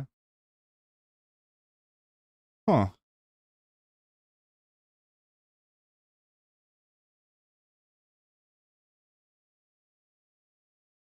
Breaking news, Greenland and Denmark request a meeting with Marco Rubio. That's right, Greenland is ours now. That's how it works. I'm sorry. I know that a lot of people are going to be mad about this, but we need Greenland. We need it for... So now we're taking over Greenland and Venezuela? Right? Because we're technically in control of Venezuela right now. Three major reasons. Reason number one, we need Greenland because it has rare minerals that would be very useful to us. Greenland number two, the second major reason is because geopolitically it's very important. It's in an important region, right? All right, it's near Chinese and Russian waters. I mean, to be fair, I could totally, yeah, tactically, Greenland makes a lot of sense for us. You know, like as far as where it's positioned and stuff. Yeah, I could get behind that. That's a smart move. For our national security, we need Greenland. And for the third reason why we need Greenland is because it would be really freaking cool to send in Delta Force and take over an extra land. Make them part of the America Imperium. All right? It'll be great. We could rename it to Orange Land after Trump. I'm totally fine with that. We were promised Greenland 3,000 years ago, and we want it. Yeah, it's in the Bible. That is all part of reason 3. All right? It's very important. We want Greenland, and therefore, it's ours now. I don't make the rules. I don't make the rules. It's just ours because we're stronger, and you can't say anything, actually. I'm glad other countries ignore my country. Yeah. Yeah. But everything's getting a little crazy out there right now. Like, literally, what are they going to do? What are they going to do? They can fucking ride sled dogs? They're going to throw snowballs at us? Holy shit, wake up. International law is fake and gay. Episode 4276. It's going to be amazing. Lock in, everybody. It's time Can I for ask an where you're episode of from? the American You don't have to Empire. answer if you don't so want to. I have to show you all the lore here. So it all started with Donald Trump on the plane, and they're asking him this about is the Greenland, quiet piggy and scene, ever isn't it? since he kidnapped Maduro, he stole the illegitimate ruler of Venezuela. He literally Nobody likes stole Iceland? the president I don't of have another anything against country. Iceland. All of a sudden, it's like, wow, this guy could literally just do things, and we're really can't do anything about it. I can't even think of anything off the top of my head about Iceland. Like, I know it exists, but yeah, I don't even know anything about there. That's pretty cool. Actually, he yoinked the president from somewhere else. He captured an El Presidente. He added it to his collection. So now Trump, when he says that we're taking Greenland, it's going to happen. I will say this about Greenland. We need Greenland. We do. We need from it. a national security situation. It's so strategic. Right now, Greenland is covered with Russian and Chinese ships all over the place. We need Greenland from the standpoint of national security. And Denmark is not going to be able to do it, I can tell you. You know what Denmark did? What are they going to do about it? Wow. What are they going to do? They're going to condemn us? I will say, this has been a very concerning shift from the government. Absolutely, right? It's a stance and a take. This is very much more militant. Is very much more aggressively going after other countries now. This is a gradual shift from neutrality to to being the aggressor, if you can even call it that. It is concerning. We'll see how it goes. Are they gonna write tweets, maybe? I don't know, man. Are they gonna write tweets at us? I'm not certain. What are they gonna do? What are they gonna try to say? Are they gonna say we condemn Orange Man? Sorry, bro. You have no power here. You bank at our mercy. To boost up. Why not just cooperate with Denmark? Dude, we would love to cooperate with Denmark. But it must involve them giving Greenland to us. You misunderstand something very, very pivotal here. Also, we are massive all for all chunk forms of land. cooperation with Denmark, as long as the conclusion is Mostly we own uninhabited. Greenland. If they don't agree with that conclusion, well, then they're not cooperating with us, the people that actually make the rules. What are they going to do? Call the international law police? Please, dude. Security in Greenland, they added one more dog sled. Did you hear this, man? Oh my God. Our tanks, their dog sleds, our Navy SEALs, and their Navy rides on SEAls. They got black dogs instead of white dogs. They upgraded their security, They thought that was was a great move. What would the justification be for a claim to Greenland? What would the justification be? Rules are for losers. We have guns. Idiot. I'm sorry, man. I'm enjoying myself way too much here. I'm not giving any opinions of my own. I'm just enjoying the movie, all right? Oh, I don't want to talk about Greenland now. I just say... What would the justification be? This. We need Greenland from the standpoint of national security. And the European Union needs us to have it. And they know that. That's right, baby. We need Greenland, and they need us to have it. And they're gay. They're cowardly. They're cucked. They're gay. They're importing people. Their countries are shitholes. You know what? If they piss me off, what are they gonna do when I decide to start kidnapping European presidents? What are they gonna do? 88 minutes. I can have Keir Starmer in my basement in 88 minutes. Dude, it was necessary. We liberated another dictator. No kings, they said. I arrested him. He's a bitch. We don't like him. Dude, you don't understand, bro. Like, I'm so happy that this hyper lib-cucked neoliberal order of people thinking that we need to just self-flagellate ourselves while we're getting taken advantage of by third world retards and dictators, when the reality is actually we could just do things, it turns out. The people of the United Kingdom will be liberated from fascist dictator Keir Starmer. Queer Keir, we call him. He's gay. All right, so anyway, Trump keeps going. This is happening, by the way. Like, the meetings are actually happening right now. Greenland is and Denmark are doing meetings with Marco Rubio. Like, you don't understand. This is happening. We are acquiring the hemisphere, whether they like it or not. And all of the Mexicans are going to be liberated as well. And when I say Mexicans, I mean everyone south of the United States border. Everyone south of the United States border is Mexican. Everyone in South America, they're just South American Mexicans. And they will soon be liberated. We need Greenland for national security, not for Yeah, minerals. they're deep southern Mexicans. Yeah, that makes sense. We have so many sites for It's not for the money. minerals and oil and everything. We have more oil than any other country. We didn't even need Venezuela's oil. We just wanted Venezuela to not be giving oil to China. Because fuck China. I don't like them. We liberated Venezuela. We kidnapped an El Presidente. Their oil is no longer going to those retards on the other area. Fuck them. They're gay. Vladimir is no longer getting oil from Venezuela. Did you know that Putin is gay in Spanish? We need Greenland for national security. That's right. And if you take America first, we're taking your country. I know he's gonna bring it up. I love that we fucking stopped to bomb Hugo Chavez's fucking grave. I love that. No strategic reason, no necessity. There was no reason to do it other than the fucking love of the game. They literally blew his fucking his gravesite up just to send a message. That's based as fuck. in Greenland, you look up and down the coast, you have Russian and Chinese ships all over the place. That's right. That's right. The Urukai is at the gates. All right. They're calling Gondor for aid. Whether they like it or not, we need Greenland. Gondor is on its way. Oh my God. Putin should have been nicer to Trump because now we're just conquering the world instead or something. But Nux, I thought you don't like war. Of course I don't like war. We need Greenland though. Well, it's not my fault. Greenland should just give themselves to us. My opinion is it's in Greenland's best interest if they just said, you know what, America, you can fuck us wherever you want. I think that would be better. I mean, the reality is, I don't know what Greenland has in the ways of a standing army, but I really doubt it's much. If it's mostly Western society there anyway, then integrating with a monotheistic Western society, like they're already probably integrated. I guarantee if you go to a city in Greenland, you probably couldn't tell the difference between a city there and a city in like fucking Chicago, or somewhere stateside. So I don't know.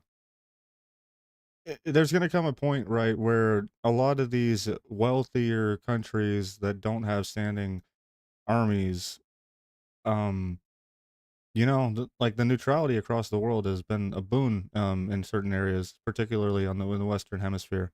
Not so much on the Eastern Hemisphere. With Russia invading and other countries over there, actually lots of other countries over there, constantly warring, right?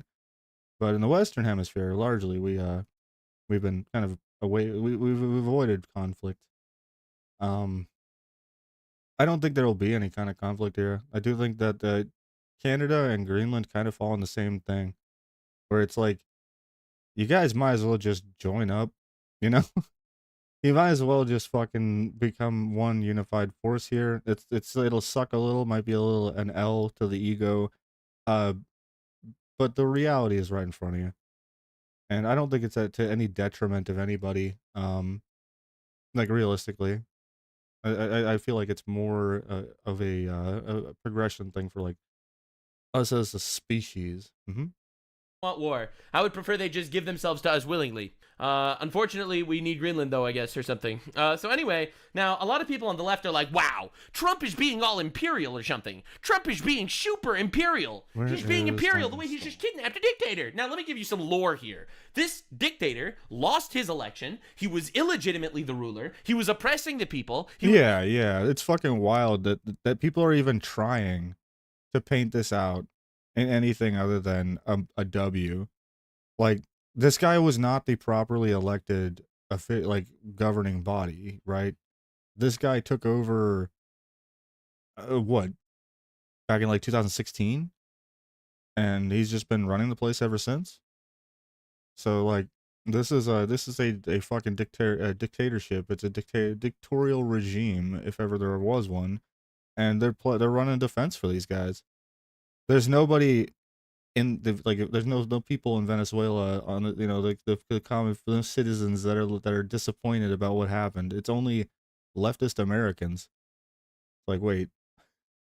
Was killing tens of thousands of his own citizens. He had a bounty on his head for $50 million, and Trump collected the bounty. Technically, we didn't even spend money on this mission. This mission paid for itself. What, you want us to put bounty on people and just not take them? This is the Don Rowe doctrine, ladies and gentlemen. All right. This is the United Planet of America. United Continents of A, we call it. That's what we call it here. It's all us. You just don't know it yet. So anyway, CNN is very excited to show how literally everyone is so mad at Trump right now because, Trump kidnapped a dictator, and obviously everyone hates him now. Like, you look at Twitter, everyone's protesting. No, Trump, I can't believe you'd violate the national sovereignty of a nation that was occupied by a dictator, warlord, pedophile. To be fair, I don't know if he was a pedophile, but I don't like him at all. So, all right. So, there's sometimes you can guess, right? You have enough points on the line. You can fill in the rest. Hot take. I don't know if this one's a pedophile, but I know he's friends with pedophiles in Iran, where they marry children, which is currently being overthrown as well, which is pretty great. So anyway, CNN releases the numbers because this is really hitting Trump very hard. He's getting a lot of backlash for all of this. So I think it's important to note that Trump has never been in a more dire place than literally right now. About what the president's done in Venezuela? Let me be very clear. There is no rift in the Republican Party. That's right. Everyone is against it. Yes, there are some. About this issue, yes. There is certainly a bit of divisiveness, though, between the Republican Party right now. With, I would say, like, conservative right. And then we have, like, the Groyper group. I'd say that there is a bit of a schism happening within the right, but on this particular, like this thing, of course, the whole fucking right's unified on this. Folks like Marjorie Taylor Greene and Thomas Massie are quite skeptical of this. They are very much in the minority. What are we talking minority? About here? Well, why don't we? What are you? When I said against it, I lied. They're actually for it. Just talk the GOP on the U.S. military ousting Maduro. Ipsos, 65% support, 6% opposed. Oh, beautiful. How about the Washington Post poll? 74% support, just 10% opposed. Guys, literally almost unanimous. Okay. Okay. Who the fuck are these 10%? What the hell? You don't understand. This is the most literally beloved military action in the I feel like when it comes to a 6%, that's got to be the law of randomness kicking in, that some certain amount of people just didn't fucking fill it out properly. Right? Like, this is the law of, like, somebody didn't read the paper and just fucking filled it in the box. This about 6% of people probably didn't read it whatsoever and just put one of them. That's probably the reality of this situation. history of our country. If you look among 2024 Trump supporters, we're talking about 80% support. The vast majority of Republicans are with Donald Trump on this issue. That's it, boys. Massey Of course. and Marjorie Taylor Greene are very much in the minority. That's why I think that they're cringe. They're literally just constantly shitting on Trump because that's become their entire personality. Very few Republicans are with him. You say they're with him on this issue. Do you even need those words, this issue? No, I don't need the words "this issue." Why not? The bottom line is this: Donald Trump has had an iron grip on that Republican base for a long period of time, and it is the same iron grip that he had 6. That's pretty fucking impressive. I wasn't aware. Yeah, that's pretty fucking impressive. 6 months ago. I know every so often people are trying to say, oh, I spot these little rifts in the Republican base. Oh, you know, they're finally starting to break. They're starting to break from Donald Trump. It ain't happening, at least when it comes to the approval rating. Look at this. 84% 6 months ago. 85% now. Now, I know a lot of you probably don't know this, but 85 is actually more than 84. I don't think you are realizing the level of W. All right, big dick doctrine is coming in clutch. Yeah. You don't have to be a mathematical genius to know 85% and 84% are basically the same number. 85% is 1 point higher. There it is. So this is CNN literally just releasing the information. Like, this dude's awesome. This dude's amazing because he's like a CNN guy. He's obviously not like pro-Trump, but he can't help but just laugh at the fact that Trump is absolutely dominating right here. Like, you don't understand. He's kidnapping El Presidentes, and everyone loves it, it turns out. Because it turns out, America being the most powerful country in the world, we should act like it, all right? This is the nuclear take. The nuclear take is we are the most powerful country, and we're just going to act like the most powerful country, actually. And I'm really glad that we have people like Rubio, who has been unfathomably based. He goes on NBC News, and they just try their absolute best to troll him. No, actually, it's illegal to kidnap Presidente. Let me ask you about oil. The president says the U.S. is... I mean, the reality is the power of America is a enormous sword.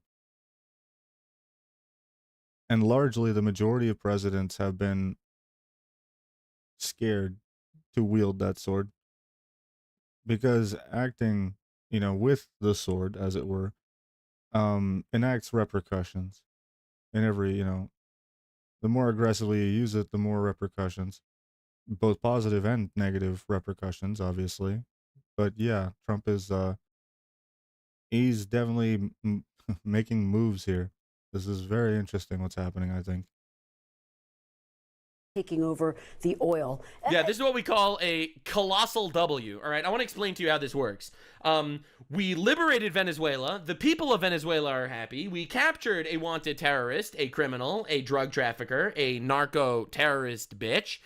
We also stopped the flow of illegal drugs into our country. We stopped the flow of illegal terrorists and gangbangers into our country. And we also took control of $17 trillion of oil. We also stopped $17 trillion of oil, which, by the way, fun fact, is around 50% of China's oil. All right, 50% of China's oil stopped through this action. China wants to go to war with Taiwan. Well, they're not going to go to war with Taiwan if they have no fucking oil. Pay attention to the geopolitics. All right, this move, all right, this 88-minute war, all right, straight up, absolutely neutered China, neutered Putin, gave us trillions of dollars, liberated Venezuela, captured a terrorist, stopped our people from dying.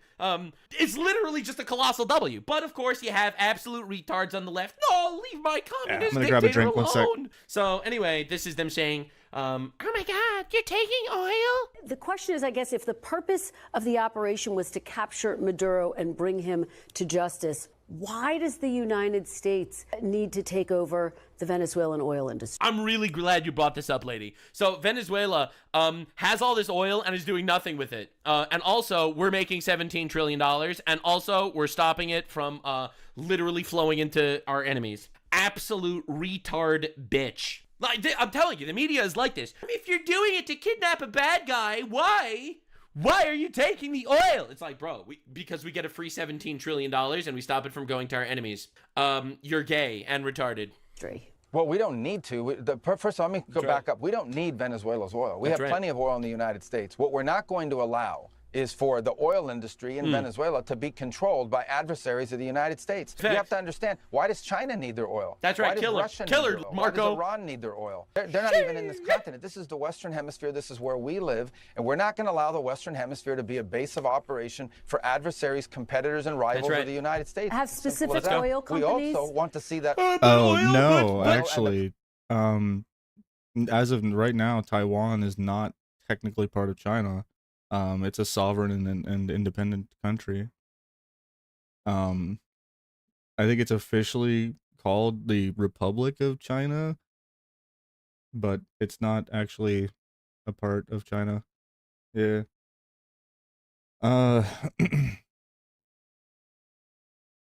So China claims that Taiwan is a part of it, but Taiwan wants to be a sovereign province. Like, it wants to break away and be its own entity. Proceeds from it. Hold on. We want to see the oil proceeds of that country benefit the people of Venezuela. Why have 8 million people left Venezuela? 8 million, the single largest mass migration probably in modern history, left Venezuela in 2014 because all the wealth of that country was stolen to the benefit of Maduro and his cronies in the regime, but not to the benefit of people of Venezuela. You know how destabilizing? So Taiwan is also, it's not like a part of the main body of China, if that helps make more sense of it geographically. Taiwan's like a little island that's off the coast. I think it's on like the south eastern side. I had to pull a map up, but yeah, it's a little island. 8 million migrants is the number one fear that Brazil has, that Colombia has, that all these countries in the region have about what's happening in Venezuela and our involvement is they're afraid of another mass migration event. That's right. That's what they fear. This is deeply destabilizing stuff. Absolutely. It's not going to continue to happen. They are not. You know, all these the Venezuelan gangbangers and illegal migrants that are in America, a lot of them are here because fuck, that place is a nightmare right now. Well, it was until we took it. Not going to come from outside of our hemisphere, destabilize our region in our own backyard, and us have to pay the price for it. Yeah, literally, why do we have to play this game? I wonder what's why going do we have on to play right this now game? in I think you're forgetting Venezuela. something very important here. We have Be a lot interesting to more know. guns, and our guns are bigger, and they also work. All right, you're forgetting so many details in this entire equation, bitch reporter lady. Now, someone in my chat just asked me, but what if it becomes another Used to be Iraq? called the People's All right, Republic so of I'm just China? going to make Yeah. this clear. That was Yeah, a Dave Smith level I said room that. temperature IQ take.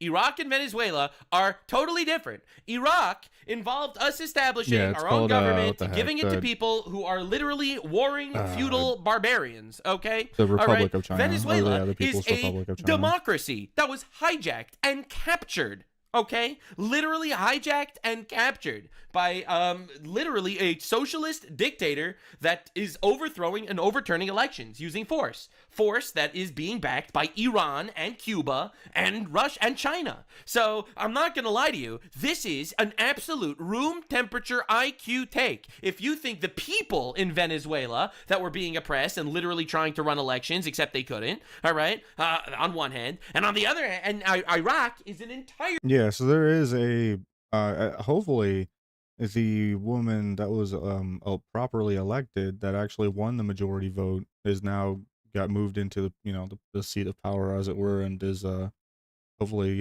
trying to get shit started and get shit moving there. It'd be interesting though to find out what exactly is going on there now. different situation that involved tens of thousands of our troops on the ground there. I can't think of her name right now. So yeah, anyway, I'm really glad we're But on the they same did page. elect You're retarded. a Moving lady, on. she won Moving the majority on. No vote. offense, obviously. I'm sure you were just asking. And then you he could- just never relinquished the seat of power. She won the vote, and he's like, "Yep, that's nice." Faith.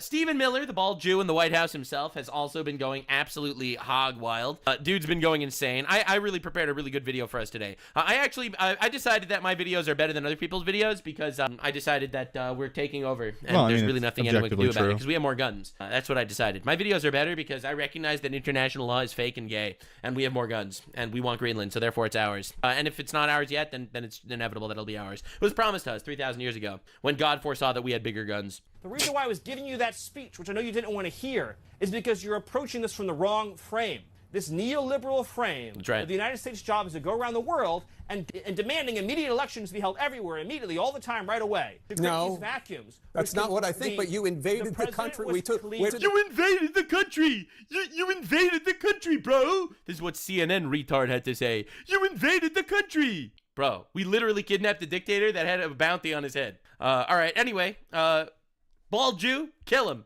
Country, and we seized the leader of Venezuela. Damn straight we did. Damn straight we did. Oh my God. Damn straight we took that guy. That's we right. Stole an El That's Presidente. right.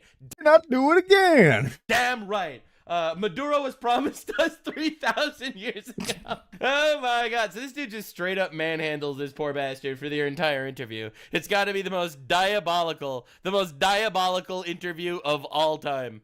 The United States is using its military to secure our interests unapologetically in our hemisphere. But oh no! What if a retard condemns us on Twitter? That retard doesn't have nukes. We're a superpower, and under President Trump, we are going to conduct ourselves as a superpower. As we should. It is absurd that we would allow a nation in our own backyard to become the supplier of resources to our adversaries, not to us. To afford weapons from our adversaries. To be able to be positioned as an asset. So does this mean that we're gonna make some moves on the millions of Christians being genocided in Africa? We doing stuff about that? Hopefully that comes up. Yeah, that'd be cool. Against the United States, rather than on behalf of the United States. Yeah. Sovereign countries shouldn't be able to do what they want to do. Sovereign country, but it's a sovereign country that just wants to sell its weapons to our enemies. We should respect their right to sell their weapons to our enemies, says absolute retard 4 IQ CNN take. The Monroe Doctrine and the Trump Doctrine is all about securing the national interests of America. The Trump Doctrine, baby. For years, we sent our soldiers to die in deserts in the Middle East to try to build them parliaments, to try to build them democracies, to try to give them more oil. The timer keeps going up. What the hell? The future of the free world, Jake, depends on America. Damn straight. Ourselves and our interests without apology. Damn straight. And we need Greenland. I don't know if you got the memo. This whole period that happened it's at like, after World War II, where the 70% West began or something. apologizing and groveling, and that's right. Right, no more apology. He paused at the exact second that I paused, and I thought that I paused our. No more groveling. We are strong. You are weak. And we're not just going to sit back while you literally supply your adversaries with weapons. Dude has been going crazy on CNN. Apparently over the future of Greenland. One last question. Greenland! One last question. Get ready for the Greenland. president was very quick to say that the recipient of the Nobel Peace Prize, opposition leader Machado in Venezuela, doesn't have the support in Venezuela to become the next president or the interim leader. And I wonder where he got that from, given that basically her cutout, Gonzalez, won the election last year. Stumbling over his words. 2 years ago. Overwhelming. Okay. I'm misinformed on this. I thought that she was already. I thought that they already held an election cycle and that she'd won it. If she didn't win a proper election cycle, then no, I could see them trying to run another form of election of some sort. Now that the circumstances have changed, I could see that, that certainly being a thing.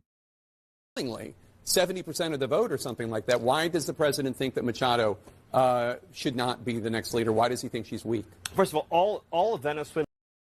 He met her. Just going to throw that out there.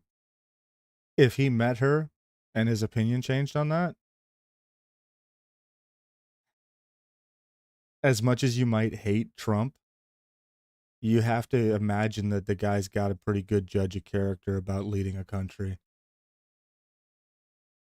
I feel like I would defer to his opinion in this spot. He, even if he doesn't like their politics, he acknowledges when people are good leaders. So I don't know. I think he saw something in her then that he didn't think that she'd be a good leader of the country.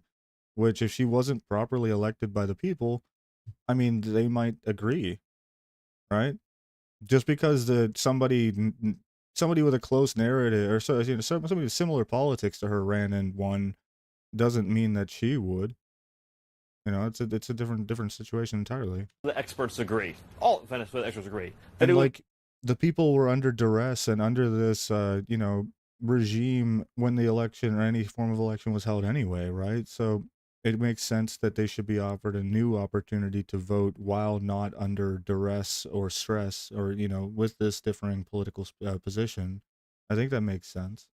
Be absurd and preposterous for us to suddenly fly her into the country and to put her in charge. Right. And the military would follow her, and the security forces would follow her. Are you retarded? It's not a serious. It's not even a serious question. Election. He's so right. If you give me What the did he floor, say? even a serious Are you would follow retarded? her, and the security forces would follow her. Are you It's retarded? not a serious. It's not even a serious question. So should there be an election? So should there be an election? Yeah. If you give me the floor for 30 seconds, let me tell you what we are doing here, Jay. All right. The United States, this is sort of foundational. The United States is using its military to secure our interests unapologetically in our hemisphere. That's right. We're a superpower. That's and under right. President Trump, we are going to conduct ourselves as a superpower. It is absurd so he's just that we circling. would allow a nation in our own backyard to become the supplier of straight. resources to our adversaries, but not to us. Yeah, the fact that that through this we cut off 50% of China's oil, that's a staggering kick in the nuts to China. I wasn't aware of just how big of a percentage it was, but yeah, that I could definitely justify two birds with one stone on this one. I'm sure Trump saw it as an opportunity, right? How can you miss this? You take out Venezuela, which is arguably, apparently it was fucking a joke. Like, it was super easy, right? They did it in an hour and a half, and it was 80 minutes? They were in and out. Like, I've seen Fortnite lobbies that go on longer than that. So obviously it was super easy. So, you know, it was an easy W that also was a massive kick in the nuts towards the Chinese. I'm surprised the Chinese allowed themselves to be put in such a position. That is interesting to me. Because they should have saw the massive liability that Venezuela was then. And they've been allowing that, like, their main source. I don't know. That's interesting. I wonder what kind of a relationship was going on between those two. To hoard weapons from our adversaries, to be able to be Probably unified hatred of the West. I'm guessing that's usually what they all get. You know, they all get behind. positioned as an asset against the United States rather than on behalf of the United States. Sovereign countries shouldn't be able to do what they want to do. Let them sell money to our enemy. It was not a sovereign country. See, this is the reason why this defense stuff falls apart. It's not a sovereign country anymore. This guy was a dictator. He was ruling it as a dictator. The people were being oppressed. Like, it's not a elected official in the position. That's the difference. If it's a terrorist regime that's controlling the country, it's not a sovereign country anymore. The country is no longer sovereign. Is all about securing the national interests of America. For years, we sent our soldiers to die in deserts in the Middle East to try to build them parliaments, to try to build them democracies, to try to give them more oil, to try to give them more resources. The future of the free world, Jake, depends on America being able to assert ourselves and our interests without apology. This whole period that happened after World War II, where the West began apologizing and groveling and begging. I don't even know, honestly, what you're talking about right now. Yes, you do. What I'm talking about, Jake, is the idea. And by the way, you do. I know you love doing that smarmy thing, Jake, and I was hoping you'd be better than that. Smarmy. I asked you about if there should be an election. Exactly. I asked you if there would be an election in Venezuela. I'm restarting the fucking downloader. It like froze, and the timer kept going up. It should pick back up where it was anyway.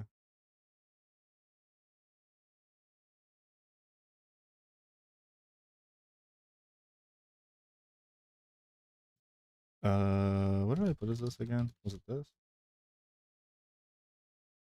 Wait. Yeah.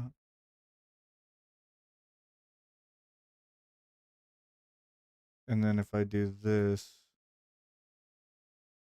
it brings me to here where I have this set up. Yep. Okay, that's where my account Should be, hopefully. Hey.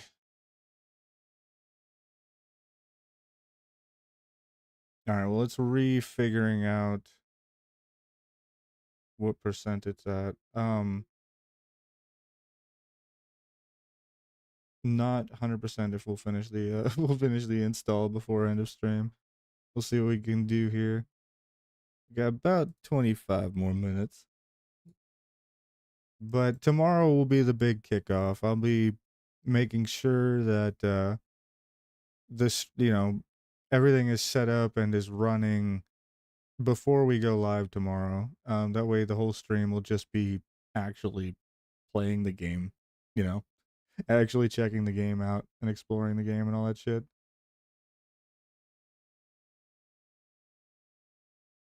Where is this? What does he know? I said, why was the president so quick to dismiss that question? And then I said, the objective, Jake, is security and stability for the people of Venezuela. With our help and leadership, that country will become more prosperous than it has ever been in its whole history. Venezuelans but the woman running Venezuela right now is part of the Maduro regime. There will be conversations, Jake, about all of these guideposts along the way. The reason why I was giving you that speech, which I know you didn't want to hear, is because you're approaching this from the wrong frame. This neoliberal frame. The United States' job is to go around the world and demanding immediate elections to be held everywhere, immediately, all the time, right away. No, these vacuums. That's not what I think, but you invaded the country. We went into the country and we seized the leader of Venezuela. Damn straight we did. So is the U.S. going to have elections? We're not going to let Tim Pot communist dictators send rapists into our country, send drugs into our country, send weapons into our country. Okay. And we're not going to let... I don't like what he's doing. Yeah, I don't like what he's doing at all. He's not answering, this guy is genuinely asking the real questions, and he is doing this this circle dance of pro-America posturing. I don't like that.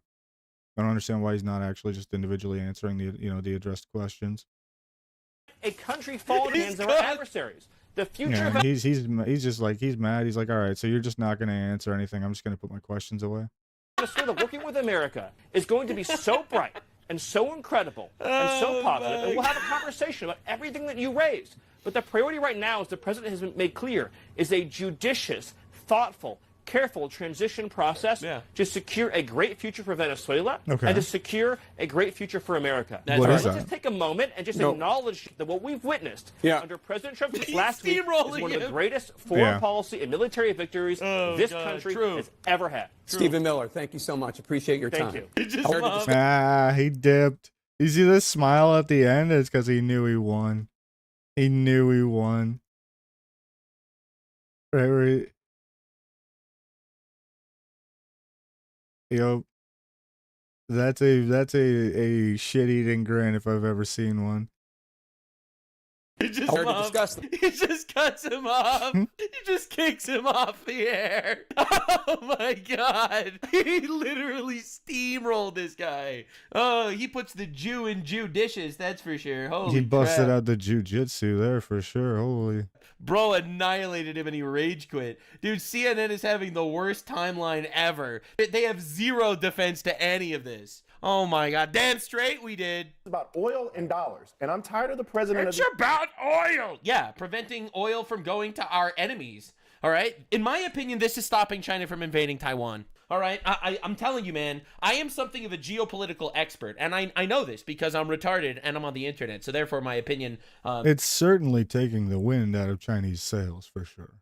This is certainly a blow to the Chinese aggressiveness. If it is as much of a proportion as he claims it to be, is worth something or whatever. I'm just as qualified as these retards. All right, I'm just saying I am just as qualified, except I am not absolutely audience captured by leftoid freaks. All right, the actual correct take is Venezuela supplies 50% of China's oil. If China doesn't have 50% of their oil, they will lose the AI war, and B, will not be able to invade Taiwan. Also, Iran is China's second biggest oil supplier. Iran is falling apart as well. If Iran and Venezuela falls apart, China is losing over 70% of its oil because China has no natural oil. It's all imported. It's imported from Russia, it's imported from Iran, and it's imported from Venezuela. If Iran and Venezuela fall, China loses over 70% of their oil.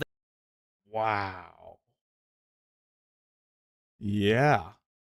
That kind of puts it all into perspective, doesn't it? This would be like if you were playing StarCraft and your base started off with no Vespene geysers. And, you know, there were like 5 other people on the map and you had to partner up with, you know, other people or, you know, expand to get access to Vespene. It's exactly the spot that fucking China's in when it comes to oil, so they have to import everything. Yeah. If he takes out Venezuela and Iran, that's... Think about how big of a blow that is to their military advanced, you know, their capabilities going forward. That's kind of crazy. They lose the AI war, they will never be able to invade Taiwan because they straight up do not have the resources to do it. And this is one of the major reasons. And honestly, I'm so tired of all these retards on CNN being like, why are we doing this? Yes, we're making $17 trillion and we're stopping China from invading Taiwan. But what about their national sovereignty when they were controlled by a dictator? United States, he chooses Caracas over rural health hospitals. Right? He chooses Venezuelans over soybean farmers. This is such a terrible take also. It's like, but why don't we just do infinite socialism here? Instead of trying to liberate Venezuela, why do we do infinite socialism? Everybody else is American. Did you oppose the Biden administration putting a bounty on Maduro's head as well? No, Maduro. Destroyed. Maduro's a horrible person. He needs to be shackled. I'm sorry. Let me hear that again. Everybody else is American. Did you oppose the Biden administration putting a bounty on Maduro's head as well? No, Maduro.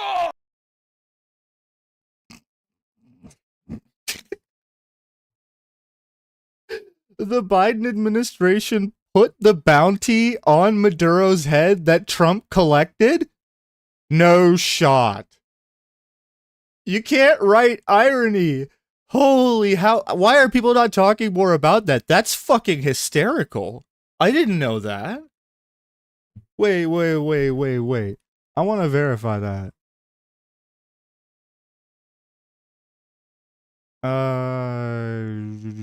Did Biden administration place a bounty on Maduro that was recently? We'll just put a place a bounty on Maduro. I think I misspelled his name. Shit. We'll just put recently captured Venezuela.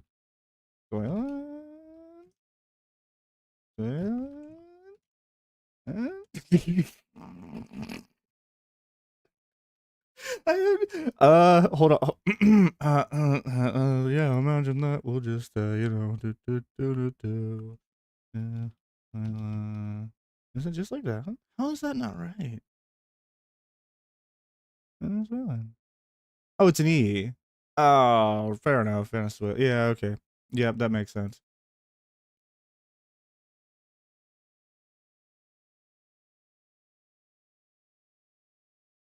Did the Biden administration place a bounty on the recently captured Venezuelan dictator?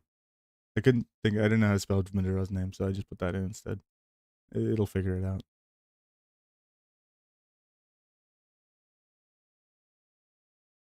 I want to know this because I feel like this is some fucking hilarious irony. If like genuinely if that's the case.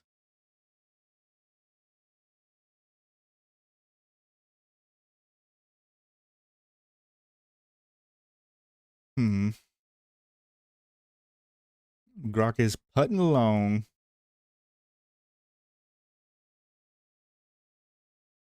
How's this doing? Yeah, it really doesn't know. It's still gonna take another hour or so, it looks like, to install the game, sadly. So we will not finish this install during stream. Sadly, I'm sure because I'm streaming, it's, you know, the install is probably not going as quickly as it could be. We uploading at 1080p around here.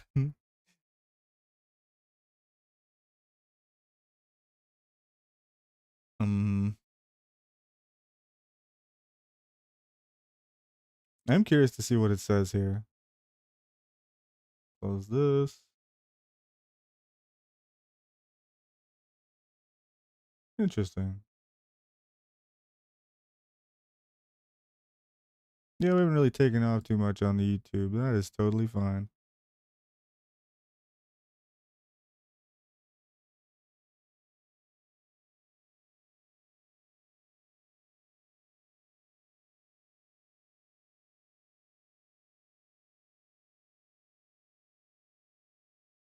Oh, it's a G. Did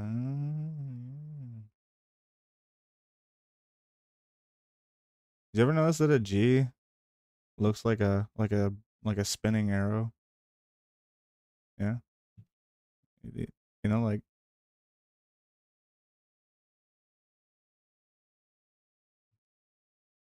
you get really close in on it. See?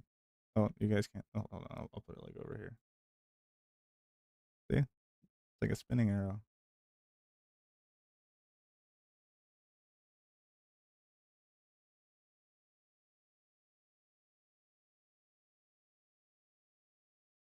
I wouldn't think this would take that long to look up. Holy shit. What do I gotta pay for Grok Plus? We'll just we'll assume it's just being thorough, right?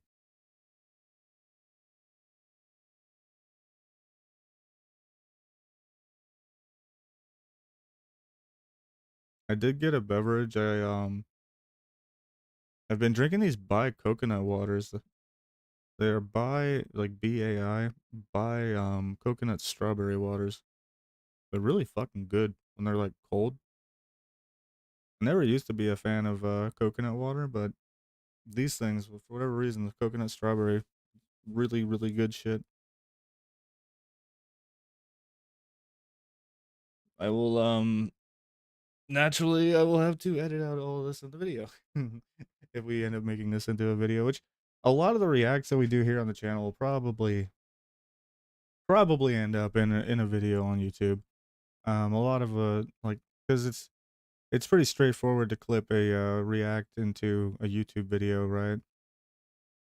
We just clip it out of the VOD, figure out a title and a thumbnail for it, and send it, right?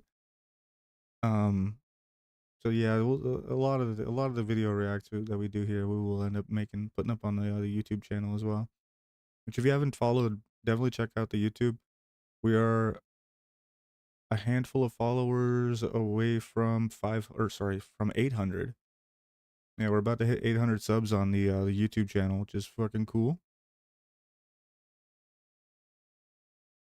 Did we ever finish the?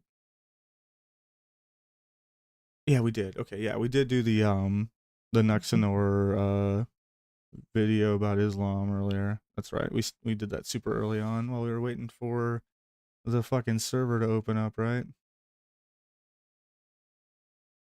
Holy shit, dude, what is happening? Am I getting like censored by the government here? Do they not want me to know?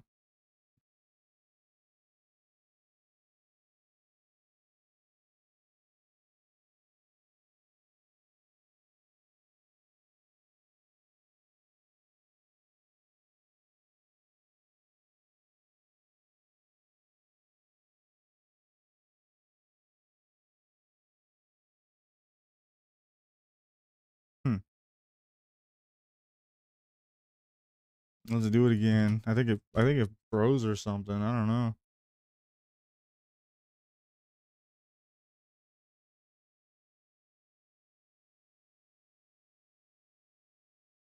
Maybe Grok's just crashed out right now. We could pull up ChatGPT, I guess. Weird. Let me see.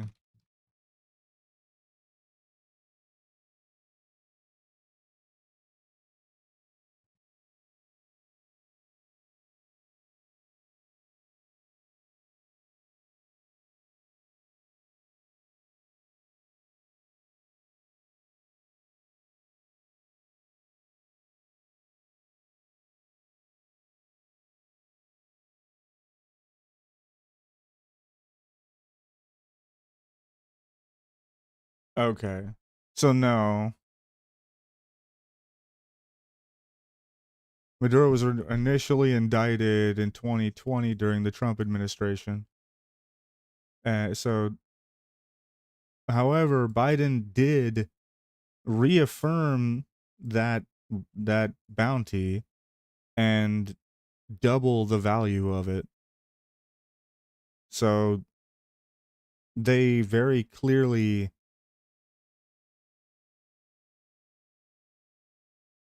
this is what critics mean when they say Biden administration placed a bounty. Yeah, I mean he doubled the value of it. So that's very clearly doubling down on the and supporting removing Maduro, right? So it's weird that just a year ago the left was increasing the bounty, right? Biden administration was increasing the bounty of Maduro's fucking bounty, and now they're against Trump taking him, like, collecting the bounty.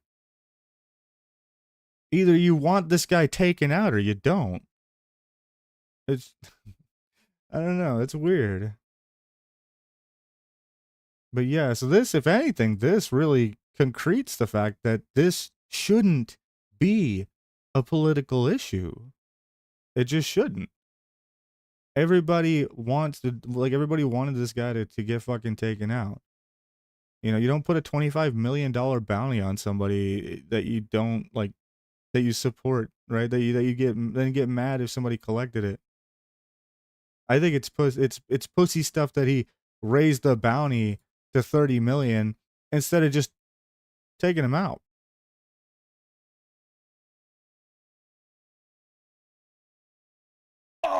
Destroyed. Maduro's a horrible person. He needs to be shackled. But what is it? Oh, so why are you complaining? Maduro's bad. He needs to be shackled. Biden was right to put a bounty on him. Why are you complaining again? Trump just acted on it. Exactly. What do you mean that you approve of Biden putting the bounty on his head, but not of Trump actually going out and arresting Think him? about oil and dollars. And He didn't know about the bounty thing either. You can tell from the way he goes. I'm tired of the president. He just doesn't want to. Oil, dollars, oil. Yeah, he circled right back around to his original talking point. Yeah, he just doesn't stop. It's amazing. I love these guys. They're incredible. They're really incredible. So let me. He chooses Karak. Yeah, he just doesn't stop.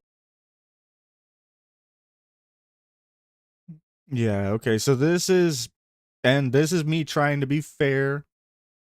I try to do my research. You saw I looked up what the truth of the situation was, and I changed my opinion, right? Biden didn't place the bounty. We know that. We know that this is being misframed now, right? It's being misrepresented a little bit. But saying that he doubled the bounty doesn't have as much, it's not as incendiary as saying he placed it. Effectively, though, like I said, you don't double down on a bounty that you don't. Him doubling down on it is effectively the same as him placing it himself, right? Because he reaffirmed by doing this that they would pay out $25 million to somebody that took out Maduro. Sorry about the fucking sirens. They're on to me. It's amazing. I love these guys. They're incredible. They're really incredible. So let me show you. This is a picture of international law. I thought it was very important for you to understand. This is what international law looks like. It's when the sky starts losing pixels. All right, this is international law. Now, you might think that international law is a lot of words that were written on a lot of papers by a lot of retards, all right? A tribe in Africa gets a vote on international law. All right, but in defense of America, this is international law. The Sky Dorito has a lot more power, internationally speaking, than the tribe in Africa that uses bones and as nose rings. All right, and they vote to neuter us. All right. In my opinion, we should start a country, and our new started country will also get a vote in international law. And that will also be able to cuck Russia, right? Because international law worked so well for Russia, stopped Russia from invading Ukraine, all right? Someone call the international law police. The sky is missing pixels. All right, I'm tired of this garbage. This is international law. All right, I decided that it's fake and gay, and we will be moving forward with this doctrine in mind. International law. Where was international law when the Westfold fell? Exactly, bro. Our countries are being invaded. All right, shit's cringe. I'm not gonna lie. Where was international law when it was literally bad for us? It's almost like international law is a way to cuck people, all right, that the retard majority votes against. All right, this is what we call Nux Doctrine. Nux Doctrine, in a sentence, since a lot of people don't understand Nux Doctrine, it's I don't give a shit, fuck you. That's Nux Doctrine in a nutshell. Where was international law when the Westfold fell? All right, it didn't help us then. So, breaking news from the White House Press Secretary Caroline Leavitt. President. Yeah, I mean, I get called all kinds of shit on here. I've mentioned it before. Back, especially when we were talking about Charlie Kirk, and when we did, when we were talking about Hassan, we got a fair bit of hate for a little while there, and I don't care. Yeah, I just don't care. Call me like you can call me a homophobe, transphobe, racist, whatever. Just I just don't care anymore. Not a single shit is given. If I I get that shit all the time in comments and stuff on YouTube. Don't care. Nope. No concerns were given. Not a single fuck. Trump had made it well known that acquiring Greenland is a national security priority to the United States, and it's vital. It's like I said, I'm not. In the Arctic region. I don't pursue these things out of a hateful or position of malice. I just want to find out. I want to know the truth. I want to find out information. That's why we see things. We look it up. I like Nux's take on things, but even with Nux, I'll when he says things, I'm gonna fact check him too. As everybody should. You should always be fact checking your sources. Even if they are your dedicated fucking people that you get shit from. Because just because that's the case doesn't always mean that they're correct. I think too many people, they revere whatever their political source is, whatever, so whatever the fucking content creator, whatever, they take that shit as canon, as word of law, and it's like, you should always do your own research as well. It's a good starting point. It's a wonderful thing to have friends that'll put you, put you in a good spot on the starting point. Hey, what's up, Galhast? Popping in to say hey. Nice, yeah, you caught right at the end of the stream here, actually. We were just yakking a little bit. I don't think I'm actually gonna, we're not gonna finish this whole video today. How you been doing? What have you been up to?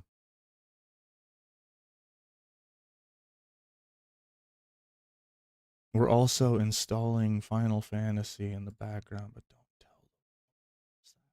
It's a secret.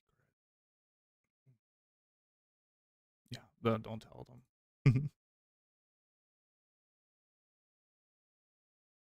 Not been too bad. You started a warrior in hardcore. Nice. You're still playing hardcore classic? Wow. Awesome. Nice. Yeah, we have a level 32 or 3 warrior that we're leveling up in preparation for the Burning Crusade. We're over on Dream Scythe, getting ready for that. I do want to do like leveling through BC, doing the dungeon grind to level up and then get into the end game, gearing up into the raid scene. I love that progression sequence. It's one of my favorite. Just Burning Crusade. Like that era, just going from the dungeons to the entry level raiding gear to doing did I do it on, yeah, I did it on classic originally, and then I did it again, sort of. I didn't raid on the classic relaunch though. I raided up through classic. I didn't raid in Burning Crusade on the relaunch. I kind of left classic. I like led a raid group up into all the way to AQ40, and then I had like a falling out with them, and I stopped basically. I just leveled up in BC and didn't raid. Then I came back to raiding in the classic relaunch in Lich King. So I did it one time way back in the day, which I really remember and revere as being some of the best raid content and dungeon content, and the difficulty and stuff. It was really fucking good. I love these dungeons. I'm super familiar with them. You know, I love just the gear progression, the aesthetic of this expansion, especially like the entry level into low range raiding scene. I think that's super fucking cool.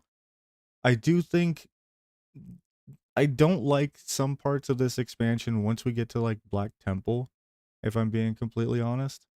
I think some parts of Black Temple got really lame. I feel like most of BT was lame until Illidan, pretty much.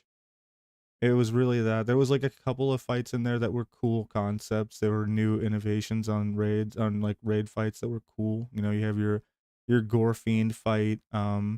That's a really fucking cool concept.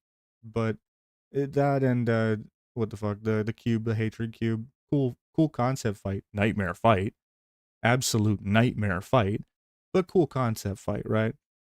I just think some of those fights, some of that raid just got really, really lame. And I lost a bit of interest and stopped raiding in BT. I'm gonna try not to do that this time. We'll see. We'll see how it goes. I'm playing a warrior, so you know there's some glaives in there I could go after, right? That's another thing I do. I'm thinking about also trying to do is like put together a raid team to keep on farming for a Thunder Fury. I would love to still get a fucking Thunder Fury in Classic. Like, even if I could get it during Burning Crusade, I'd be cool with that. Because it's still really, really fucking good in BC. I think that it pretty much falls off the moment that Lich King ticks over just because of the changes to the warrior kit. It makes it, you know, not nearly as necessary. But genuinely, just because of how lackluster warrior AoE is, even going into Burning Crusade, Thunder Fury remains as one of the best fucking tanking weapons. It's not even close.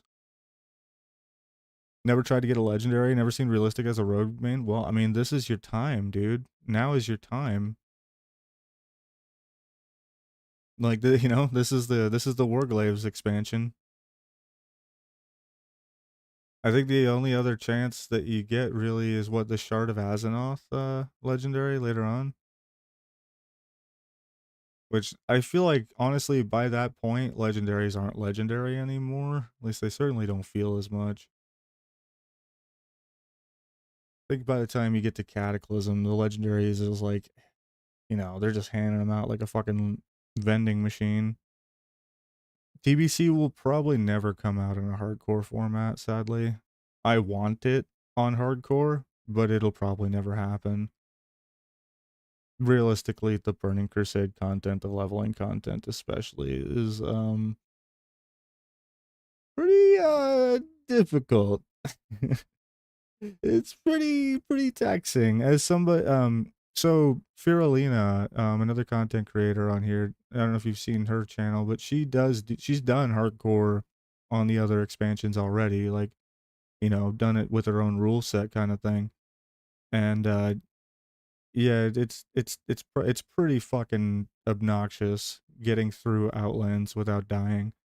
There's a lot of shit that will just kill you in Outlands. So yeah, it's tough. I don't think they'll ever do it because I think that the casuals would just never be able to make it through. But I don't know. I want it. As I said, I think that Burning Crusade hardcore is unironically the best form of what hardcore could be. Because I think that it's the closest to classic, but it has all of the problem, the hybrid classes, the problem classes that are second class citizens in classic.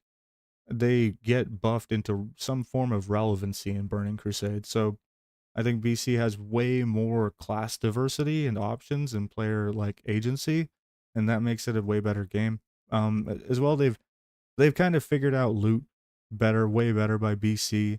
Just across the board, their understanding of the game was better by BC, and yet it's still close enough, very close to classic World of Warcraft.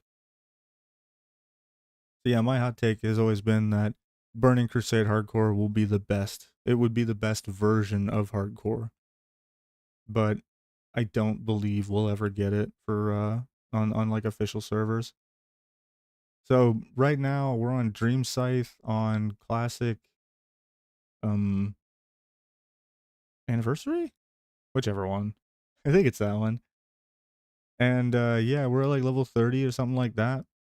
And we're gonna level that character up. The pre-patch is supposed to drop on the 15th or 16th. So we still got a shitload of time before the pre-patch for Burning Crusade drops. Once that drops, you know, I'll have access to the new talent trees and Draenei. Is that a Realm Corpses go to from Hardcore? Yeah, I'm pretty sure it is. So if you have any Alliance characters, you could probably transfer them over. I think that's the case. I don't 100% know that, but I'm pretty sure it is. Because I haven't actually moved over any of my own dead characters. Oh shit, it's 36. Yep. All right, well with that, I actually got a wrapper up there, guys. I'm gonna go let the doggos out and warm the car up and stuff before I head to work. I do want to thank y'all. As you see, we're still installing. I'll install FF14 overnight, and so tomorrow's stream we'll have it all ready to go and all set up. So tomorrow's stream will be our first look dive into FF fucking Final Fantasy and checking that game out. Yeah, we'll do some more nonsense yakking too. Thank you for dropping in, Galhast. Appreciate you seeing you here, man. Yeah, you take it easy too. And we'll be back tomorrow. We'll shoot for 3 o'clock. I'll promise you 4, but we shoot for 3. It is what it is. I'll see you. Peace.